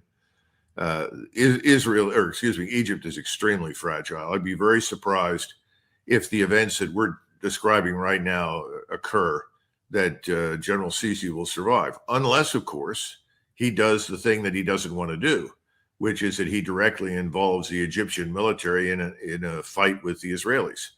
You could also see something similar to that happen to King Abdullah in Jordan, which I think would be a real tragedy. Abdullah has been a force for stability and common sense and wisdom in the region for years, but he may not have much of a choice under the circumstances. What's different, of course, is the weapons at the disposal of the Iranians and certainly of Hezbollah are quantitatively greater and more lethal than anything seen in the region before, which leads us back to an Israeli response. And the Israelis will be inclined to use tactical nuclear weapons, and especially against a concentration of force and power like Hezbollah. What is a tactical nuclear weapon? We're not talking about Hiroshima and Nagasaki. Less than 5 kilotons. In other words, something that you would only know it was a tactical nuclear weapon based on the detection of U-238 in the soil, some of the gases emitted in the atmosphere, the shape of the cloud, the height of the cloud, which would be much higher than anything you would see with conventional weapons. We would know it. Now, what would we do about it or say about it? Given the control exerted here in Washington, I'm sure we wouldn't say anything or do anything. And I'm sure we would deny that it was used at all.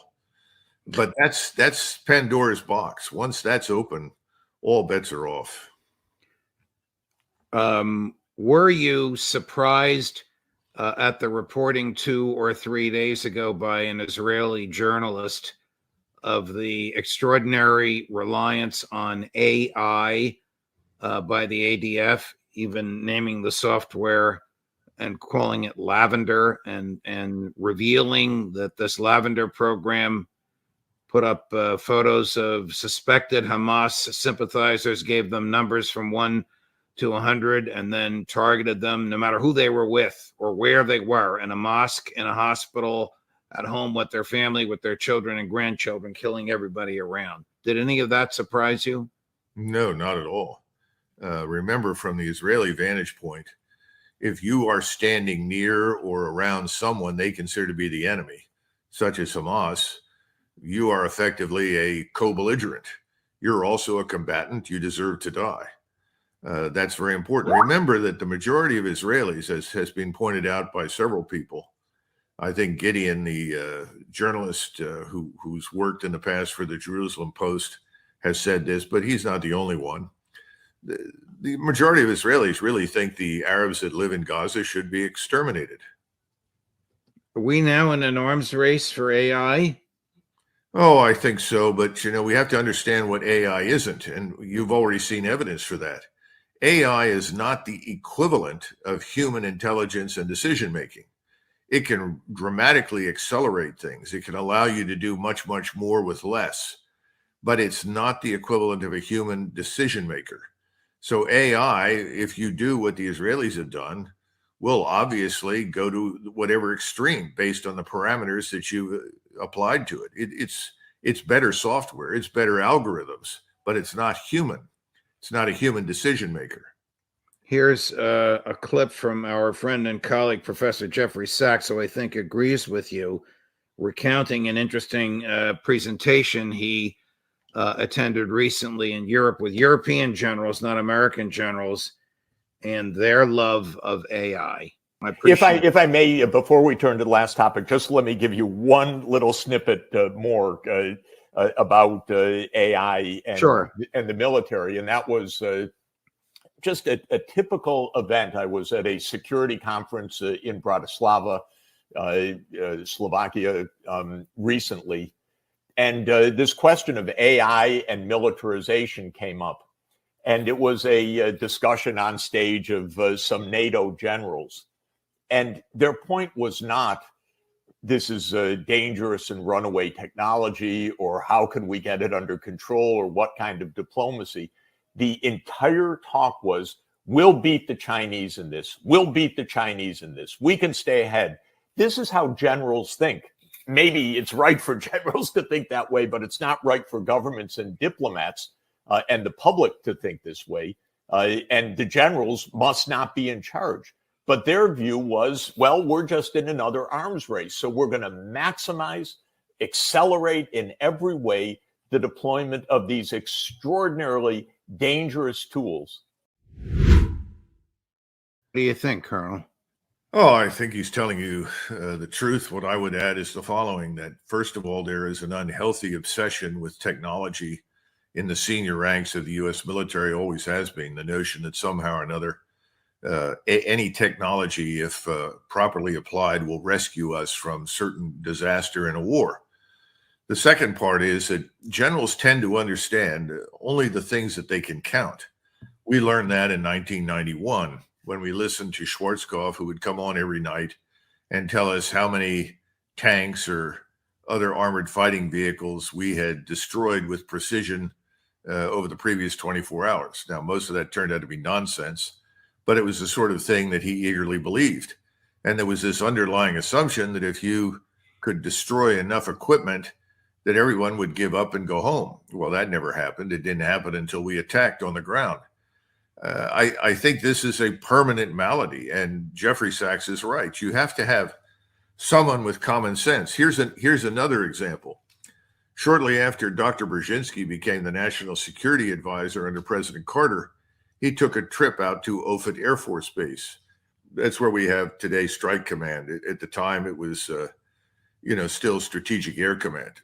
And they would give you a canned briefing, which I heard many, many years later, virtually unchanged, that would tell you that within 31 hours and 62 minutes and 14 seconds, the United States Air Force could deliver every nuclear warhead in the inventory with missiles and aircraft to all of these targets that were shown on the screen in what was then the Soviet Union. And you looked at the screen, there were so many red dots all over the screen that the Soviet Union had almost vanished from the map. Dr. Brzezinski looked at this and said, good Lord, why are you annihilating all the people in Ukraine, in Lithuania, in Latvia, in Estonia, in Kazakhstan, in Uzbekistan? These people aren't your enemy. Your enemies, if you're concerned about them, are located primarily in the Russian areas, and they're confined to very specific targets for command and control and decision-making centers and so forth. It was insane. And, the Air Force had no answer for it because their job was, here, I've given you 500 warheads. I want them delivered as quickly as possible on targets. That's their job. There was no thinking involved. We tend to treat target sets as a substitute for strategy. They're not. They never have been. You have to have a strategy with an attainable political military objective that will give you an advantage and allow you, hopefully, to end the conflict principally on terms that favor you, but also terms that your opponent can live with. Right. We have this legacy of annihilation that we have inherited from the Second World War. And it's a disaster. It's the wrong mentality. That mentality has not been on display in Ukraine. Putin has made it very clear that's the last thing that he wants. Now, if he had wanted to annihilate everything in Ukraine and everybody in Ukraine, that could have happened. what you're seeing with the Israelis is that they've decided, frankly, that the population in Gaza should either be driven out, starved, or killed. So they are organizing to do that. That's their goal. Now, you can like it or you can oppose it. I don't think it's a good idea. I don't think Israel will survive this, frankly speaking, because I don't think it's legitimate in any way, shape, or form. I also think there are alternatives to mass murder. But again, that's the view. But you haven't seen any of that with the Russians, and not at all. And you're not going to unless we are very stupid. And that, unfortunately, is a caveat because given the clown show in Washington, stupidity is on stilts already. Colonel, thank you very much. Stupidity on stilts. Let me ask you one last question. How close is all this to a major war? Israel, Iran, Ukraine, NATO? Well, I think the Iranians and the Israelis will answer that question. We'll find out when the Iranians launch their counterstrike. If they do, as I think they will, that will not be justification for all-out war by Israel or anybody else. However, the next decision that has to be made is by the Israelis. How do they respond? And if they respond with overwhelming force against Iranian targets, then I think you get your regional war. And what people don't understand is that the Turks aren't going to sit it out. They'll be obliged to intervene. The Russians obviously will stand by the Iranians and ultimately back Erdogan as well if he becomes involved in this. Erdogan is not going to let Egypt sink. He has interests in Egypt. I suspect the same will be true in Jordan. I think you're going to see this entire Muslim world coalesce into a loose confederation of states that all agree that Israel has to be opposed. I hope it doesn't reach the point where they all decide that Israel has to be annihilated. That's my greatest fear. The state that is currently trying to annihilate what it says its enemies are in Gaza risks that same thing happening to them. That's always the danger in war. Colonel MacGregor, thank you very much, my dear friend. Thanks for your time. Thanks for your analysis. Thank you for this great piece, which will soon be up. Where can people find this piece? It's up on the website at the American Conservative. Will Israel's war expand, and will Netanyahu bring the U.S. along for the ride? I commend it to everyone interested in the Colonel's analysis. I hope to see you again soon. And remember, Judge, at the end of the piece, I point out that all of this is happening overseas, involving us, our money, our arms, our forces, at a point in time when our borders remain open, and the situation inside the United States grows more fragile by the day as a result, with the rise in criminality and the disintegration of American society. And again, to go back to your earlier point, where is Speaker Johnson on that topic? Right. And we have, I don't want to extend the session any longer, but we have hundreds of Marines on a little island off the coast of Taiwan. What is that? A tripwire waiting for something to happen? An unnecessarily provocative action in an area where we have no interest whatsoever other than cooperation and peace and stability. And commercial enterprise. Exactly. Thank you, Colonel. I hope to see you again soon. All the best, my dear friend. Okay. Thank you, Judge. Sure. Coming up later today, let me make sure I have my times right. At 2:00 this afternoon Eastern, Matt Ho. At 3:00 this afternoon Eastern, Karen Kwiatkowski. And at 4:30 this afternoon, Scott Ritter. Judge Napolitano for Judging Freedom.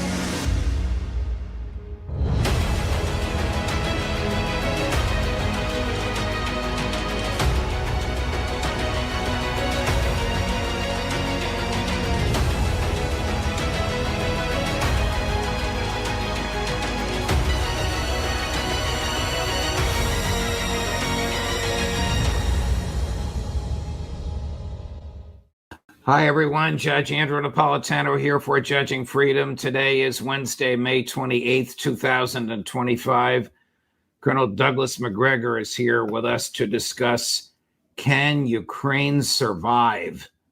But first, this. While the markets are giving us whiplash, have you seen the price of gold? It's soaring. In the past 12 months, gold has risen to more than $3,000 an ounce. I'm so glad I bought my gold. It's not too late for you to buy yours. The same experts that predicted gold at $3,200 an ounce now predict gold at $4,500 or more in the next year. What's driving the price higher?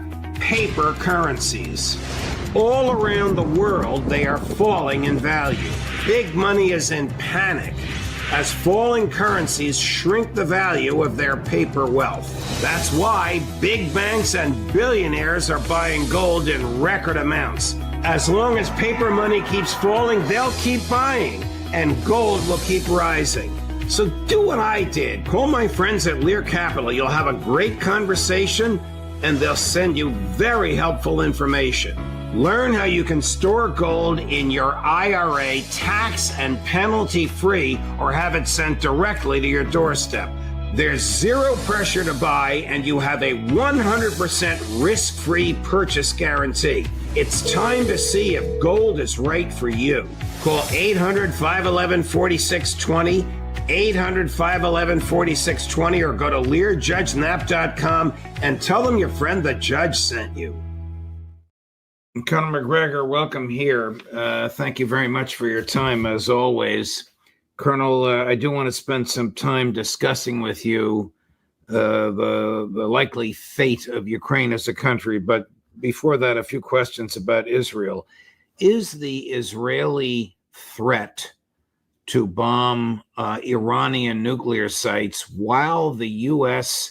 and Iran are negotiating in Rome over this enrichment and other uranium enrichment and other related issues, a realistic threat?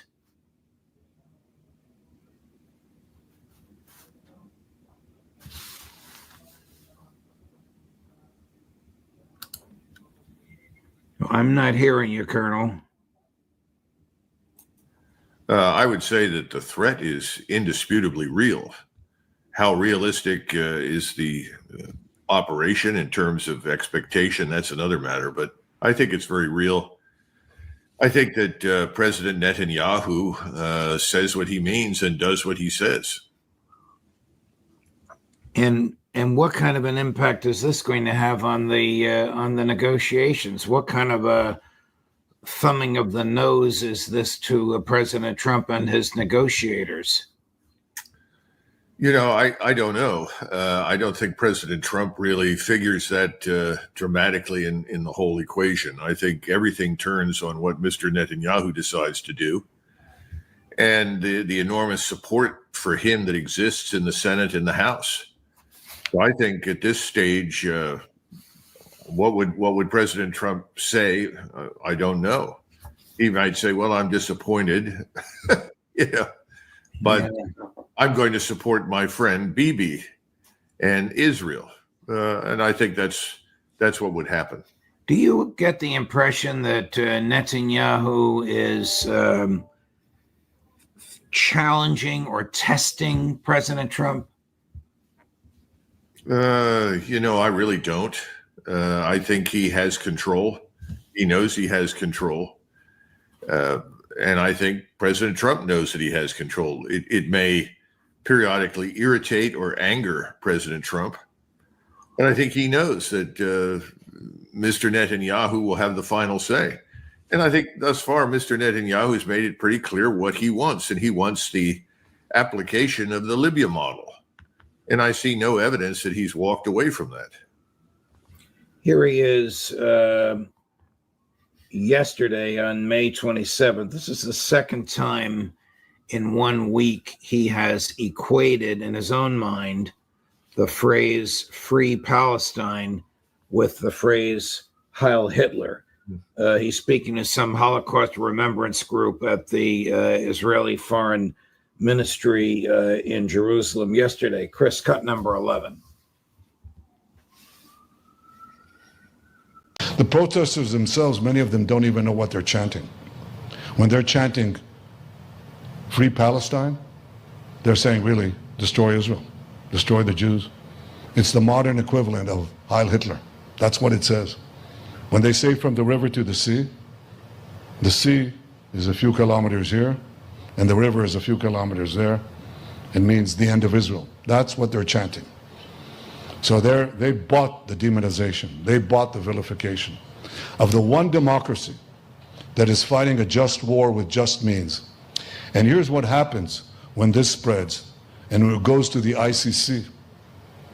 The ICC, the court that was supposed to establish really after the Holocaust in order to prevent another Holocaust, and the ICC declares that I and former defense minister, effectively the state of Israel, they'll issue more decrees, we're the war criminals. What does it say to democracies? What does it say to free societies? It imperils your right of self-defense. It means that this tactic of implanting yourself in a civilian population while sending rockets and murderers to murder civilians, as you hide behind your own civilians, you are given effective immunity. And once this idea is implanted, it will spread and spread and spread. It'll spread to your own societies. So for the future of civilization, we can't have that. It almost sounds like he's talking about what he's doing in Gaza. Is Israel a democracy? Can an apartheid state be a democracy? I think Israel is hardly democratic, and I don't know that you would get anybody today watching what's going on inside Israel and describe that as democratic. You know, Stalin used to believe in something called prophylactic justice. It was essentially kill the citizen before the citizen has an opportunity to commit a crime. And I think that's where Mr. Netanyahu is. And if anyone is demonizing anything, he is demonizing Israel and himself, because that's his view of the Palestinians, that the best solution is the final solution for the Palestinians.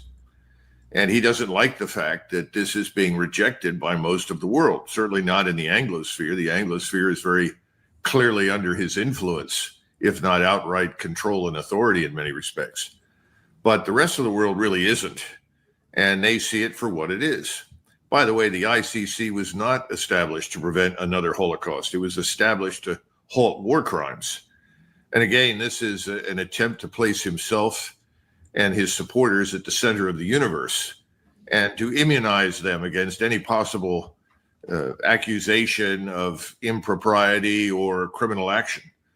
But that doesn't go down well with the rest of the world. He may get away with that here in the Anglosphere, but nowhere else. How can this phrase that Israel is fighting a just war by just means possibly be taken seriously by anybody? Well, I think we have to understand that there are people here in the United States that believe that. I think everyone wants to separate Judaism from Zionism. And I'm sure in some cases that's true, but in many cases that certainly isn't true.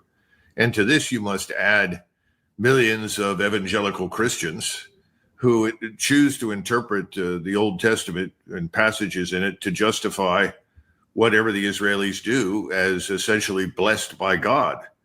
How God in their minds would bless mass murder and expulsion from people's homes and land is beyond my imagination. I don't see anything Christian in it, but nevertheless, they're there. So we have to accept the fact that, yes, some of what he says truly resonates here in the Anglosphere. I didn't know this, but apparently Cindy McCain, the wife of the late Senator John McCain, this is no reflection on Senator McCain's political and military views, is very active in the efforts to bring humanitarian relief to the Gazans. And she was asked about this on one of the talk shows on Sunday. Here she is saying there's no evidence of Hamas looting. These people are so starving, the minute the trucks arrive, they rush to grab whatever they can. Cut number 6, Chris. Your organization announced at least 15 of your trucks were looted when they entered southern Gaza en route to bakeries. Israel has consistently said that the looting is being carried out by Hamas. Have you seen evidence that it is Hamas stealing the food? No, not at all. Not in this round. Listen, these people are desperate, and they see a World Food Program truck coming in, and they run for it. This doesn't have anything to do with Hamas or any kind of organized crime or anything. It has simply to do with the fact these people are starving to death. And so we will continue to go in. We will continue to go in with food and the kinds of supplies that we need to help the bakeries operate and make sure that we can continue to do that and hopefully be able to do more of it. But again, we can't do this unless the world community puts pressure on this. We can't be allowed to sit back and watch these people starve to death with no outside diplomatic influence to help us. Obviously, her humanitarian instincts should be applauded, but from what you've said and what we've seen, it doesn't appear that any amount of pressure, except a phone call from Donald Trump, will stop the Israelis from their determination to slaughter the Palestinians either by bombs or guns or starvation. Well, frankly, I don't think a phone call from Donald Trump would stop it because, as I said before, this is largely out of his hands. I think he's in a position from which he cannot easily escape, where the power to decide what we will do really rests with the enormous power and influence that Mr. Netanyahu exerts inside the United States through the media, through his agents, the donor class, and ultimately in Washington itself with the Senate and the House.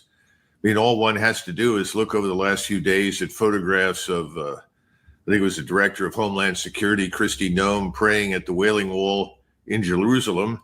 More recently, Governor Abbott from Texas. And you have to ask yourself, well, these people are obviously not Jewish.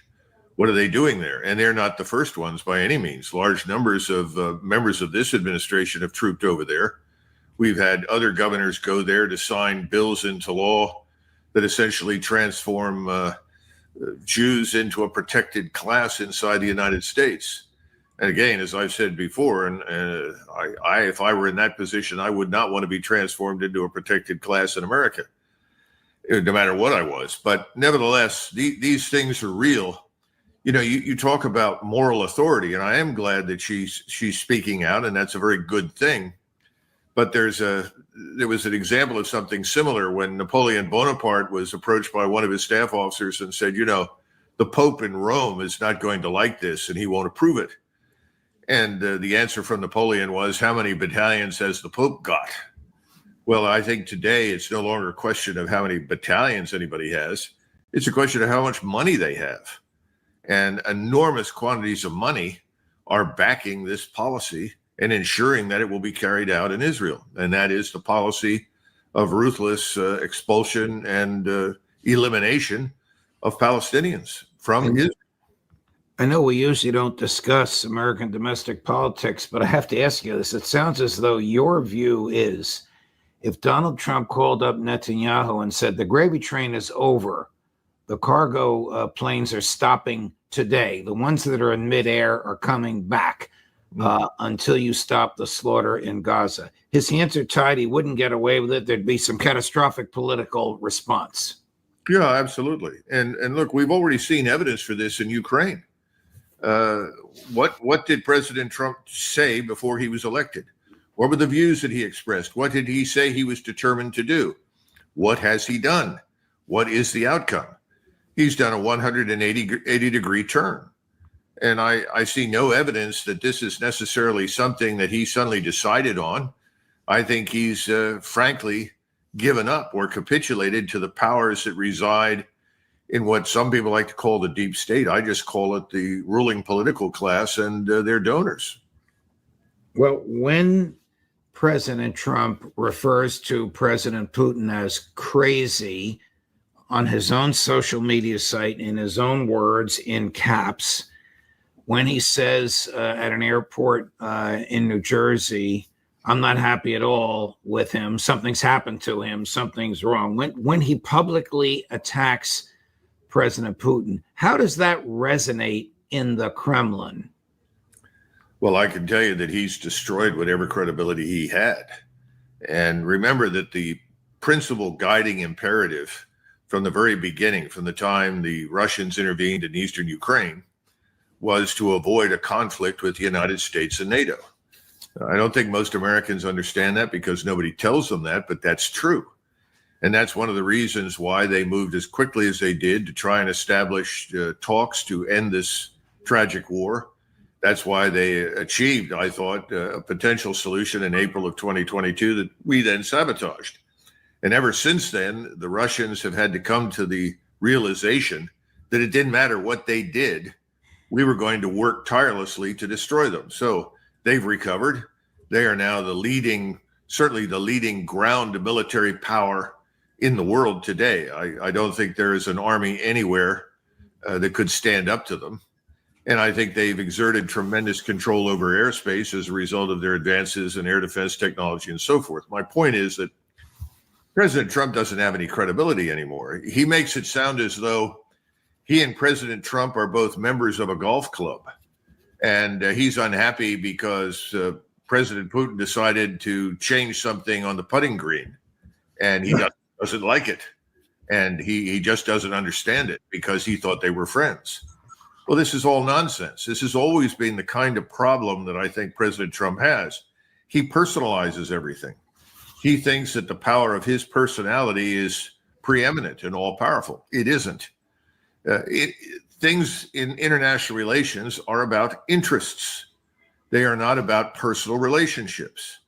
And he has utterly refused to listen to whatever President Putin has had to say or his ministers about Russia's legitimate national security interests. And so you get this ridiculous statement that frankly confirms the worst suspicions in the Kremlin that we have no strategy except to harm Russia, if you want to call that a strategy, and it doesn't make any difference what they do. And so I think they're going to proceed to do what they think they must to preserve the security of their country.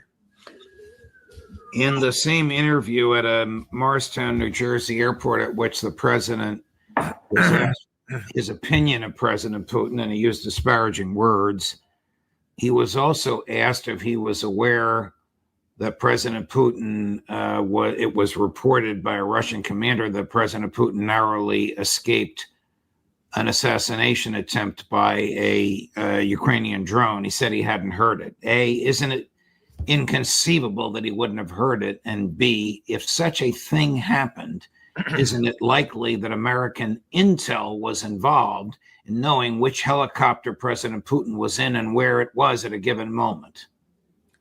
Well, keep in mind that the CIA, MI6, and the Mossad are all joined at the hip.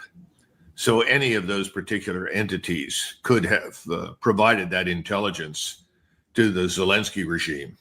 So it's not exclusively us. I mean, those three are heavily involved. That's the first thing. Second part of this is more serious. Could this have happened without him knowing? And I'm afraid the answer is yes. Oh. And I think it's yes for the following reasons.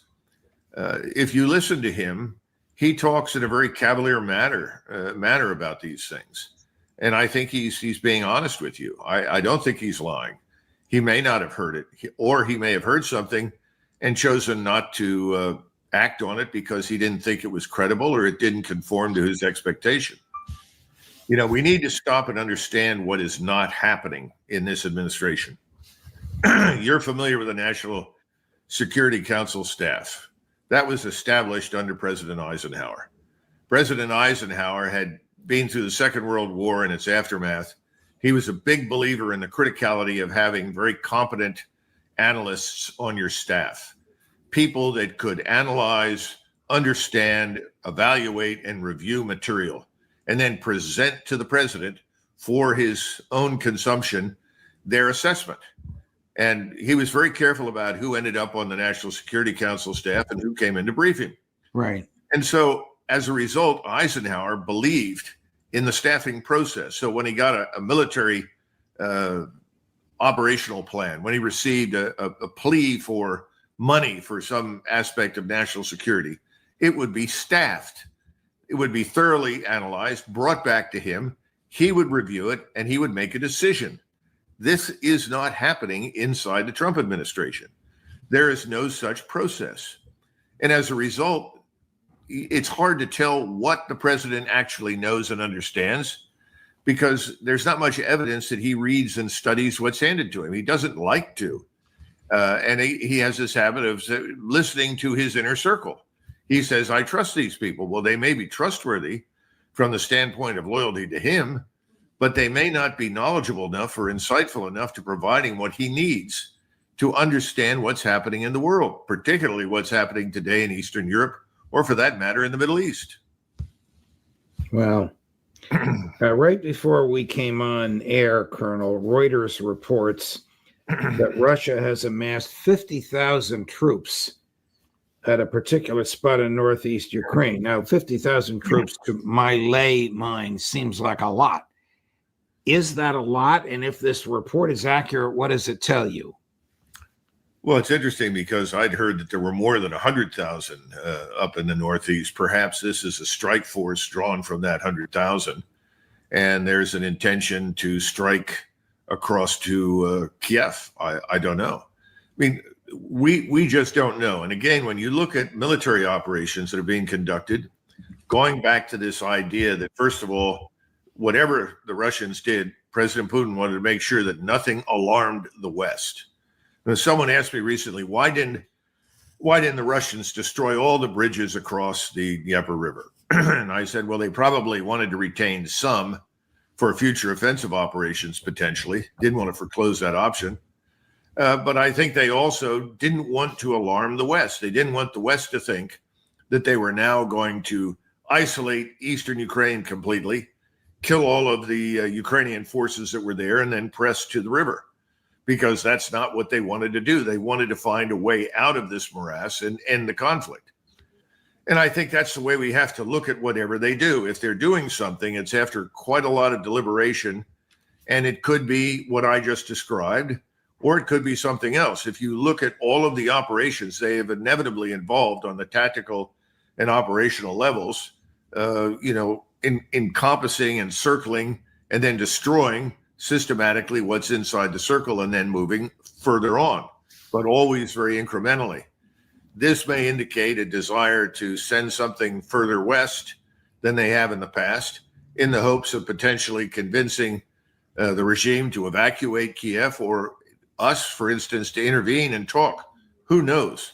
But I really think at this stage, they're making decisions on the basis of what they believe is in Russia's interests. And I don't think they're listening very much to us anymore, because they've seen too much vacillation, too much change. They don't see the evidence for any coherent strategic framework. Everything is impulse driven, and the impulses come straight from the president. He speaks without a great deal of self-awareness. He simply says what he wants to. That may go down well domestically with his supporters, but it doesn't help us at all in the international system. Colonel, can Ukraine survive? I think as an independent country. I think that's open to debate. Let's be frank. Ukraine, for most of its history, was never an independent country. It was a region. And if you look at Ukraine, certainly at the time that this 2014 coup occurred and we installed this government that's become a radical nationalist entity aimed at Russia's destruction, you could look at Ukraine in three parts. You could see the far eastern part of the country as Russian, fundamentally, culturally, linguistically, and if you want to attach ethnicity to it, you can attach that to it. Then in the center, you had this, some of it on the east side, most of it on the west side of the river. You have this sort of hybrid area where even the language itself is not really Ukrainian. It's not pure Russian. It's something of a mix. All those cities like Kharkov and Kiev at the beginning of this war were all Russian-speaking places. And then you have the far west, which is very different and is probably in strictest terms thoroughly Ukrainian. It does have a regional identity, but for most of its existence, it's lived under Polish-Lithuanian rule. Some of it was under Austrian and Swedish rule. Again, but it's different. So you have this country that divides into three parts. Today, the East is gone. That is now part of Russia. I suspect more of it will become part of Russia in the days and months ahead. The question is what happens in the rest of the country, because tens of millions of people have left.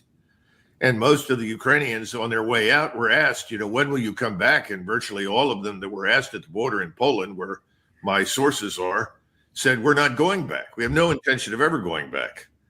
So under those circumstances, the question is, can Ukraine independently as a sovereign state emerge from this and go on into the future as a viable entity? I suppose some rump form of it might, but not all of it by any stretch of the imagination. What will it take for the violence to end? I mean, if the Russians reach the Dnieper River, do they just stop? Does the State Department say to Zelensky it's time to move to Paris or Miami or Tel Aviv? I mean, what will it actually take to cause this to end? The Russians are not going to agree to anything short of their demands, which have been regular, consistent, and systematic since day one. The quickest way to end this conflict is for President Trump to end any further aid to the regime in Kiev. Simply say, until you are willing to negotiate in good faith, no more aid, no more support. Secondly, to get all U.S. military, intelligence, and civilian personnel out of Ukraine and make it very clear we're getting out. We're no longer supporting this. Now, why would that end it? The reason it would end is because the Europeans cannot compensate for what we do. In other words, they can't move in and fill that vacuum. The Europeans at that stage are probably going to have to say, well, I guess we're going to have to come to terms with the Russians, frankly. And I think that would happen. But there's no willingness to do that. So if you're a Russian looking at this, you say, how do I end this without going to war against the United States? And I think the answer is that you press to the river and then you look around and see if there's any willingness to reconsider anything in Washington. And if there isn't, then you gradually cross incrementally at various places and continue your advance, because you really have no choice in the matter. Remember, the worst thing that can happen is that whatever remains of Western Ukraine becomes this sort of pot boiling over with CIA, MI6, Mossad agents and elements trying to find ways to kill Russians, trying to find ways to re-stimulate the failed war against Russia. That's the problem. Neutrality would have been a great solution, but today, can the Russians really believe in any offer of neutrality that we make? What can they believe from anything that is said to them in Europe? Remember, we go back to the Minsk Accords. You remember that? They learned a hard lesson there. They believed and they were taken advantage of. So now they ask, well, how long can we do this? Now, the good news for the Russians militarily is if you control everything up to the Dnieper River, you are in a position to devastate anything on the other side that looks dangerous to you. In other words, you don't necessarily have to cross over and occupy anything if you don't want to. And I don't think they do, for the reasons I just outlined. I explained the true nature of Ukraine, particularly its western edge. They want nothing to do with that. And in fact, there's a lot of evidence that in Moscow, the Russians would welcome the Poles to come back in, because they know the Poles and the Ukrainians hate each other, and you'd end up having a Polish-Ukrainian war in the West. This place is a mess. We don't understand it. We know nothing about it. And so we treat it, as President Trump has, as, well, this is just a misunderstanding. And I'm the big man with the big stick. And if I just beat everyone over the head and say, make peace, they'll have to make peace. Well, that's childish nonsense. There are hundreds of years of complexity involved in this whole thing. Conor MacGregor, thank you. Your last soliloquy was an extraordinary analysis of this problem from your perspective, and it's deeply appreciated. Thank you for your time, my dear friend. Thanks for joining us today. Thanks for letting me question you on all of this. All the best to you. Thank you, Judge. Of course. A great man with a brilliant understanding of the military necessities of modern life as well as history. Coming up at 3:00 today on All of This, he's been shouting Free Palestine all week. Phil Giraldi, Judge Napolitano for Judging Freedom.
Hi, everyone. Judge Andrew Napolitano here for Judging Freedom. Today is Thursday, January 16th, 2025. Colonel Douglas MacGregor joins us now. Colonel MacGregor, always a pleasure, my dear friend. I have a lot to ask you about, from the Israeli ceasefire to President Trump's statements about American expansionism.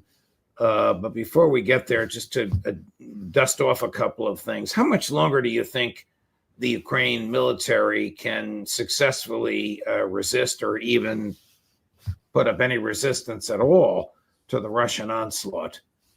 I don't think that they're resisting widely. There are a few hard points. One just fell recently within the last 24 hours, and the Ukrainians took very heavy losses, and there were several that surrendered. I think they're going to continue to fight in small groups, penny packets, until there's nothing left. Until there's nothing left.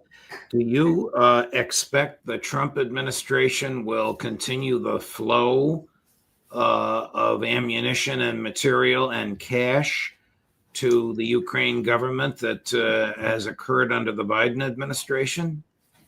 Unfortunately, I do see that continuing because, and this will also have an influence over what goes on in the Middle East. I think the Trump team and the supporting cast is very interested in a win.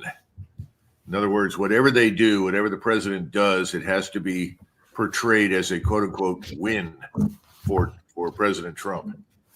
The problem right now is that no such win is possible in Ukraine, and I think the president is beginning to figure it out.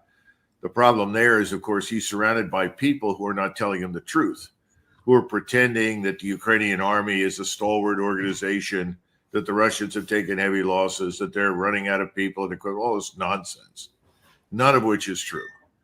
And as long as he listens to them, it's going to be harder and harder for him to come to terms with reality. And the reality, very simply, is we have no leverage, and Moscow has no particular incentive to listen to anything we say.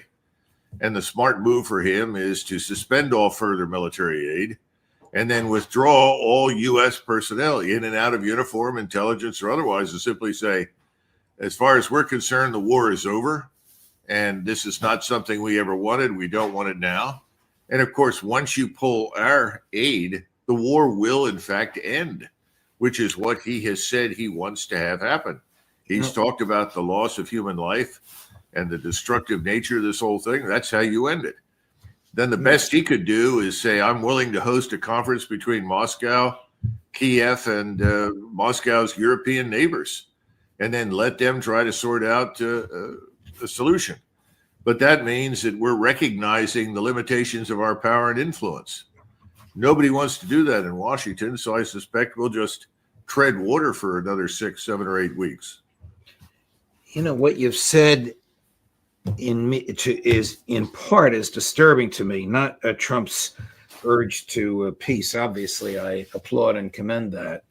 But the idea, and you know, Ritter has said this, McGovern has said this, Larry Johnson has said this, that the intelligence community would continue to feed the president, President Trump, materially misleading information as they did to President Biden.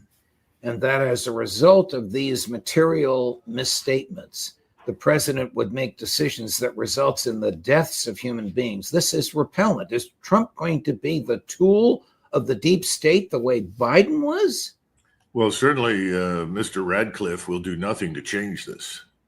He's going to carry the status quo message back to the White House. There is a chance that if Tulsi Gabbard is confirmed, that she goes in and demands ground truth, knowing full well that this nonsense is inaccurate. That's about the best we can hope for, because I just don't see that Mr. Radcliffe is any different from his predecessor than, let us say, Waltz is different from Jake Sullivan. And there's certainly not much difference between Mr. Rubio and Tony Blinken. Very, very dangerous and unsettling in my view. Let's Well, you mentioned a connection between arms to Ukraine and the Middle East. What is that connection, Colonel? Well, you'd have to explain to me what I've said about arms going one way or the other. I do think that arms for the Middle East are the number one priority. If we know anything about this administration, Israel is the priority. If there is any strategy, it's just called Israel. I think that there is a recognition that we don't have much more to give to Ukraine.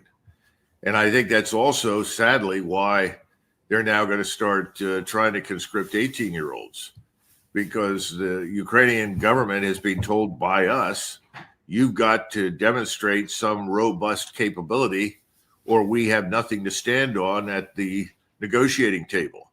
Well, here's a wild and crazy view. We don't have anything to stand on anyway. And just because you're willing to kill 18-year-olds at great speed and in great numbers isn't going to help at the negotiating table.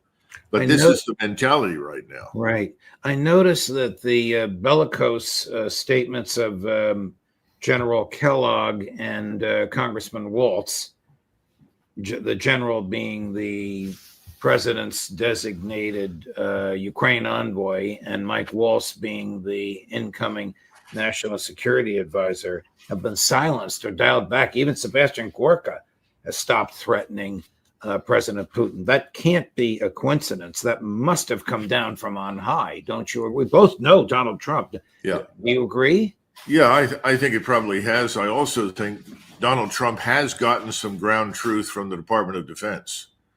And you and I know that the voices, the lone voices in this wilderness that have cautioned against unrestricted flows of armaments and ammunition and capabilities from the United States to Ukraine have said on more than one occasion, we're dangerously close to having nothing with which to fight a war ourselves. And I think that word has reached President Trump, and I think he's surprised because, once again, he's always had this image of the United States Armed Forces as, you know, the invincible Superman. It's not, hasn't been for a long time. And he certainly didn't preside over that, though he thinks he has. So I think he's been getting some ground truth there, and that may have induced a little bit of restraint and caution while he sorts through this. But now he's got to get down and dirty with the intelligence crowd and find people who will tell him the truth. And he may have to dig down to much lower levels to get the truth. You know, I was very, very disappointed. I wrote my column about this today. Well, it came out today. I wrote it 2 days ago. But Tulsi Gabbard, who, when she was a member of Congress, was a fierce defender of the Fourth Amendment and voted against the section of the Patriot Act, which the intelligence community uses to spy on all Americans. Over the weekend, she did a flip-flop. She probably decided she needed the votes of people like Tom Cotton and that crowd in order to get confirmed. It doesn't mean that she won't be truthful on other things, but it's an enormous disappointment to people like me, and I think you, who believe that the Constitution means what it says. These things happen. People change their minds in order to get the votes. Let's go to the ceasefire, or the so-called ceasefire. Professor Mearsheimer says it's a significant defeat for Israel. Do you agree? You said the significance is deep?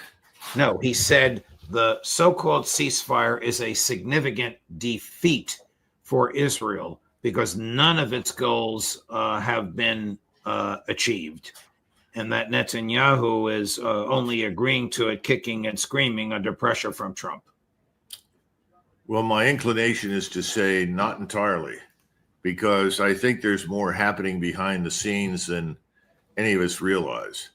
First of all, I think the Israelis could profit from some form of ceasefire, though I expect, having looked at the agreement, this can't last longer than 6 weeks, because that's the first phase.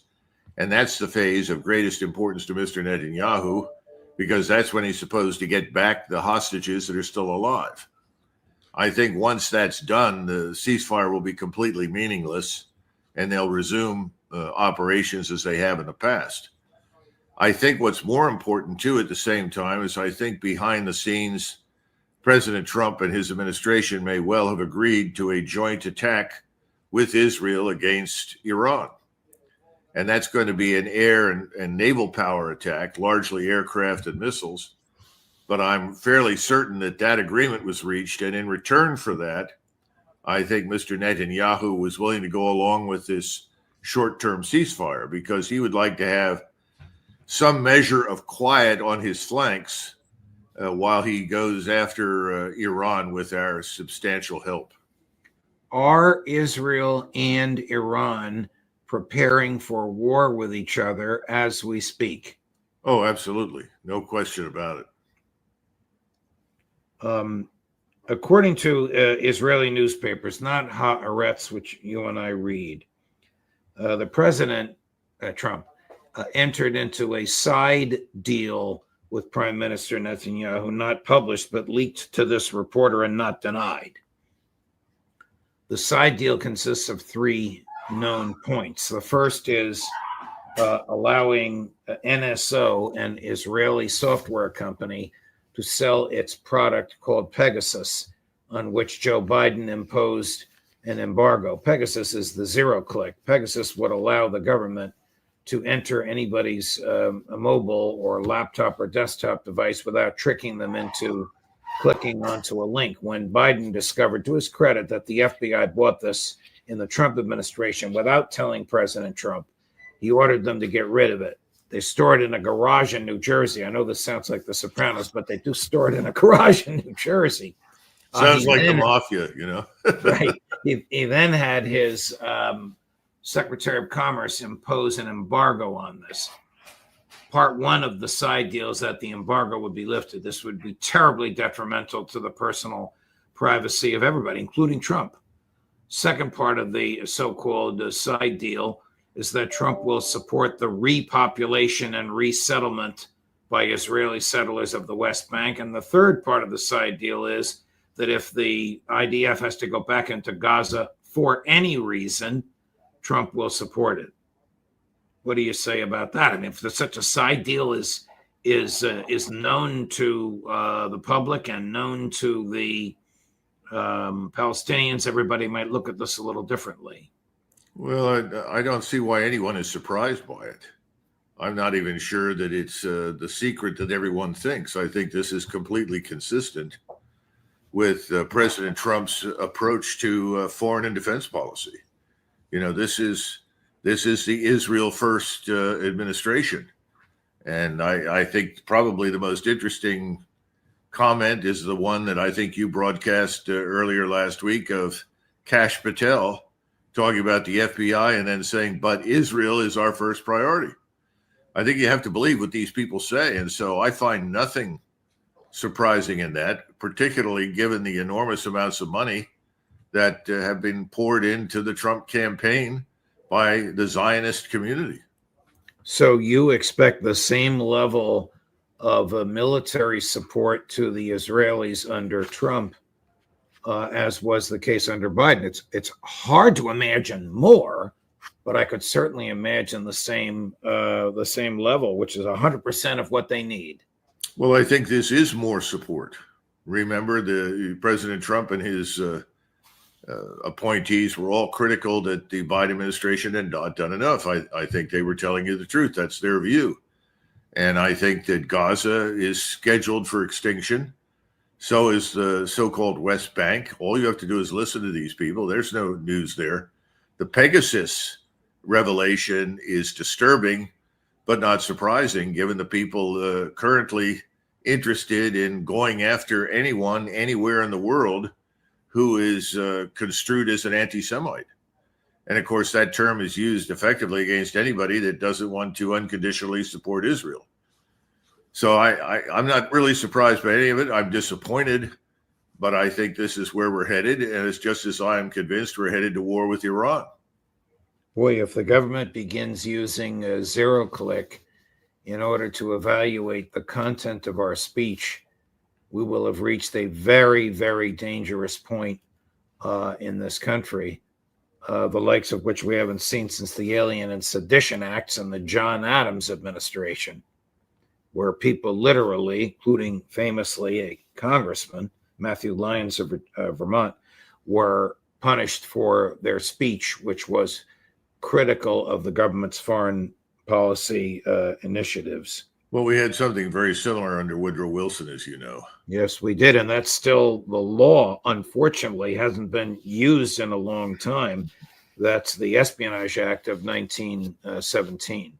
Yeah. It was famously used by Wilson to prosecute Princeton undergraduates who went to a draft office in Trenton, New Jersey, not far from Princeton.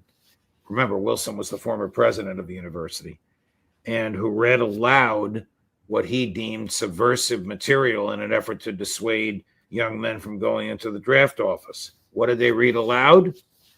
The Declaration of Independence. That's where we may be going again.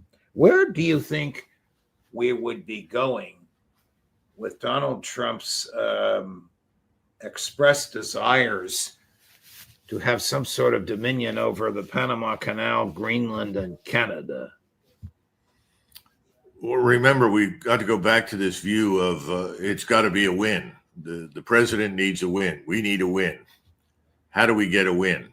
And I think Panama and Greenland in particular, particularly Greenland, frankly, I think that's viewed as a place where we can assert ourselves, bully our way into the situation, and claim victory by having gotten control in some fashion of Greenland, to a lesser extent the Panama Canal, and build that as enhancing American national security, as expanding the Monroe Doctrine, and expanding American power and influence.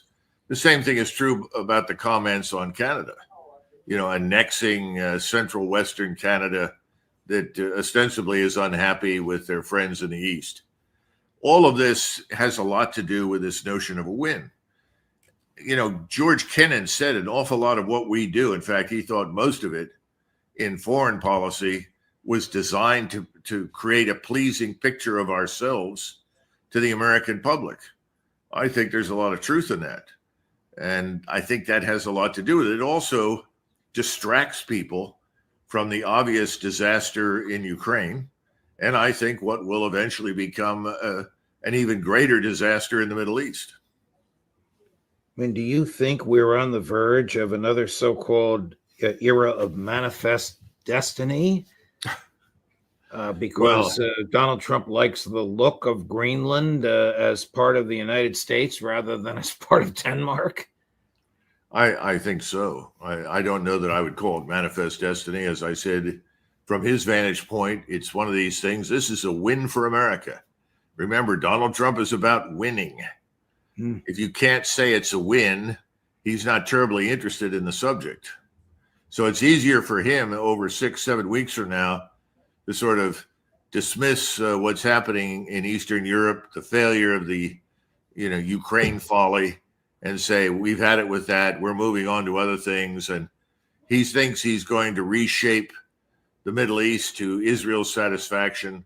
I don't think that's going to work.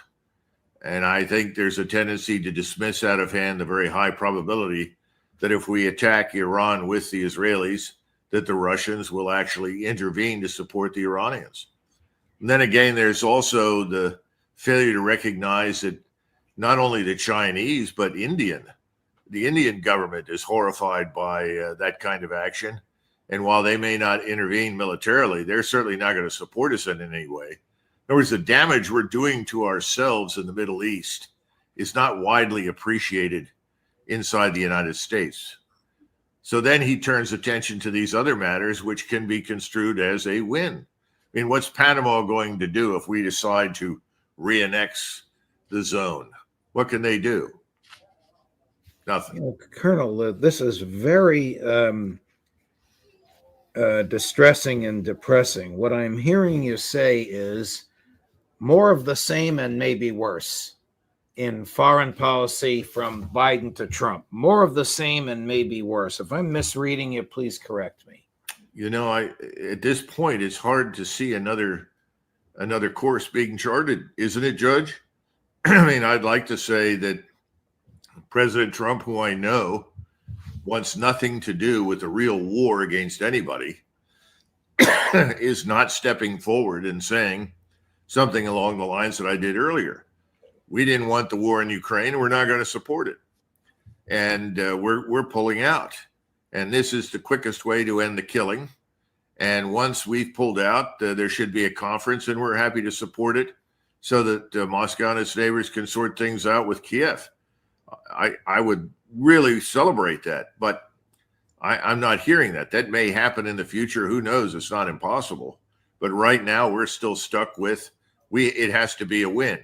We have to look as though we bullied people into this. Just as we're hearing about the ceasefire, well, we pushed Netanyahu. See, Trump's tough. He made Netanyahu bow and do this. I think that's misleading stuff. I think there's a much larger agenda. It is still Netanyahu's agenda. It's still the greater Israel project, and it's still leading to war with Iran. Colonel, I was appalled when, well, first of all, these confirmation hearings are clown shows.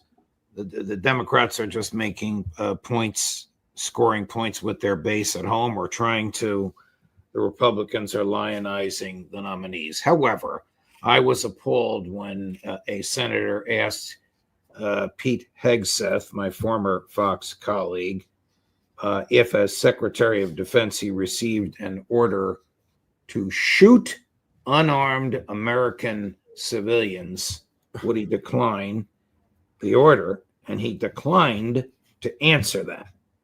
How could anybody consider that an appropriate order under any circumstances? Well, I did not watch all of those because, frankly, as I saw them when they began, the questions were not informed. The exchange was infantile. Yes. I just think it convinced me that at this particular point in time, Congress is almost useless as a political body in the government. I don't see anything good coming out of it. It's just about money and redistributing tax money and whatever for their own benefit. So my opinion of the whole thing has just fallen through the floor. Now, as far as the question goes, it's incomprehensible that would be said. But then remember, there's a permanent interest on the left to discredit everybody and anyone on the right. And the way you do that is by suggesting that, we're crazy right-wing nationalist, fascists, and so forth. What's disappointing is that Hegseth should have simply said, I can't imagine any such circumstances.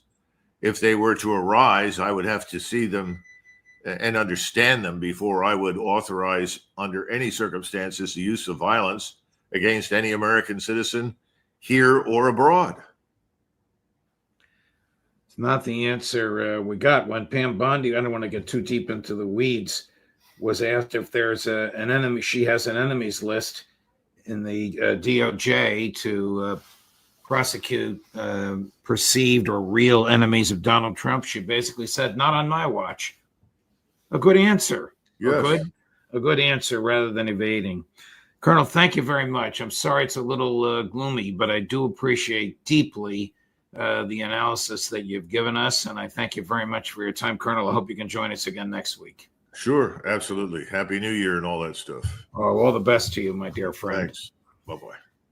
Coming up tomorrow at 4 o'clock, more of Max Blumenthal, and at 4:30, The Boys, the Intelligence Community Roundtable with Larry Johnson and Ray McGovern. I can't wait to see Ray's reaction to Max being thrown out of the Secretary of State's press gaggle today, because as you all know, that has happened to Ray. See you tomorrow. Judge Napolitano for Judging Freedom.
Hi, everyone. Judge Andrew Napolitano here for Judging Freedom. Today is Wednesday, November 20th, 2024. Colonel Douglas MacGregor joins us now. Colonel, always a pleasure, and I appreciate very much your accommodating our schedule. Colonel, you have written what can only be described as a very insightful piece, a masterpiece, published at the American Conservative and elsewhere, called Trump and the Storm of the Century. And I have many questions for you on it. But before we get to that, and the unique, to say the least, relationship between Israel and the United States, how reckless was President Biden's administration? We don't know if he made the decision to allow the use of offensive weaponry into Russia, and now to allow the use of anti-personnel landmines unlawful in all but 5 countries, 3 of which are Russia, Ukraine, and the U.S. Well, I have at least 2 sources right now telling me that Russian nuclear rocket forces are on full alert. They are at the highest level of readiness they have ever achieved, which means that they are literally a short message away from launching nuclear warheads on missiles against anyone that threatens them, whether it's the United States or its surrogates in Eastern Europe. So that much has happened, which suggests to me that the Russians have taken this very seriously. One of those surrogates is not in Eastern Europe. It's in London. Sky News and Al Jazeera reported during the past half hour. Correct me, Colonel. I think they're called Storm Shadow, British rockets fired into the Kursk region, and they went into a residential neighborhood, which probably means death and destruction, at which civilians are suffering. No, I think that's true. I think it's useful to reflect on our experience with the pre-Russian or Soviet regime. In 1973, for various reasons, Schlesinger, who was the Secretary of Defense, and Kissinger, who at the time was, I think, either National Security Advisor or Secretary of State, I don't know which, decided that our nuclear forces should go on full alert because we had told the Israelis, of course, to stop, not to cross the river. Then once we discovered they were across the river, we told them to pull back. But they obviously dragged their feet on this. They wanted to drive right into Cairo, which would have precipitated chaos in Egypt on a scale we can't even begin to imagine, and in the region. The Soviets at the time warned us that this had to stop.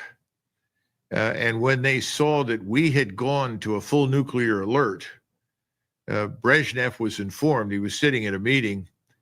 He read the note that we had gone on a full nuclear alert. He turned around, he looked up at the individual and said, "Over Egypt?" For him, it was incomprehensible that 2 major powers like the United States and the Soviet Union would risk a nuclear war over Egypt. Well, today, we're not talking about Egypt. We are talking about Ukraine, Eastern Ukraine specifically, right on Russia's border. That has been a menacing problem for Russia for years. The Russians want it to be neutral. They want all foreign forces removed. They want it to be effectively Austrianized. And we have refused to do that. And now, after having been told that they would regard deep strikes into Russian territory as an act of war against Russia itself, we've turned right around within 60 days of the government changing hands in an effort that one can only describe as not just reckless, but a direct assault on this thing that the globalists and leftists talk about all the time: democracy. Democracy, democracy. Well, democracy is apparently something that only is viable when it serves their purposes. When it turns out that the American people have rejected them at the box office, they've decided to subvert it and to create a situation that they hope President Trump can't fix, from which he can't disengage, from which he cannot disentangle the United States. Actions that could lead to war between us and Russia. I have 2 That questions. is incredible. Do you think that the Russians would fire at the British and us, and I don't mean the human beings on the ground, but our assets and land masses, because of their doctrine that a nuclear superpower is using its non-nuclear equipment with which to attack us. Second question, you can integrate these as you see fit. Do you think Joe Biden is trying to create an insoluble, catastrophic mess for Donald Trump, much as Biden believes Trump did by not getting out of Afghanistan on his own watch and left it to Biden to suffer for it? Well, the answer to the second question is yes. Whether or not this is so-called retribution for Afghanistan is another matter, because at the time that President Trump wanted to disengage, there was widespread bipartisan support in the Senate to keep our forces in Afghanistan, largely because of the contractor presence and the enormous quantities of money that were being laundered through that process and then back to the United States. So I think the answer to the second one is probably yes, but the first one, that's difficult to know. I don't think that we should exclude it as a possibility. I think the Russians know that there are limited quantities of these missiles, and they're going to watch very carefully how they are employed. To take a more nuanced view of this whole thing, we should remember that the phrasing in Russian talks about an overwhelming use of force involving missiles, unmanned systems, whatever, even ground forces into White Russia, Belarus, or Ukraine, and then Russia proper, in other words, the larger Russian state, as something that could trigger a nuclear response. In other words, some number of missiles, whatever that is, 5, 6, 7, 8, 10, fired across a wide area against specific targets may not be enough to trigger that. But what I think is important for us to understand is that the Russians have responded to us as only they can, by showing us that they are in a state of readiness to employ those nuclear weapons. I should think that alone would give pause to everyone in Washington regarding the wisdom of this stupid action, particularly given the fact it's at the end of this Ukrainian tragedy. The Ukrainian state is on life support.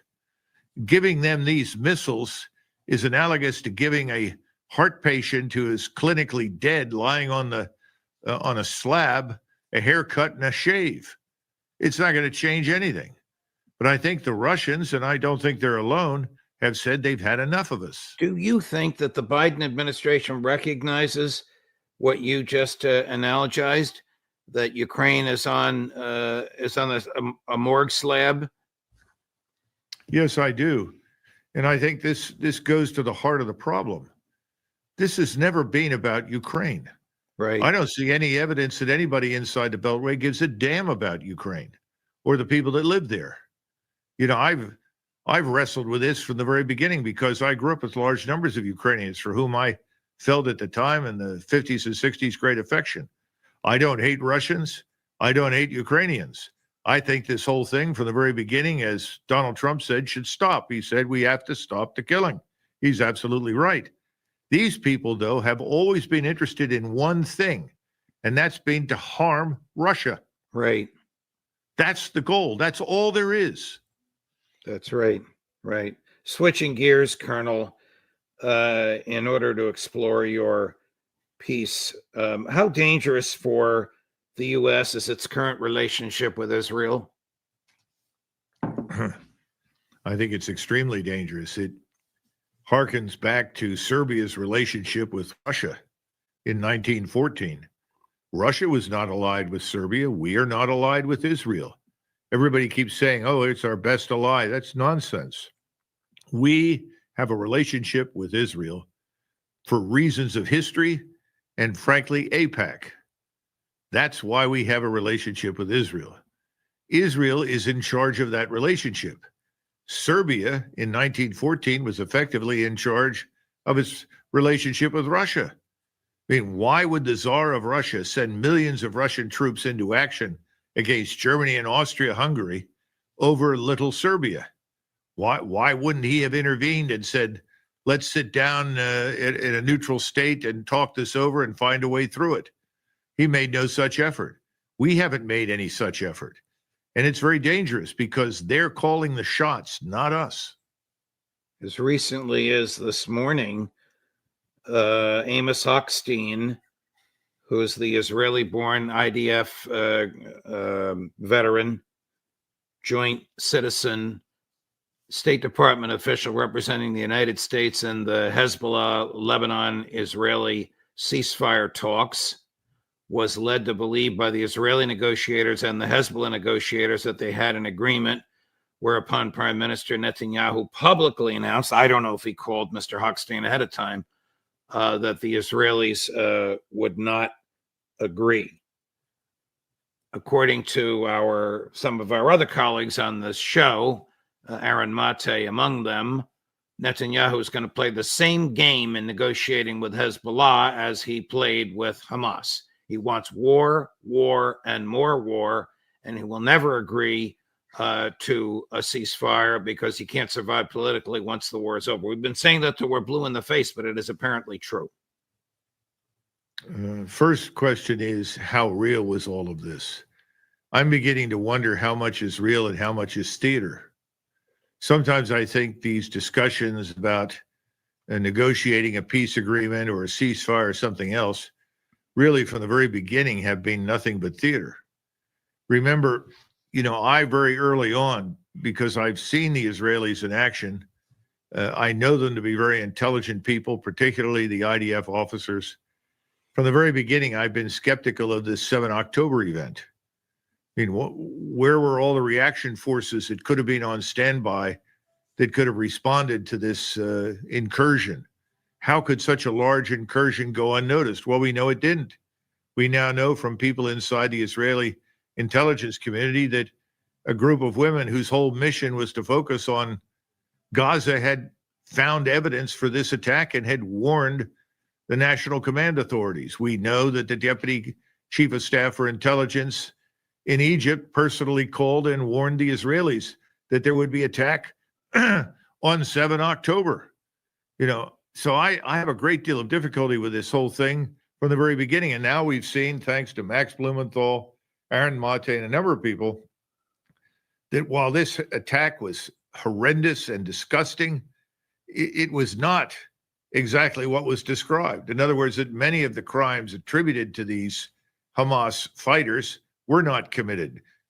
Baby decapitations, babies in ovens, and these kinds of things.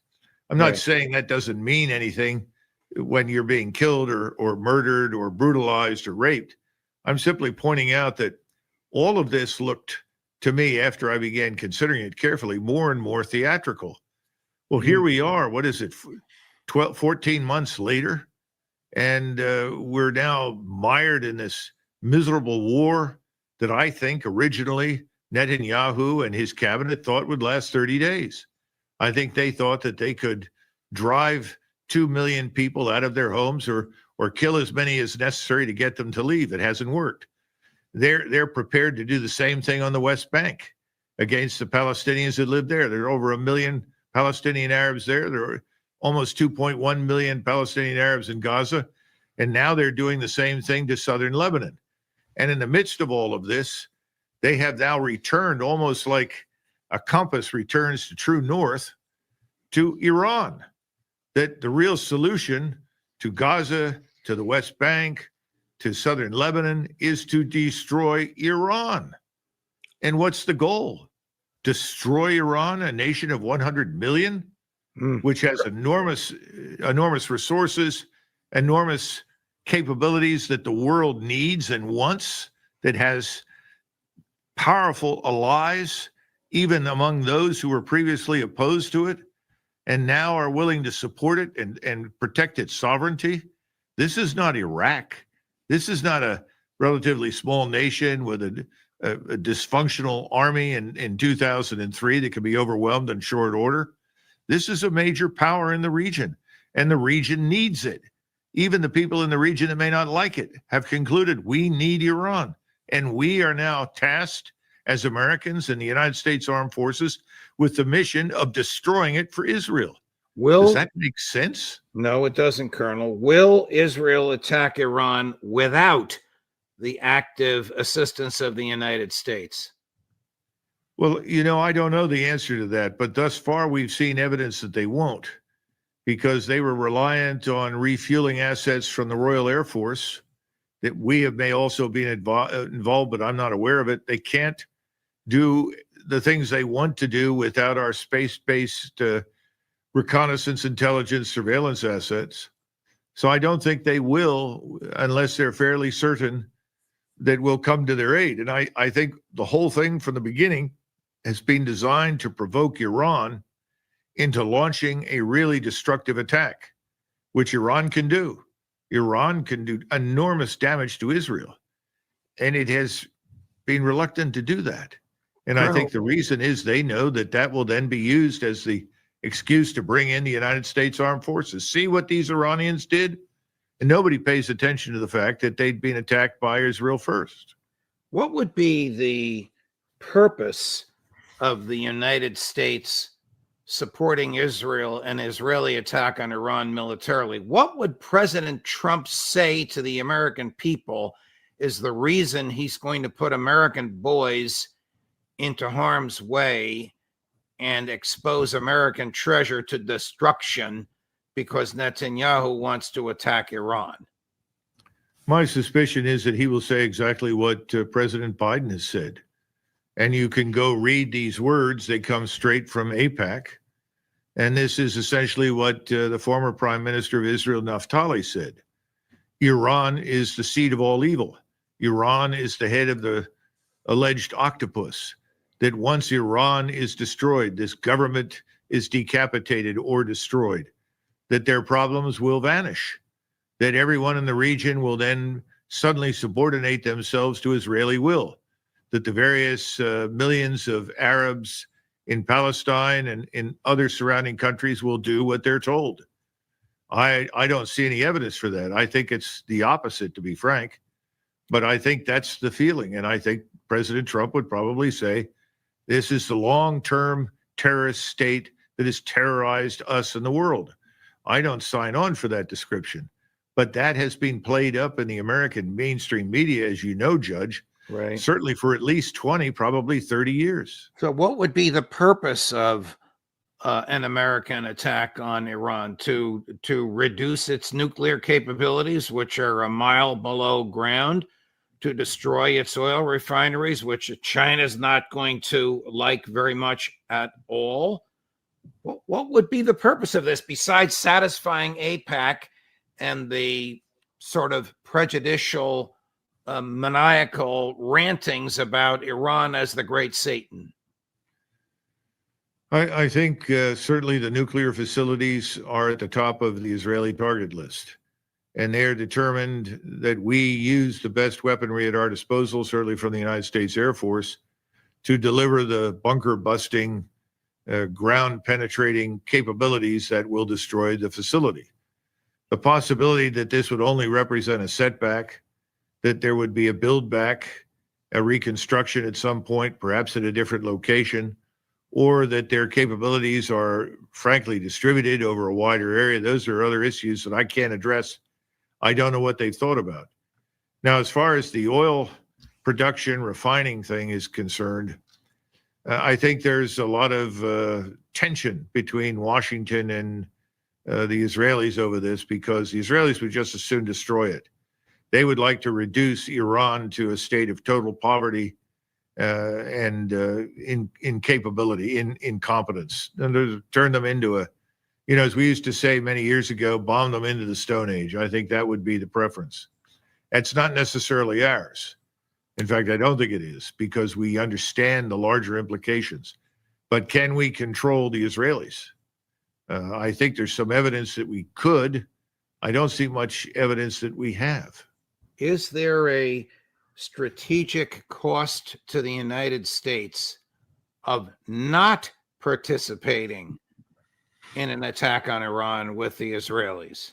Strategic cost, not political cost, strategic cost. Well, that's one of the questions that I raised, because in the article I pointed out that Eisenhower resisted enormous pressure to involve himself in the Suez intervention by the British, French, and Israelis in '56. And in fact, he made it impossible for them to stay there. There were lots of people who insisted that Nasser was another Hitler and that eliminating Nasser was critical and essential. The only way to do that was to go directly into the country, regain control of the canal, which had formerly been under the British, and assassinate, remove Nasser and his lieutenants. Well, it didn't happen, but it turned out that Nasser was not nearly as capable and effective as his successor. And there were still wars after that. So, that's one example. That's not the only one. Eisenhower was under a lot of pressure by people inside the Department of Defense and State to consider fighting a war against China when he took office in 1953. And obviously he decided not to do that and walked away from it. In other words, if you walk away from something, what's the cost? Well, the cost to him was minimal. Right. I don't think the cost to us would be very great at all. In fact, I think the opposite would be the case, because right now the cost to us strategically in that part of the world, and I would argue through most of the world, certainly outside of Europe and North America, has been horrendous. We have lost any credibility that we once had as this paragon of justice and fairness, as standing for what we think is right. And particularly, we talk all the time about human rights. Well, what about the human right to live, which is the one that is being deprived right now from the Palestinian Arabs and others that don't agree with Israel?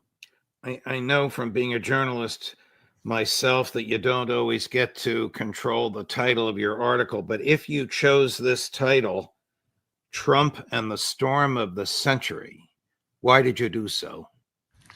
Because this event in the Middle East has the potential to be much like the events of July and August 1914. Iran is far larger than Serbia, far more capable and powerful. It has friends. These friends will not desert Iran. We have tried and have been unable to isolate Iran from China, from Russia, from India, and any number of countries in the world that want to trade with Iran. Now we tried very hard with the Abraham Accords to drive a wedge between the Sunni Arab states and Shiite Iran. That has failed. China came in and brokered an agreement, and all of the peninsular Arabs have come around to realizing they don't have to fight Iran, and Iran doesn't have to fight with them, and that together they can all be prosperous and make a great deal of money. And that is where their heads are. So right now, you could end up in a regional conflict that actually becomes global.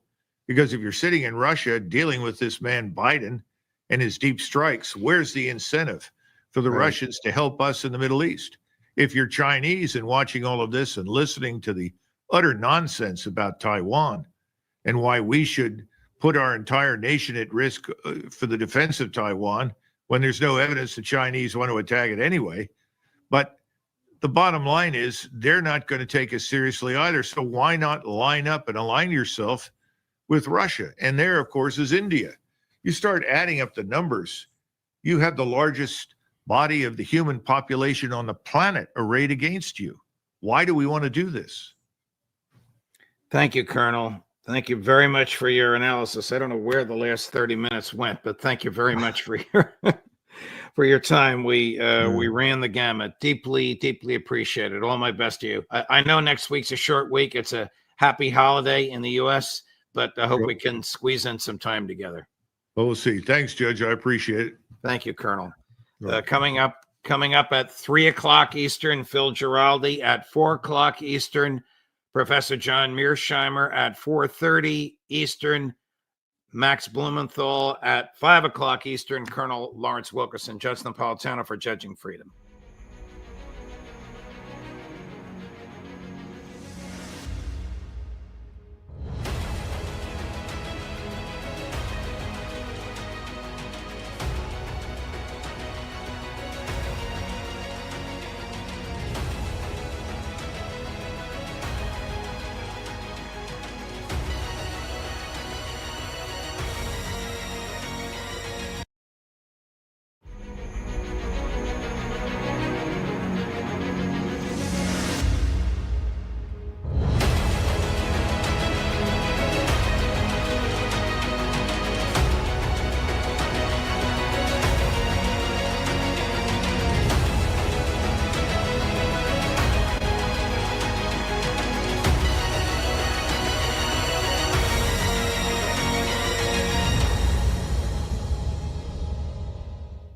Hi, everyone. Judge Andrew Napolitano here for Judging Freedom. Today is Tuesday, October 28th, 2025. Colonel Douglas MACGREGOR will be here in just a moment. Can there be peace in Ukraine while the illegitimate President Zelensky is in charge?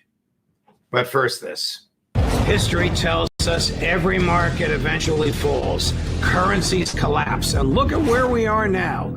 37 trillion in national debt. Stocks at record highs defying gravity. So what happens next?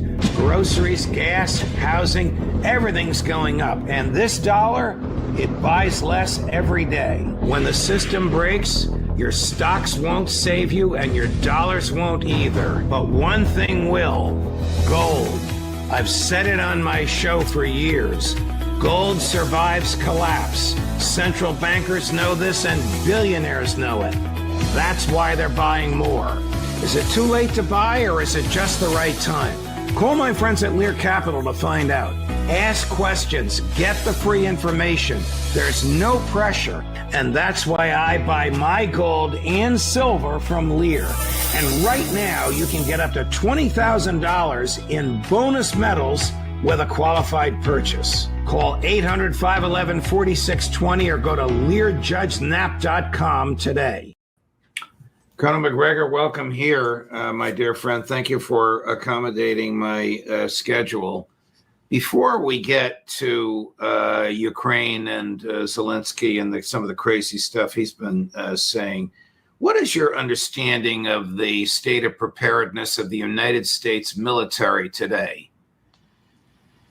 Well, as you know, I just finished this piece that was published in Responsible Statecraft.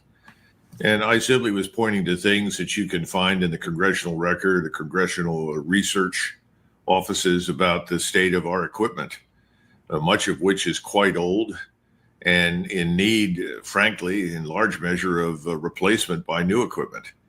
We also have a huge problem with the Navy and the ships that we're building right now. They're not keeping up. The repairs are not being made.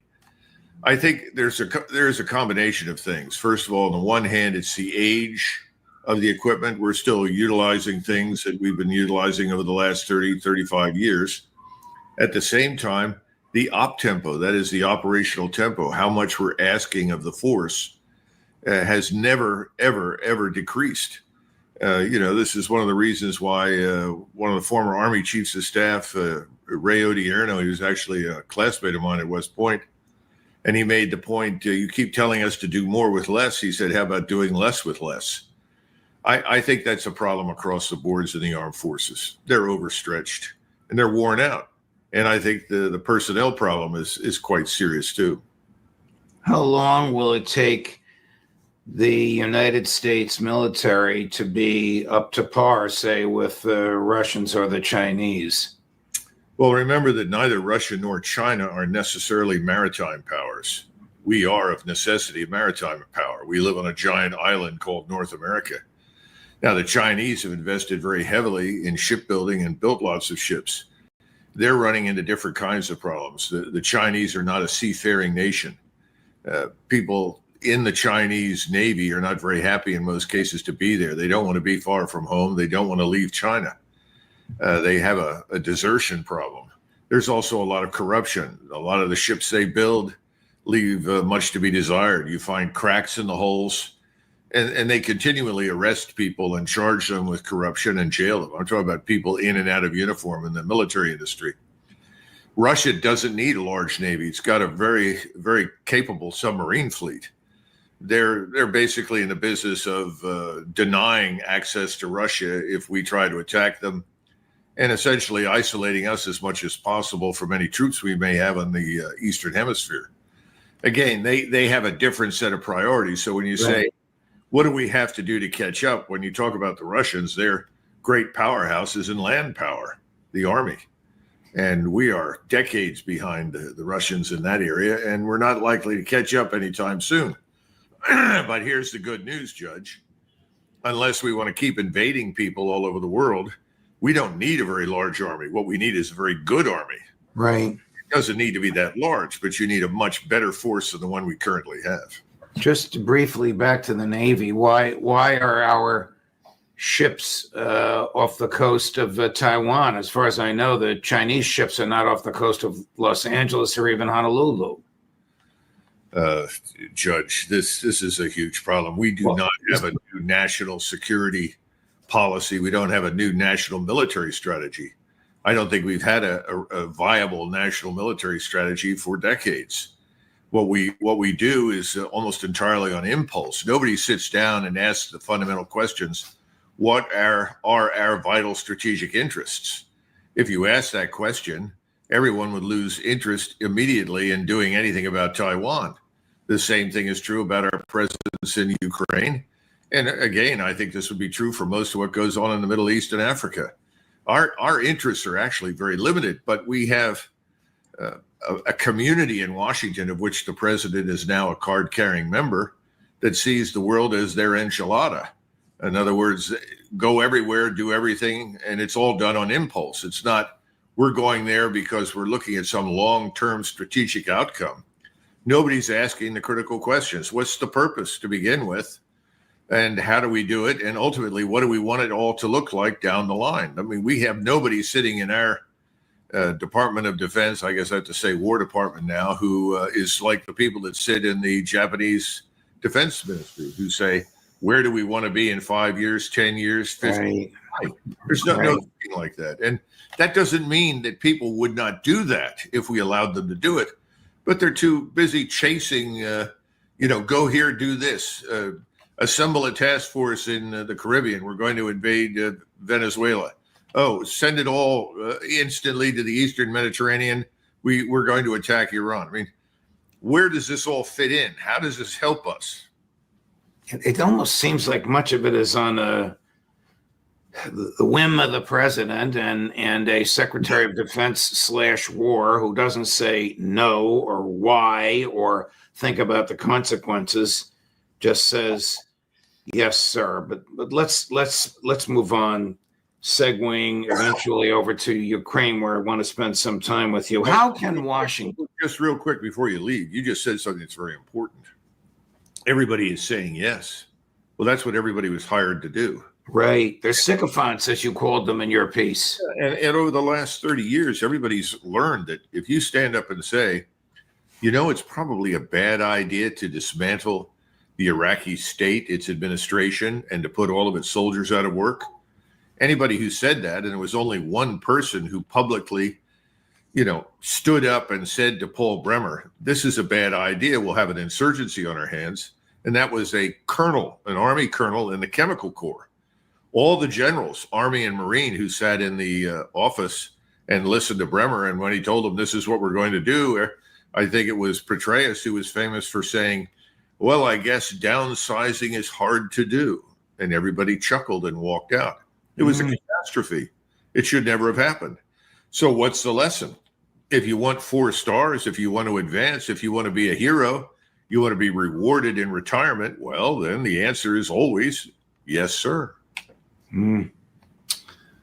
How can Washington, in the grip of neocons and Zionists, deal with its EU partners who do not want peace in Ukraine? They want the war to go on and on and on because they somehow think it can be used as a battering ram against Vladimir Putin's Russian presidency.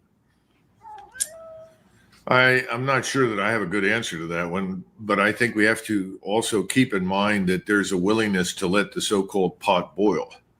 In other words, it's obvious that President Trump has no path to a Nobel Peace Prize that leads through Ukraine.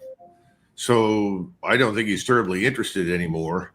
I think he would like to get it off his agenda, but he can't do that because everybody around him wants to sustain the war.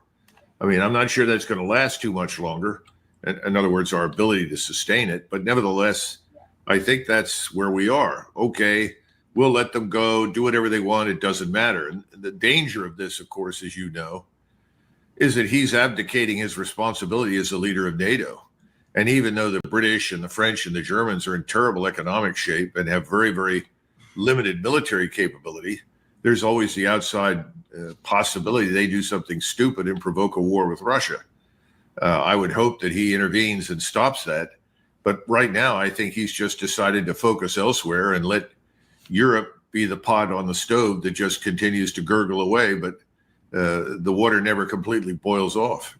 Aside from listening to you, and by the way, we know that somebody in the West Wing watches Judging Freedom. I don't know who it is, but someone's assigned to that. How? It's flattering. Well, what will it take, aside from listening to you, what will it take for Washington to recognize that the Kremlin, that Russia, has legitimate, bona fide, sovereignty-based national security interests?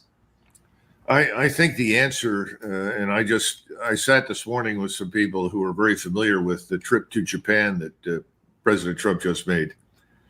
And I said, can you explain to me why suddenly the Prime Minister of Japan says that President Trump ought to receive the Nobel Prize for peace? And they all laughed. And they said, we have to understand the Japanese. The Japanese are very utilitarian. They wanted the tariffs lowered, which they got. They want to continue to do business with the Russians in terms of oil and gas, and they got that. They're going to sign a treaty with the Russians. They're doing business with the Chinese on an enormous scale. The Chinese market's much more important to them than we are at this point. So they decided that what they would do is they say, yes, you should be the recipient of the Nobel Peace Prize. And here, by the way, let us give you one of the most expensive set of golf clubs made in history. And you'll enjoy these. And we certainly love you and appreciate all that you've done.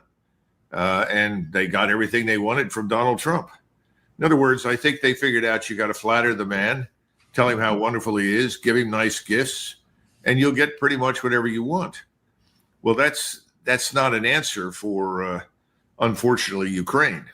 I wish that it were, because then if President Putin were smart, he'd give him a set of expensive golf clubs or some other gift and say, I'll sign on for the Nobel Peace Prize and let's all live happily ever after. Then I'm sure that President Trump would be delighted. He'd get the optics that he wanted, the giant media event that he wants, and he could declare himself another superhero for ending another war.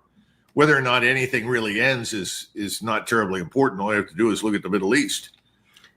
So I guess that's kind of where we are right now. Right. So you're telling us that the Japanese and I'm not being critical of a nationality, the Japanese government under the current new prime minister is not unwilling to behave like a sycophant. No. I'm using your word. How dangerous are the sycophants, Hegseth, Rubio, Kellogg, Gorka, and others that whisper into Donald Trump's ears every day? Well, first of all, the Japanese are not directly dangerous. You just have to keep in mind that they are ultimately going to pursue their aims regardless of whatever we say. And that's what they're going to do. The problem for the president is that when he surrounds himself with people that say, oh, Mr. President, you've saved the country. Thank God for you. If it weren't for you, this country wouldn't even exist today. You were right. The country was dead just 6 months ago, and you brought it back to life. That's the kind of thing that President Trump likes to hear. He likes to hear it in public.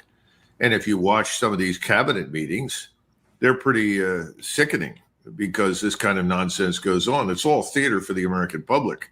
Nothing of any real value in terms of policy happens.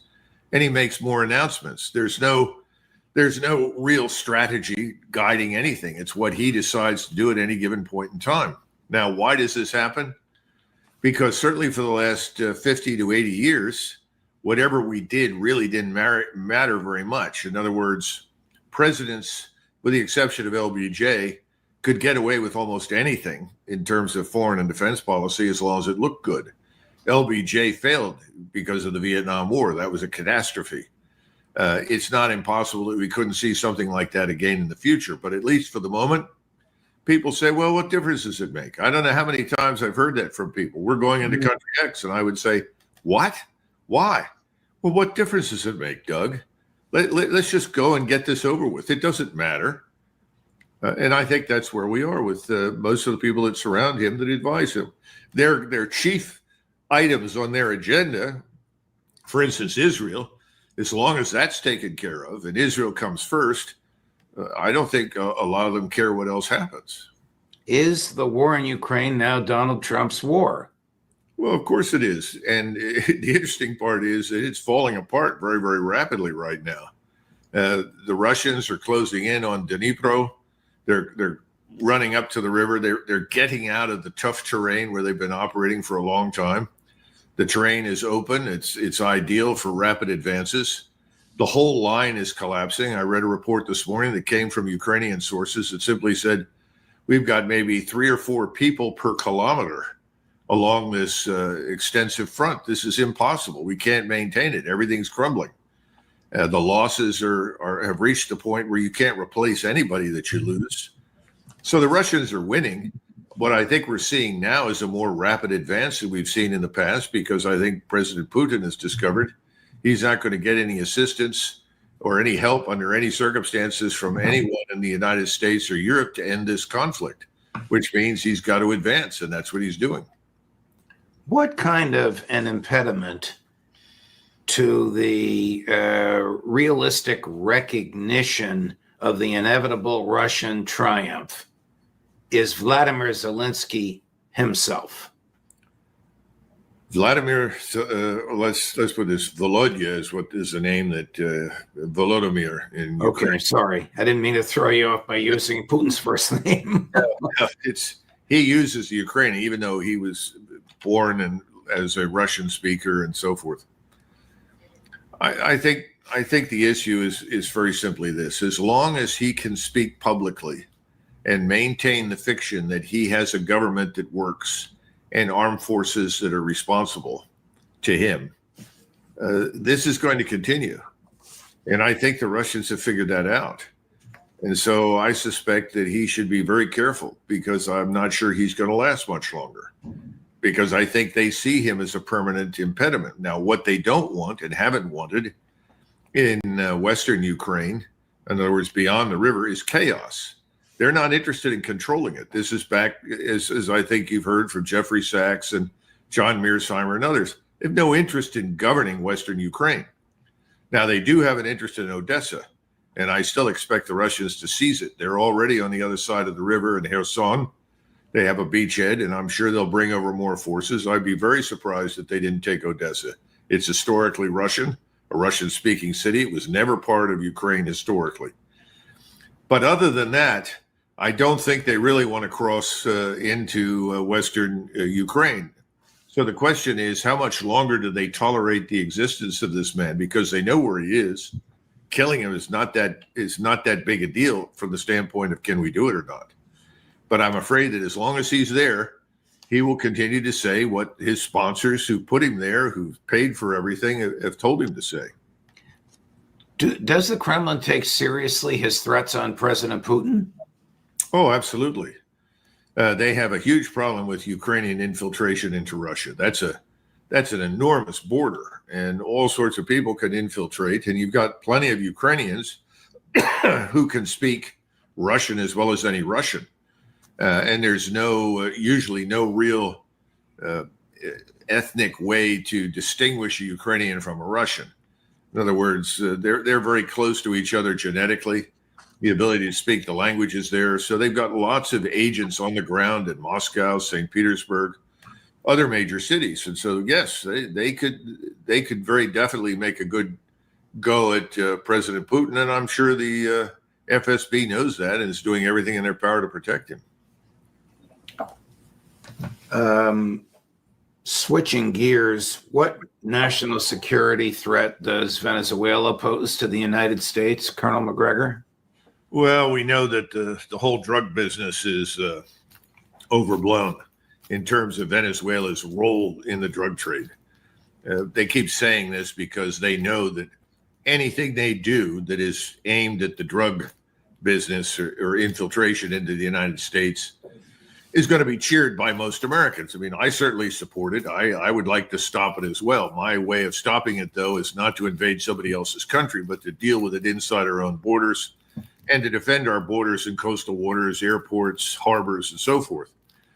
But he sold this idea that if we go down and blow up parts of Venezuela and potentially even Colombia. He's now talking in very bellicose terms about Colombia, that somehow or another this will help. I don't think it will. I don't think it's a question of can we do it? Of course, we can overpower these countries in the Western Hemisphere. That's not news, but does this really benefit us very much? And the answer is, I don't think so. Now, is the interest oil? Certainly oil is part of it. Gas is part of it. They do have gold mines, emeralds, rare earths in some quantities, especially, I think, lithium. But, you know, what are we living in? The Viking age, where we all climb into the boats up there in Miami and we start rowing for Venezuela and decide that we're going to invade the place, steal everything, and come home again? It's kind of crazy. And there's no thought being given right now to how do we deal with the place if it comes apart, which is usually what happens when you try to execute a quote unquote regime change operation, even though we're now saying, oh, no, we have no intention to do that. Well, then we don't need Mrs. Machado, do we? Who is out there advertising that the first thing she will do if she becomes president of Venezuela is move the Venezuelan embassy to Jerusalem. Really? That's her top priority for Venezuela? Well, she is a renowned Zionist. I mean, a colonel getting just threw me off with that. I thought you were being sarcastic, but I guess she is serious. This morning, a large Russian cargo plane landed in Caracas. What was likely on the plane, Colonel? Anti-aircraft? I would think any number of missiles that could be fired that would provide some measure of defense. I don't think they can do a great deal in the realm of air defense. I could be wrong, but that takes a lot of training and a lot of time to build an effective integrated air defense system. Now, they could provide some point defense, particularly if they expect that we will try to strike and decapitate, kill Maduro early on. That is certainly possible. There are any number of different things that could be on there. I'd be more interested in what goes back. And the reason I say that is historically, when the Russians have done business with the Venezuelans, it's been on a cash and carry basis. And I'm not talking about cash, I'm talking about hard gold. They literally load up the planes with gold and fly that back to Russia. So I imagine some deal on that scale may well be in the offing. The bad news is that if we're dumb enough to go in there, and it looks like we are, it's going to become an open wound for us in the Western Hemisphere. It's going to do enormous. Can you say that again, please, Colonel? Yeah, if we go into Venezuela, it will become an open wound for us. And I say that because we have a terrible track record, whether you go to Guatemala, Nicaragua, El Salvador. We've meddled in all these places. Hundreds of thousands of people are being killed. We could cause a civil war to break out inside Venezuela. We have no idea. Are they embittered hard fighters? Some yes, most no. Will they fall back into the interior of the country and then be helped by the Brazilians and Colombians and others who will come in there and raise permanent hell with us while we're in the country? Can we cleanly install Mrs. Machado with enough CIA support as well as military backing to avoid all of that? I don't know. This whole thing doesn't strike me as having been very carefully thought out. And I guess you're aware that just this morning, some number of mercenaries from Colombia raised by the CIA to go into Colombia and effectively execute what some people are calling a false flag were captured. That doesn't seem to have worked. That's not a good thing. I have no confidence that we can go in there and make anything right. I have every fear that we could go in there and end up making everything wrong. As we speak, the Pentagon announced that it has destroyed 4 more speedboats and has killed 14 more people. These in the Eastern Pacific. I don't know how much longer this killing can be going on without some sort of a repercussion to it. You can't just keep killing people without due process. Well, remember these so-called submarines that the president mentions, they're actually semi-submersibles. They ride very, very low in the water so that they're very difficult to detect at sea. They have a small conning tower on it, usually 1 or 2 people aboard, and they do carry vast quantities of drugs, although they have delivered people as well. I worked 12, 13 years ago on a contract to support Joint Integrated Task Force South, and they're very good. GIATA South is really a very good headquarters. It's almost ideal in many respects as a model for interagency cooperation. They have been very successful, contrary to what the Secretary of State Rubio and the President and others have said. They've done a great job in the Caribbean and also in the Pacific. The Pacific is very different. The Pacific side of Mexico is very, very deep, whereas the Atlantic side or the Caribbean side is very shallow. So it's very difficult when you're trying to go up along the shelf that's only 60 feet deep and hide, but it's much easier out in the Pacific. And normally what they do is that they go out into the Pacific, some 30, 40 miles, whatever it is, and then they come back into the United States. Now, you can blow these things up till kingdom come. I don't think it's going to make that much difference. And again, you get into this problem of, are you absolutely positively sure that every boat you destroy is an act in the defense of the United States? Are any of these boats not necessarily what we're saying they are? It doesn't matter, Judge, because most people listen to that.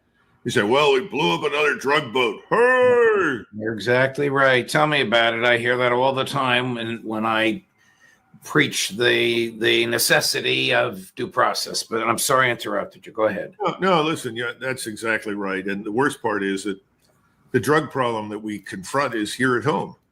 And I'm not talking so much about the depressed human beings or some who are just curious that live across the country that purchase and take fentanyl, most of which comes out of Mexico, obviously, doesn't come out of Venezuela, or the cocaine and heroin that comes through various sources. We have to deal with that here in the United States. We have to enforce federal law.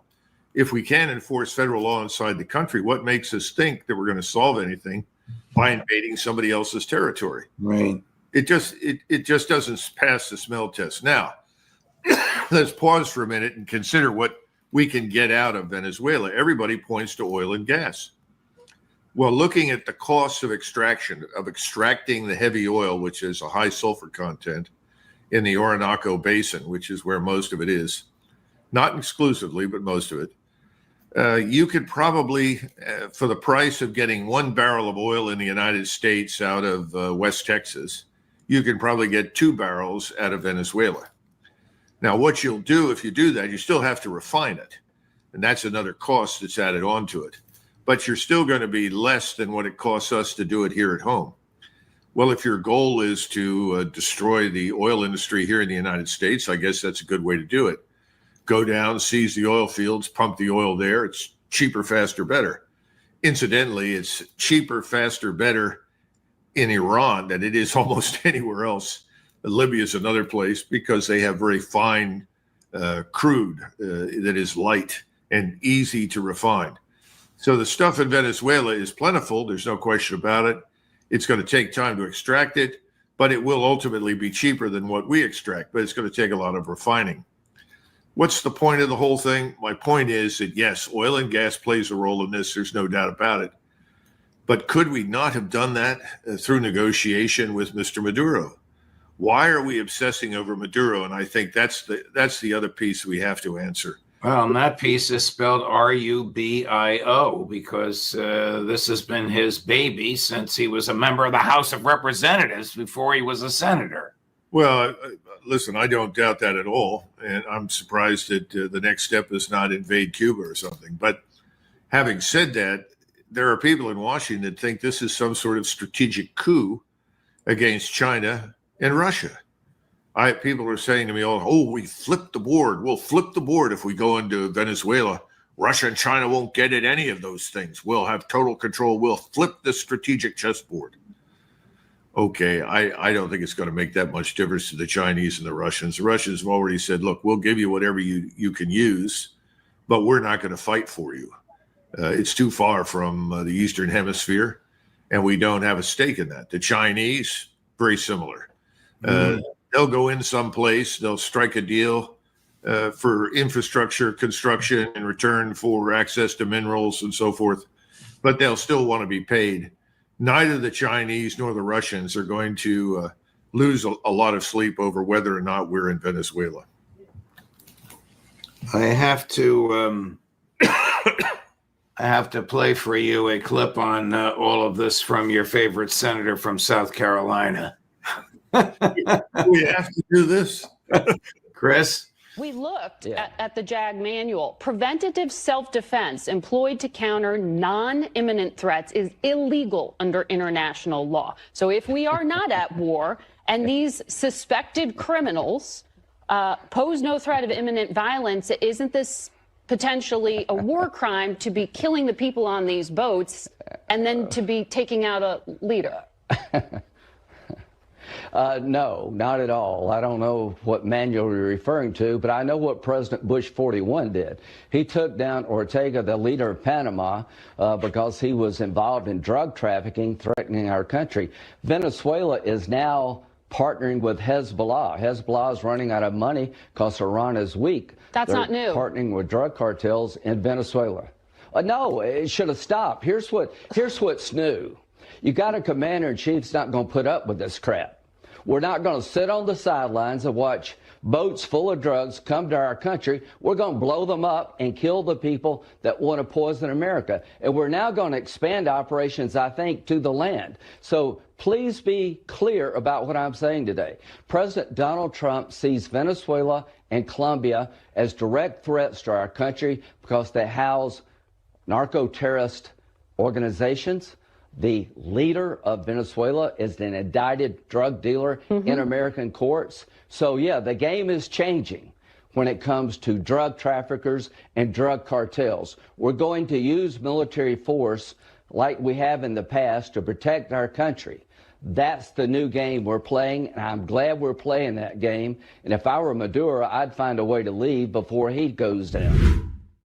This is a lawyer and either a colonel or a general in the reserve who's taken a similar oath to preserve, protect, and defend the Constitution that you and I have taken. He said, well, it's a new game. We can kill people because we think they're engaged in crime. Can you do it in Charleston, South Carolina, Senator Graham? I don't know, but I'm ready to try. Great. There you go. You know, Judge, it's interesting because we have all of this mindless rhetoric about the post-war rules-based order. We keep touting that. We beat people over the head with it. Oh, Mr. Putin, you violated the post-war liberal, rules-based order. What is the rules-based order? It's whatever we want to do when we want to do it, whatever we care to enforce when it's in our interest to do so. We have always been a violator of all this sort of business. You go all the way back to Vietnam in 1965 and then go forward. We violated these things left and right. We don't care. And most Americans don't pay a great deal of attention until it hits them here at home. And things are about to hit here at home, but I think it's more on the financial side, but it'll have an impact. But the bottom line is that he's not saying anything we haven't heard before. It's not really the case. It's a series of misleading statements designed to obfuscate what's really going on. And that goes back to the resources, not so much the drugs. I mean, you've got an agency in the intelligence community that's been dealing in drugs for years. We know that. That's an open secret. So who are we kidding? The problem is that this stands an excellent chance of blowing back on us in a big way. And that's because Venezuela, if we attack it, is not going to be alone. You're going to see most of Latin America align itself with Venezuela. You'll see hundreds of thousands of paramilitaries pour in from Colombia, Brazil, Ecuador. This is a huge country, as we've discussed before, 30 million people, most of whom are concentrated not in the interior, but along the coast. And then a coastal region, the rest of the region is just enormous. It's the size of Germany, France, Austria, Switzerland combined. How can we control it? What if they decide to fall back into the interior and launch a series of insurgent operations against us once we're in the country? An awful lot depends on how much damage we do on the way in, how much difficulty we have in preserving some semblance of order, how vindictive we want to be by attacking not just Maduro, but his supporters. And Maduro's strongest supporters at this point, Judge, are in the military. Here's something that will make you laugh. Shades of Colin Powell holding a vial of what he said was some sort of poison. This is 100% Venezuela drug cartel fentanyl. Now, obviously, we've superimposed this, but this is what we're going to see. Yeah, and ultimately, this is all meaningless. It's a facade designed to justify a short-term operation and interest. You know, President Trump said a lot of things when he was running for election. One of those that I totally agree with is that we should be more focused on the Western Hemisphere. There are a lot of things that we need to do in the Western Hemisphere, but invade Latin America is probably not a good idea. And you're not going to fix most of what's wrong down in Latin America any more than we could fix what was wrong in Iraq. We shouldn't try to do it. We should stay out. We should have a decent level of respect for other people's culture and way of life, whether we particularly care for it or not.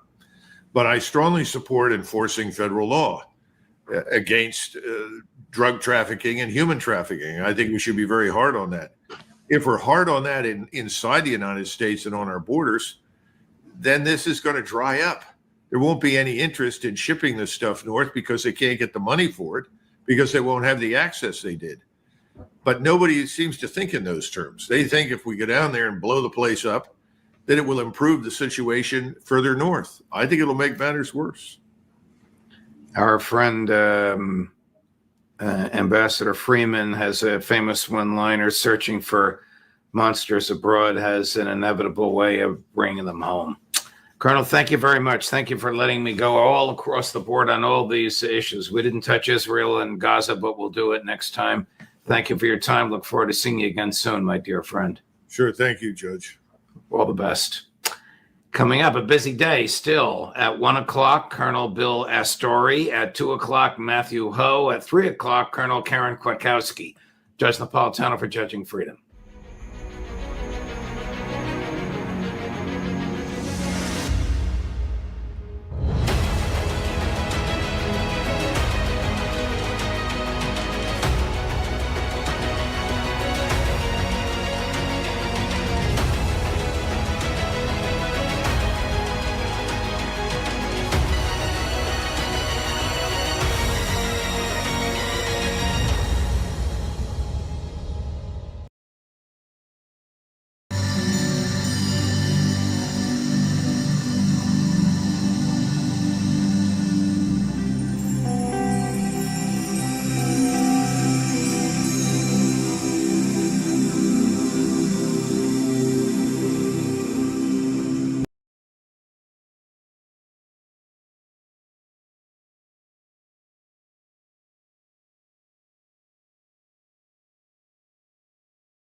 Hi, everyone. Judge Andrew Napolitano here for Judging Freedom.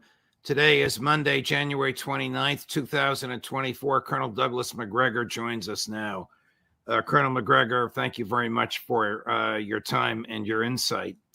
Do you see any path in Israel for the achievement of the publicly stated goals of Prime Minister Netanyahu of eradicating Hamas and returning the hostages? Not at the moment, no. I can't conceive of it because while he's made these statements publicly, you have to go back and look at what's happened since 7 October. And since 7 October, the campaign has focused on expelling or killing the population in Gaza. I think the assumption is that whomever you kill in Gaza richly deserves it. If they happen to be members of Hamas, that's fine. If they're living there, they must be supportive of Hamas.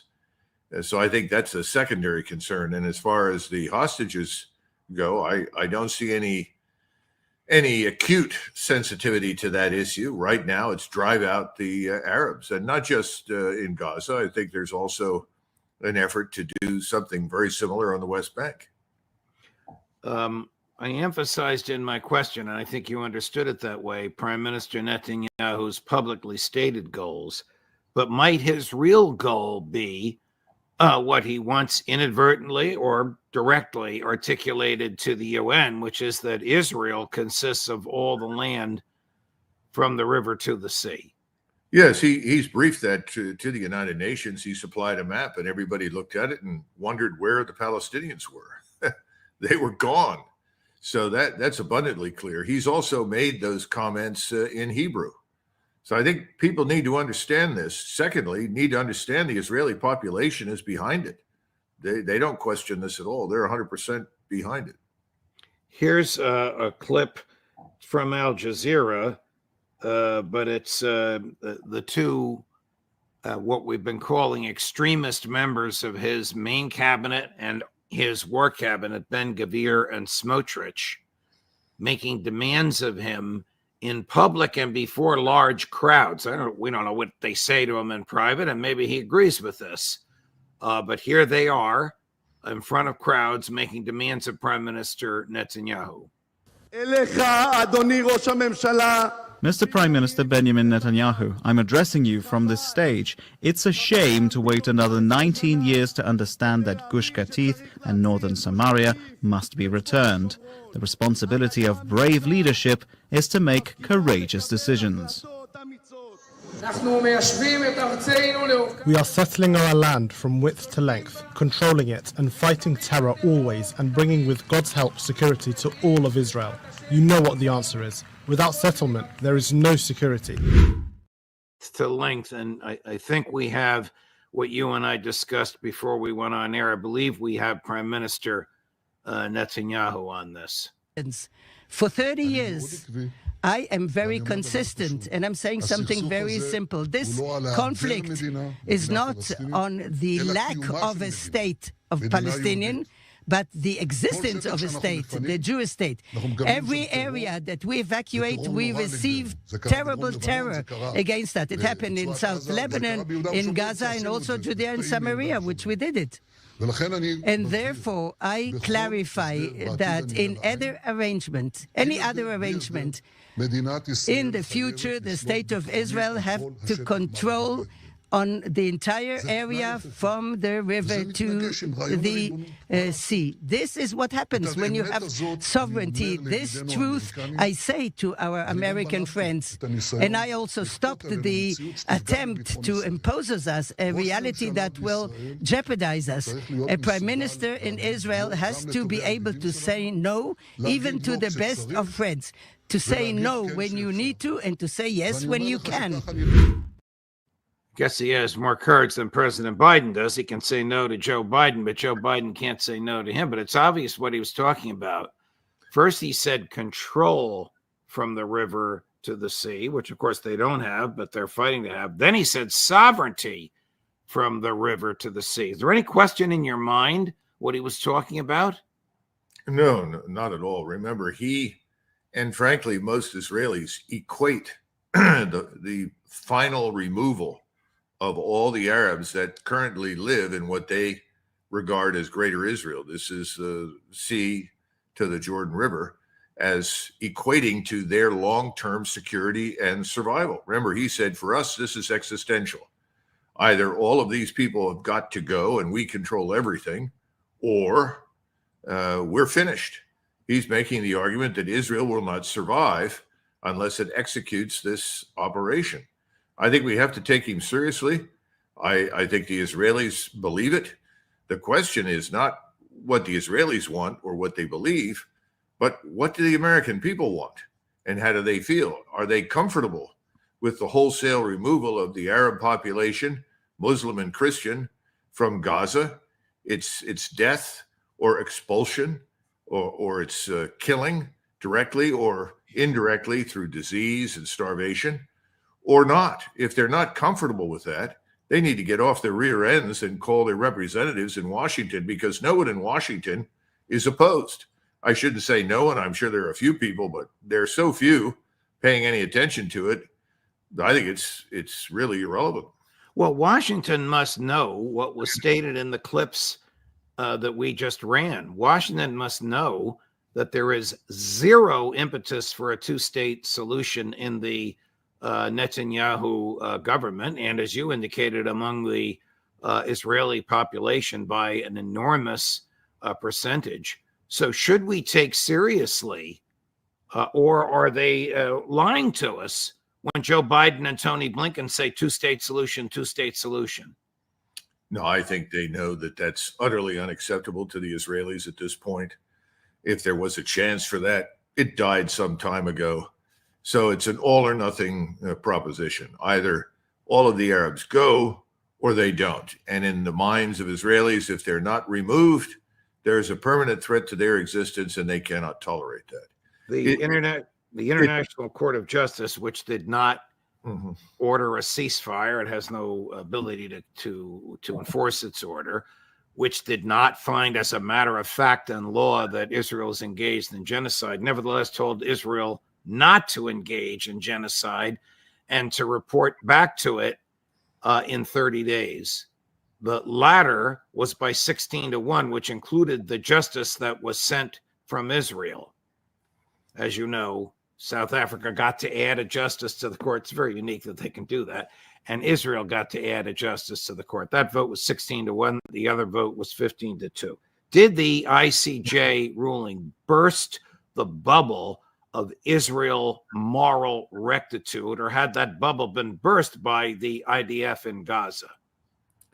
Outside of the United States and Israel and the United Kingdom, probably Australia, New Zealand, I'd say it has burst. But as far as we're concerned, it's irrelevant. The International Court of Justice is irrelevant to us. We're not signatories. We don't respect it. We have no use for it. We don't care. And remember, the entire government on Capitol Hill is, with very few exceptions, is comfortable with what the Israelis are doing. That's my point. The only way to put a stop to this is for the American people to raise their voices and say, we don't want to be party to this operation. It is inconsistent with our views of what is morally right or wrong. But it hasn't happened. No, there's somewhat of a movement in Michigan, which has probably the largest Palestinian or Arab population base of any state in the union, but it doesn't seem to have motivated the president at all. By the way, we should note that Americans, I think if they were asked, are equally opposed to the goals of Hamas and other like-minded organizations that want to rid the Middle East of Jews. We don't support that. We would not stand by and allow that to happen. I don't think we should stand by, do nothing, and allow this to happen. I would simply urge the president to stop lying to the American people, along with all of his colleagues, all of whom have benefited enormously from the money poured into their organizations from the lobby and Israel's agents in the United States, and simply say, if you're going to persist in this, you're going to have to do it alone. We're not going to underwrite it. We're not going to support it. I mean, I'm certainly not advocating that we should commit forces to stop it. I don't believe in that. I didn't support that in the past. I don't support it now. But we should simply say that's completely inconsistent with our views of what is morally right and wrong. And as the president, I'm telling you right now, if you persist, we will withdraw our support. There is no clear path for the release of the hostages without a substantial ceasefire, and there is no willingness on the part of the Netanyahu government for a ceasefire. The ICJ, which is part of the United Nations, has said, stop the genocide and report back. Is there any fear on the part of Washington that its senior people, Biden, Blinken, Austin, are supporting genocide? Well, first of all, the word genocide was not used, as far as I can tell, in the final judgment of the International Criminal Court, or Court of Justice, which I think is one of the reasons that the findings were 16-1. If the word genocide had been included, there would have been more numbers of judges who would have dissented from the ultimate decision. So I have never used the word genocide. Genocide to me is on a much larger scale. Now, that doesn't mean that it will not be achieved in Gaza. I think that's a very real possibility, or for that matter, on the West Bank. But at this point, I think Israel managed to skate, if you will, in front of the International Court of Justice. And most Americans have paid little or no attention. Americans are currently focused on the southern border, what's happening down there. I think in that sense, Americans are finally beginning to wake up to something that I and others have been talking about for years. That's a good thing. But they're not too terribly concerned about the Israelis and what they do until, of course, we are drawn into war in the region. That's another matter entirely. And we're very close to that. We'll get to that in just a moment. Is Israel no longer feared by other Middle Eastern state actors? I think that the Middle East, its elites, certainly the governments of Egypt, Jordan, Syria, Saudi Arabia, the Emirates, Lebanon, no doubt, they all want to avoid a regional war. They want to avoid it because they know what the damage will be to their infrastructure. They know the consequences for their populations, and I think they fear their removal. But the point is that events are moving to that precipice of removing them as it is. The populations in the region, the Muslim Arabs in particular, and the Turks, I would say, are very close to it, are so angry and so enraged, they're ready to fight, regardless of what the costs are, to destroy Israel. I think this is something everybody misses. Mr. Netanyahu, in my judgment, was wrong when he said destroying Hamas and removing the population in Gaza was an existential requirement for the state of Israel. I don't think it was. I think he could have scaled back his objectives and achieved a degree of security that could have been infinitely better than what already exists. There were things that could be done. That's gone now. He's given the final answer. It's his way or the highway. As a result, increasingly across the Middle East, everyone who is in power authorities privately saying Sykes-Picot is over. In other words, we will no longer tolerate this Israeli state. And they are moving towards a state of war across the region, which will culminate, I think, in the destruction of Israel. And I don't think we can stop it. What is the significance, or what will be the significance of the American response to the deaths of 3 soldiers and the injury of 34 at some outpost in the middle of nowhere at the Jordan-Syrian border? The deaths of these soldiers, and I think some of them may be from the California National Guard, I've been trying to find out, by the way, will be potentially used as a justification for further escalation against Iran. As we know, the desire to wage war in Iran has been going on for 2 decades. We forget how much support and sustainment and equipment and training we pumped into Saddam Hussein's regime in his war against Iran that killed hundreds of thousands of Iranians. And at the time, we applauded. We thought it was wonderful. Henry Kissinger thought the war was great because it was killing large numbers, not only of Iranians, but also Arabs. That cynicism has not been forgotten. The notion that the hostility we are dealing with today simply began last week is wrong. But we need to understand that Iran is telling the truth when it says it did not order explicitly these Iraqi resistance organizations or Shiite militias to attack us. They did not. The intelligence committee has already stated that. We have to understand that these are Arab militias.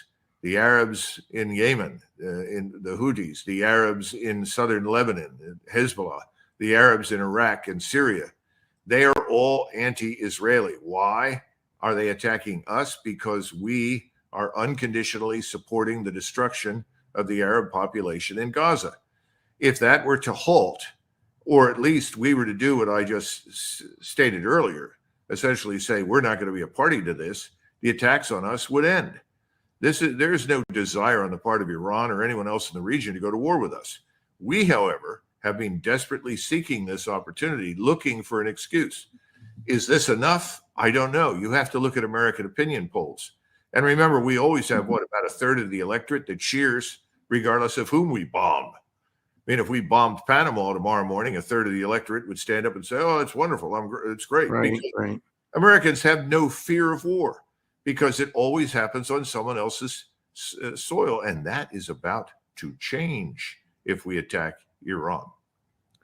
Senator Graham has said we should bomb Tehran. No surprise that he would say it, as absurd as it is. But if we do anything like that, what will Iran do? Attack Israel? I think we will pay a heavy price. Iran has an enormous arsenal of missiles. I urge everyone to go online. It's very easy to find out and look at this enormous arsenal. Thousands of very precise, very destructive theater ballistic missiles, as well as tactical ballistic missiles. They have cruise missile technology, infinite numbers of drones. Now, what was fired, I think, was a crude tactical ballistic missile by these Shiite Arabs. They've been given older technology and allowed to have that, but the Iranians have not provided them with their top-of-the-line equipment. If those are employed, not only are they in a position to attack with great precision all of our positions in the region. Remember, we have about 57,000 Americans in uniform in the region. Almost 30,000, or perhaps a little more, are in bases that are sitting. Yes, that's an excellent demonstration of what exists. Go to the right and work your way down. The ones to the right are what I would call blockbusters. These are missiles that would flatten cities, flatten military installations, destroy airfields, harbors. They're all conventional warheads, but the destructive power is enormous and it's precise. If the Iranians shoot at something, they hit it. They just demonstrated that a couple of weeks ago when they struck targets in Syria and Iraq. And listen, they could have done infinitely more damage. I think they were all in Syria, but they could have done much more damage. They chose not to. When you destroy a Mossad position with a Kurdish man and his family who are Mossad agents, and that is in close proximity to the United States Embassy, you demolish the house, kill everybody in it, but you do no damage to anything that is American or American personnel. That should tell everyone they have extraordinary technology that can be used against us all over the region. They have hypersonic missiles. Now, these are of Chinese manufacture, but they are of a Russian invention originally. And these hypersonic missiles are in a position to strike targets at sea. And there's no way to shoot them down or defend against them.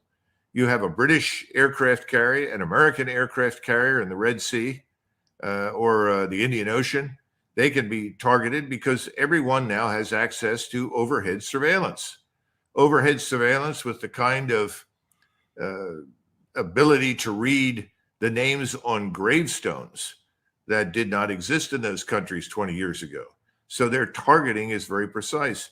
And ships at sea, regardless of whether they're nuclear or conventionally powered, are slow. These are slow-moving targets. Anyone who thinks otherwise is crazy. And the point is that these hypersonic missiles can adjust. So if they fire these things, they will hit their targets. And you have mentioned Israel. If the Israelis are participating with us in direct strikes on Iran, then I think the arsenal will be launched in great quantities from numerous different locations, all of which we cannot be positively identified, and they will reduce most of Israel to ashes. As we speak, literally as we speak, Republican and Democratic members of Congress are calling the White House and saying, attack, attack, attack. We have to look strong. What would you advise the president to do? Would you say take those 57,000 troops and bring them home immediately? Oh, yes. In fact, that's what Donald Trump wanted to do in November of 2020. Of course, he had tried earlier. He failed because he didn't understand that simply giving an order meant nothing in Washington in the federal bureaucracy. You have to follow up. You have to hold the military officers and the diplomats accountable who systematically avoid executing your order. He wanted our forces out of Syria. He wanted them out of Iraq. And he had good reason for that, because these little penny packets of forces are easy targets. Again, it's back to something we just don't say enough. We have been facing opponents without armies, air forces, air defenses.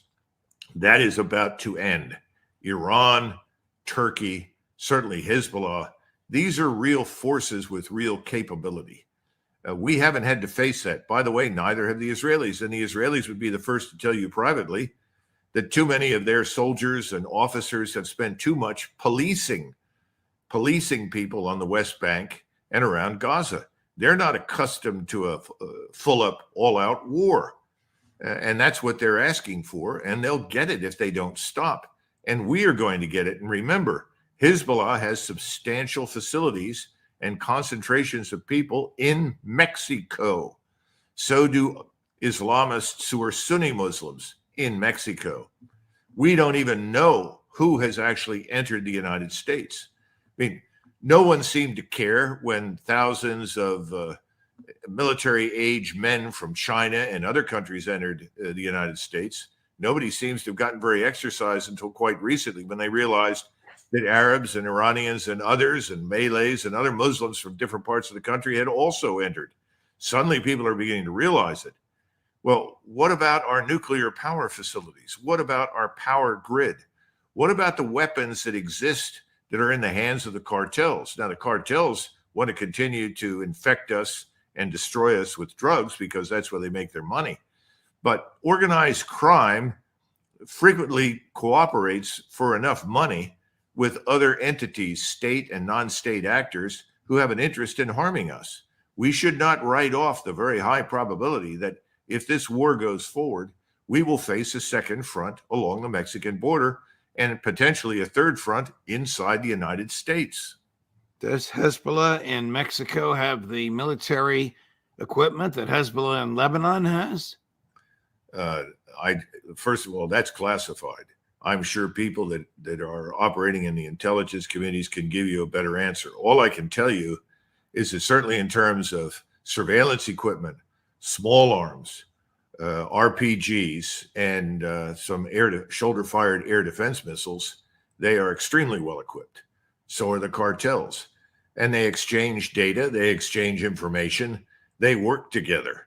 This is not a new phenomenon. The IRA was working with Islamist terrorist organizations in North Africa.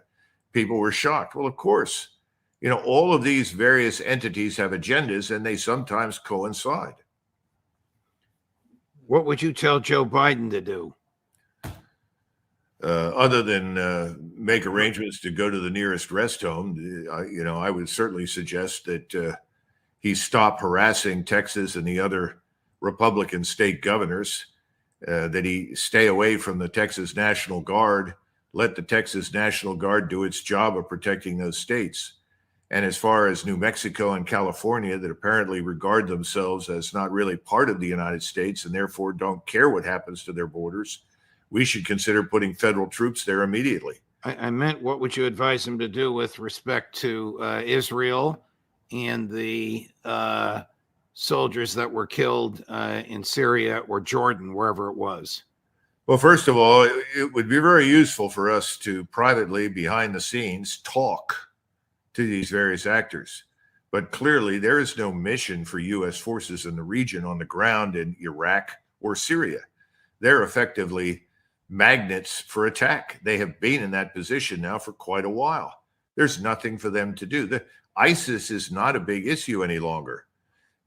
Between the Iranians and the Shiite militias they trained and the Russians, ISIS has been largely eliminated. I know everyone likes to beat their chest and argue that we did the bulk of the work. We did not. It was done by Iranians and Russians. And we worked with them, by the way, even the Iranians that we now want to attack. People don't seem to get it and understand what's real and what isn't. But the bottom line is we should get them out. There's no reason for them to be there. If Iran and Israel are in a war and we come to the aid of Israel, will Russia get involved on the side of Iran? Well, Russia has made it very clear that it regards Iran as a strategic partner of great importance. There is an agreement that's on the table for signature by Moscow that would effectively permanently arrange things to ensure that Russia does come to Iran's aid. But I think that's a formality. Russia will not stand by and allow us to destroy Iran. They will provide Iran with whatever it needs to protect itself, and they will stand by Iran. By the way, the Chinese, who have critical interests in access to the Persian Gulf and access to East Africa, where they get great quantities of food, will not stand by and do nothing while we force Iran to submit or die, in which case Iran will fight and probably close the Suez. You can write off not the Suez, the Straits of Hormuz. You can write off the Suez along with the straits down between Africa and Yemen, which I think is called the Gate of Tears. Those things will all be closed. The Chinese have already taken actions to protect themselves by making it impossible for us to gain access to a number of upstream minerals that we regard as essential to our national security and the building of military equipment. They're concerned about what we're prepared to do. We need to back away from this. This will become regional and I would say semi-global very quickly. And the greatest danger is that the Israelis will respond with the use of a nuclear weapon, particularly as they watch their cities, Tel Aviv, Haifa, and so forth, largely annihilated by these arsenals of missiles. And if that were to happen, I think that would have catastrophic consequences for Israel and the world, far worse than anything we've seen thus far. Colonel, thank you very much. You've just experienced the largest audience you've ever had on this show of those watching live, which usually translates into an enormous audience of those who will be watching streaming. Thanks for your time. Thanks for your insight. We'll talk to you again soon, my friend. Sure. Thank you, Judge. Of course. Bye-bye. What a terrifying picture he painted, but with such logic and precision and understanding. Coming up for the rest of this week, all of your regulars, Colonel Kwiatkowski, Matt Ho, Professor Sachs, Professor Mearsheimer, and of course, Scott Ritter, Judge Napolitano for Judging Freedom.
Hi, everyone. Judge Andrew Napolitano here for Judging Freedom. Today is Thursday, February 29th, 2024. Colonel Douglas MacGregor joins us now. There's nothing to laugh at, but one of the viewers, Colonel, just wrote in and said, I'd like to hear Colonel MacGregor conduct one of these interviews in a Scottish brogue. He's asking the wrong man. I couldn't. By the way, brogue is Irish. When you say Scottish, they mean burr.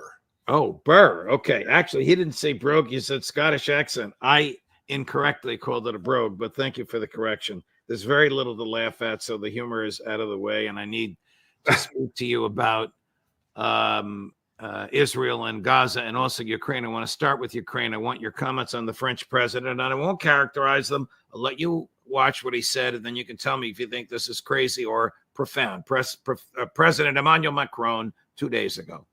There is no consensus today to send ground troops in an official, endorsed and sanctioned manner, but in dynamic terms, nothing should be ruled out. I think there's a lot to unpack there. First of all, is the essence of it crazy that nothing should be ruled out? And secondly, is he suggesting that French troops may be there in an unofficial capacity? I think the man is certifiable. Let's get that straight. He's talking about effectively declaring war on Russia, and that's what people don't seem to understand. You send conventional military formations into Western Ukraine, you're going to end up at war with Russia. And I think President Putin has made that clear repeatedly. He's not going to tolerate any external intervention. And while he certainly doesn't want a war with NATO, he's made it clear that if any NATO members send their forces, organized forces into Eastern or Western Ukraine with the intention of fighting Russians, they would be at war. You know, one of the things that needs to be kept in mind, there is always the outside possibility that Macron made this public statement so that everybody else in the NATO alliance could immediately distance themselves from him, which is exactly what's happened. Virtually everyone has said, out of the question, we won't do it. Even the United States, in a fit of reasonableness, decided to say it's out of the question. So perhaps that was the reason it was done, but otherwise it makes no sense. Here's one of those responses, the Chancellor of Germany. NATO is not and will not be party to the war. That remains the case. We do not want Russia's war against Ukraine to become a war between Russia and NATO.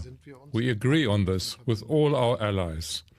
This also means no German participation in the war.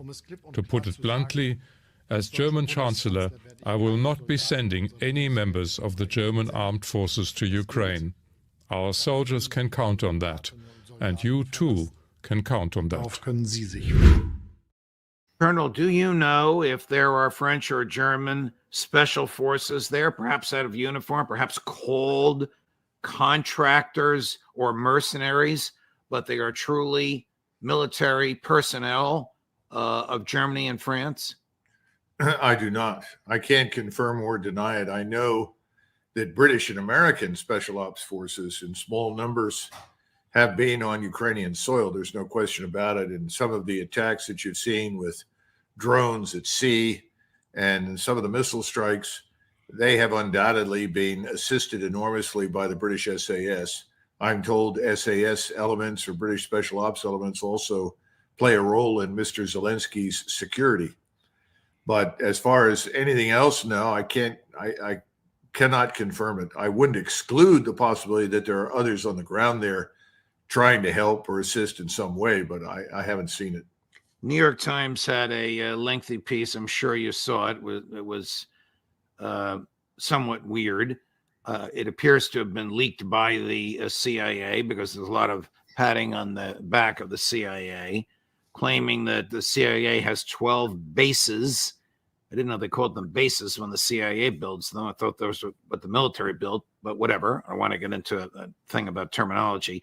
In Ukraine, I'm sure the Russians know exactly where they are and what's going on there. But my point is, how much help is the CIA providing to Ukrainian intel and Ukrainian soldiers? Can an argument be made if American special ops out of uniform or in uniform are helping Ukrainian military personnel use American equipment, if that military equipment is being used to send projectiles into Russia, if the projectiles came from the United States of America, Colonel, is the United States starting a war against Russia? Well, strictly speaking, I think you can argue that we have been a co-belligerent along with many of our allies on the basis of what you just described. I mean, that's an easy argument to make. But bear in mind that President Putin, contrary to popular belief in the West, has never wanted a war with the United States or its allies in Europe. Never. Has never had any aspirations to move west to attack anybody. Doesn't now. I think I think it's important to understand that there are a couple of realities that have dawned on the people in the West. Number one is you can tinker on the margins of this war and pretend that you're having a profound impact. And that's what we've done. But you're not going to fundamentally influence it. Secondly, if you actually provoke the Russians to the point where they feel compelled to fight back, and I'm talking about the introduction of conventional military power, we have no integrated air defenses in the eastern border of Western Europe. In other words, between us and the Russians, there is almost no air defense, air and missile defense capability. That means that in the event that there were a conflict or confrontation, and we attacked them with air power, which is what a British admiral recently said we might do, we would lose badly because tens of thousands of missiles that we could not stop would rush through and attack every conceivable airfield, port, or installation of any military significance in Poland, Germany, Scandinavia, France, Italy, and the rest of Europe. There's nothing they can't reach. I don't think that comes up for discussion very much. And then we have this assumption that our air power, on which we've depended almost exclusively since the end of the Second World War for any kind of strategic impact and long-range attack, is probably not going to survive contact with all of the Russian air defenses. Right now, we see new air defenses springing up in Syria, northern Lebanon, Iran. I think we're going to see more of it in parts of Iraq. And I think it's going to challenge our air supremacy. It hasn't been there before in any great numbers. It's going to start showing up. We are accustomed to no enemy in the air. Well, the enemy is a missile, and it comes in the form of air defense and anti-missiles. And that's going to change everything. So I think everybody is sobered up and concluded what Schultz said. The other thing is Schultz and most of his colleagues are on very thin ice. They're close to being voted out of office. And he's trying to say, please, please, please, I'm not going to send you to war. Relax. And the Germans will not tolerate a war against Russia. They didn't sign up for it. They don't want it. Here's what President Putin said. This is just a 27-second clip as part of one of his longish speeches in response to President Macron and in response to some other nonsense that came out of Poland. You and I emailed about it. I'm going to ask you about Poland in a minute, and also what the Prime Minister of Great Britain said a week and a half ago that caused his predecessor, who's now the secretary or the foreign minister, to try and pull back from it. But here's cut number 12, Chris. Here's President Putin threatening war over this. They should eventually understand that we also have weapons, and they know it. I just said it now myself. Weapons that can hit targets on their territory. Everything that the West is coming up with now, what they threaten the world with, it can result in a conflict with the use of nuclear weapons, and therefore the destruction of civilization.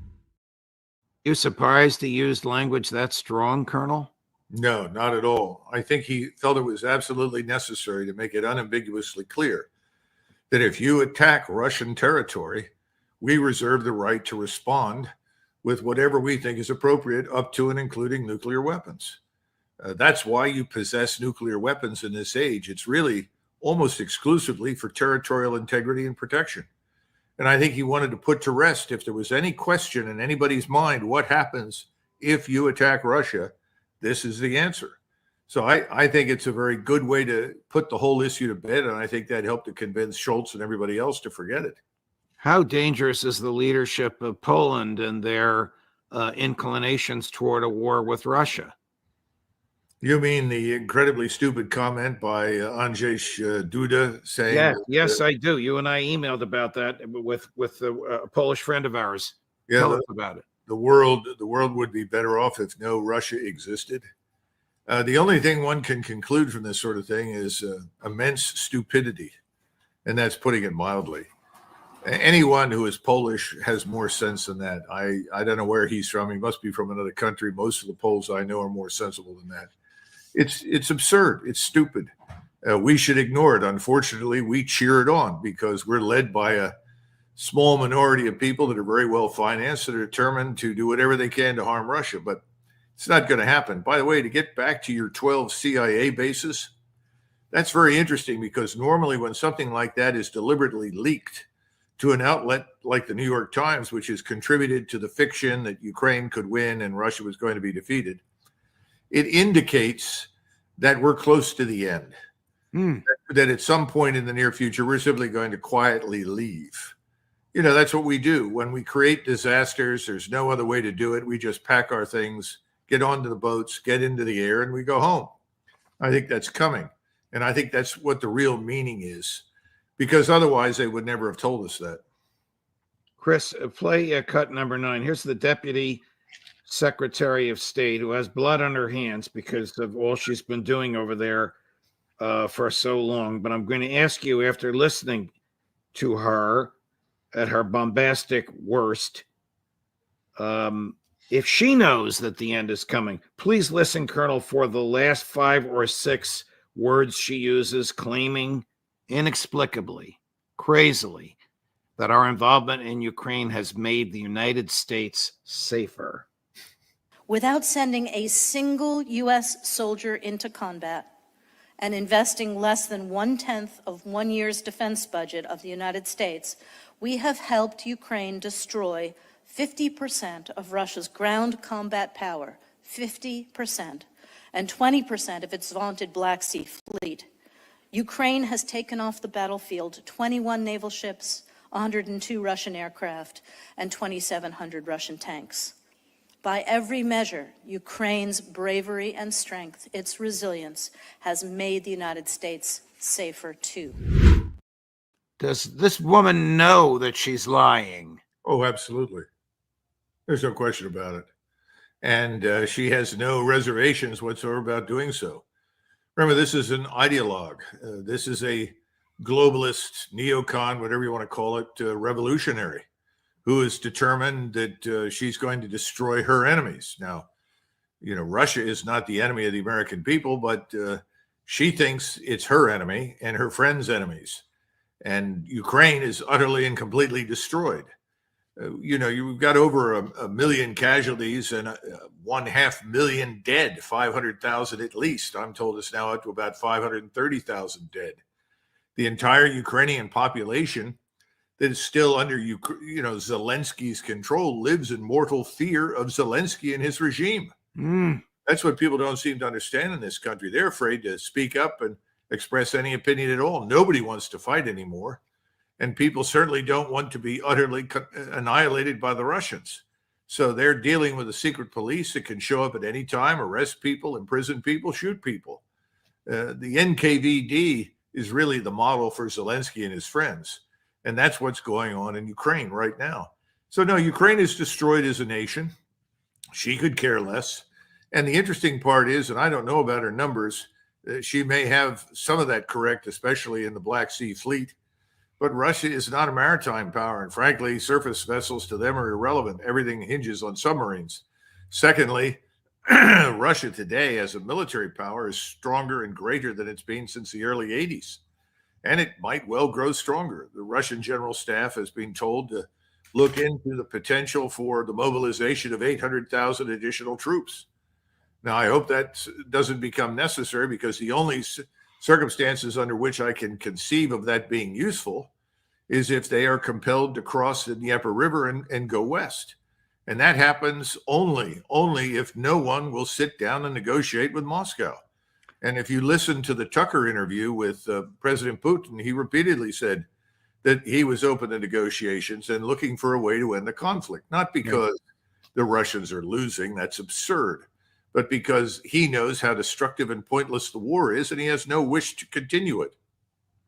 I was moved by a statement by the retired German general and former chair of the NATO Military Committee, saying that Putin has no intention whatsoever to conquer Ukraine, notwithstanding what Mrs. Nuland, what the President Biden, what Tony Blinken have said. And it made me wonder, do your colleagues, retired senior military people in Western Europe, have this general sober view that you do? or do they have the maniacal view of the American neocons? I would tell you that many do share what you call a maniacal view for the same reasons that you have many retired 4-stars and senior officers in the U.S. Armed Forces express similar views, because they're on the payroll. They're paid handsomely by forces, by entities, institutions, in the media, in their governments, that are ultimately beholden to this ideological coterie of the ruling class. These are what I call Western oligarchs, billionaires who are essentially buying political support, buying up retired officers and paying them to say what they say. You're not going to hear anybody like Petraeus or Keane or the rest of these people stand up and suddenly start telling the truth. That's not what they're being paid to do. So this retired A1 say, Russia's going to lose. This retired general, 4-star, whose words motivated me, he's an outlier. Mm-hmm. Very much so. Yeah. Wow. Well, you agree with him, obviously. I mean, look at what President Putin said to Tucker Carlson. Look at everything else he said. There's no indication whatsoever that he wants to, I'll use Joe Biden's phrase, take Ukraine. Well, remember the idea behind this entire proxy war was Russia is weak. It can't withstand us. We can disrupt it, and we can ultimately pull down the Putin regime because the population doesn't support him. These were the fundamental assumptions, all of which were false. They can't back away from those assumptions. And unfortunately, we're stuck with the outcome, which, as you see, is the very opposite of everything they said. Anybody with any sense who looked at it objectively would have reached the same conclusion. But these people that we're discussing, I don't know what the right phrase is to describe them, this ruling class that dominates Western Europe and the United States, is very similar. They're all ideologically committed to something that, however false, however wrong, must be upheld and maintained to the bitter end. Switching over to Israel and Gaza. Earlier today, hundreds of Gazans were online to receive flour and water from an aid truck, and more than 100 were mowed down by the IDF. Another example, in my view, of the barbarity with which Prime Minister Netanyahu and his folks have conducted this horrific ethnic cleansing in Gaza. What will it take for a state actor to enter with force of arms to stop this? Well, what you just described is ultimately required.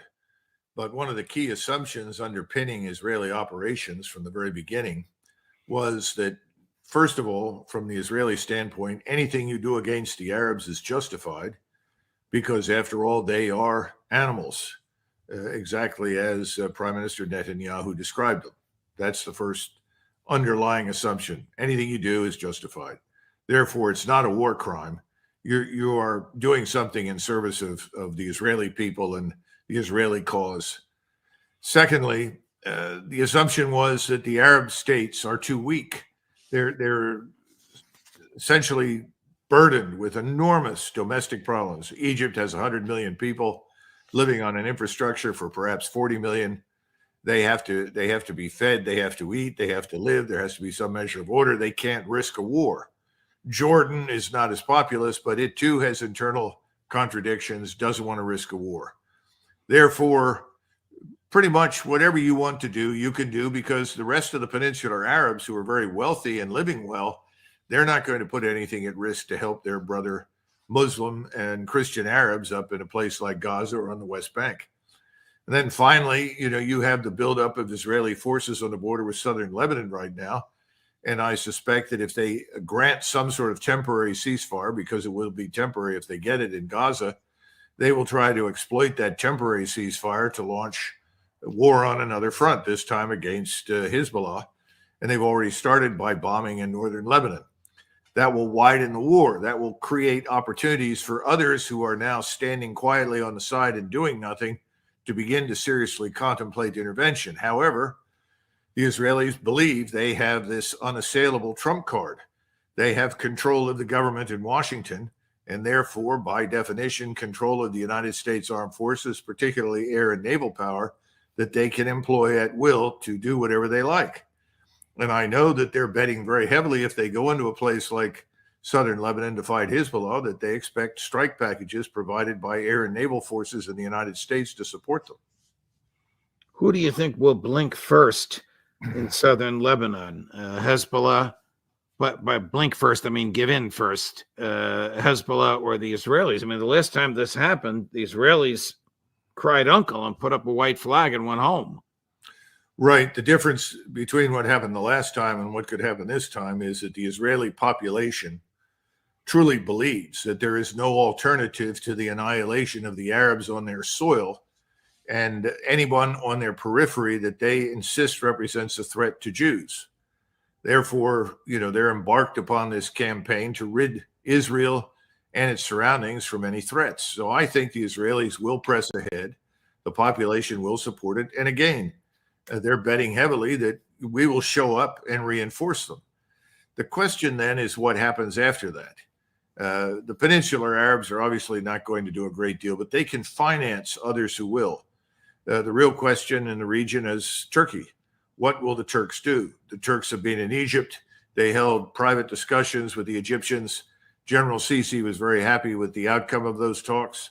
I rather suspect that Egypt, which is viewed as a former Ottoman possession, will not be abandoned by the Turks. Then the question is, what do the Turks do once the Israelis press into southern Lebanon? That will depend upon Iran. I'm not sure the Iranians are prepared to sit and watch the southern portion of Lebanon utterly pulverized and Hezbollah destroyed. So then the question is, does this become wider? Do we end up at war with Iran and not simply in a supporting role for Israel? That obviously would be manna from heaven, to put it bluntly, for the Israelis, or so they think. All of these things then open up other possibilities. The Russians aren't going to allow us to destroy Iran. The Russians would not stand by and allow such a thing to happen to the Turks. I mean, they may not be close friends and allies, but they are on good terms. I'm certain the Russians would intervene to support the Turks to the extent that they can, as well as the Iranians. And then, of course, China is in the background, lives in fear that it will be denied access to the oil and gas that it desperately needs from the Persian Gulf and the food that comes to it from West Africa, or East Africa, rather. So it's too soon to say. It's going to take another month or two. I would say, again, mid-April to late May for things to coalesce. But we stand an excellent chance of seeing a real regional war break out that will ultimately be directed against us as well as Israel. Are there American special forces on the ground? I think I know the answer to this because there's a picture of Joe Biden shaking hands with them, and then the White House took the picture down of American special forces in American uniforms intermingled with Israeli IDF somewhere in Israel. Oh, absolutely. No question about it. I know that some have been wounded and probably some killed that went into the Gaza Strip. I don't know the details, but clearly we are very involved there to help and assist. And this is the problem that Americans don't come to terms with because, quite frankly, Americans aren't focused on any of it. The United States population is focused on the southern border, the 9-10 million illegals that are poured into our country, the deterioration in the rule of law, the failure to deal with the criminality, the disintegration, frankly, of the United States at home. Those are the things that Americans are focused on. They're not really interested in the Middle East. They certainly were never interested in Eastern Europe. But what I see happening is a gradual disengagement from the Ukrainian catastrophe, and we will treat that pretty much as the way we treated Vietnam. Well, that's over. Stop talking about it. The media will comply, and people will then focus elsewhere, and I suspect that will be largely in the Middle East. The question is how large the conflagration in the Middle East becomes before we finally intervene ourselves in some way and say stop. We're a long way from that. Right now, everyone is pleased as punch to sit back in Washington and watch Gaza annihilated. I'm going to prevail upon your aptitude for domestic American politics. Were you surprised that 100,000 Democrats in Michigan voted none of the above the other day when the alternative was the sitting president of the United States?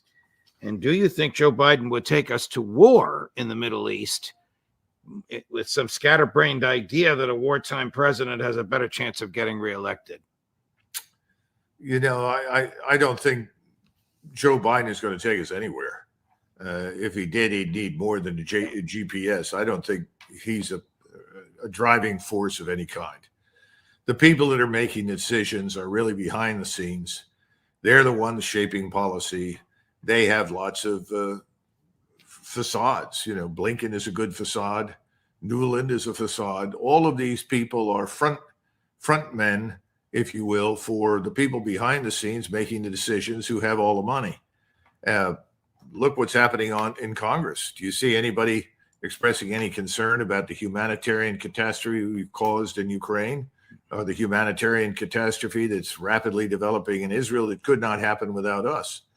I don't see it. So I'm not surprised. I just don't know what it means. I mean, everybody I talk to, says, well, we'll get to the election, then there'll be change. I think increasingly people are looking at it and they're saying, change? Where does the change come from? Who's going to change anything? Somebody was lecturing me the other day because I have great affection for President Trump, and he pointed out to me, well, Doug, I understand that, but keep in mind that when Trump was running for office in 2016, everywhere he went, he listened to crowds of thousands, tens of thousands chant, build the wall, build the wall. Ultimately, what did he do? As soon as he was elected, he decided that he needed to address Obamacare. Yeah. So there's a lack of confidence that anybody will stand up and do anything that is really fundamentally in the interest of the American people. Colonel MacGregor, thank you very much, my dear friend. Thank you for your time, and thanks for your analysis. As always, I know you're busy and much in demand, and we greatly appreciate it and hope you can come back next week. Oh, yes. Thank you, Judge. Thank you. Bye-bye. A brilliant, sophisticated American patriot. Coming up at 4 o'clock, another American patriot, Professor John Mearsheimer, and at 5 o'clock, Scott Horton.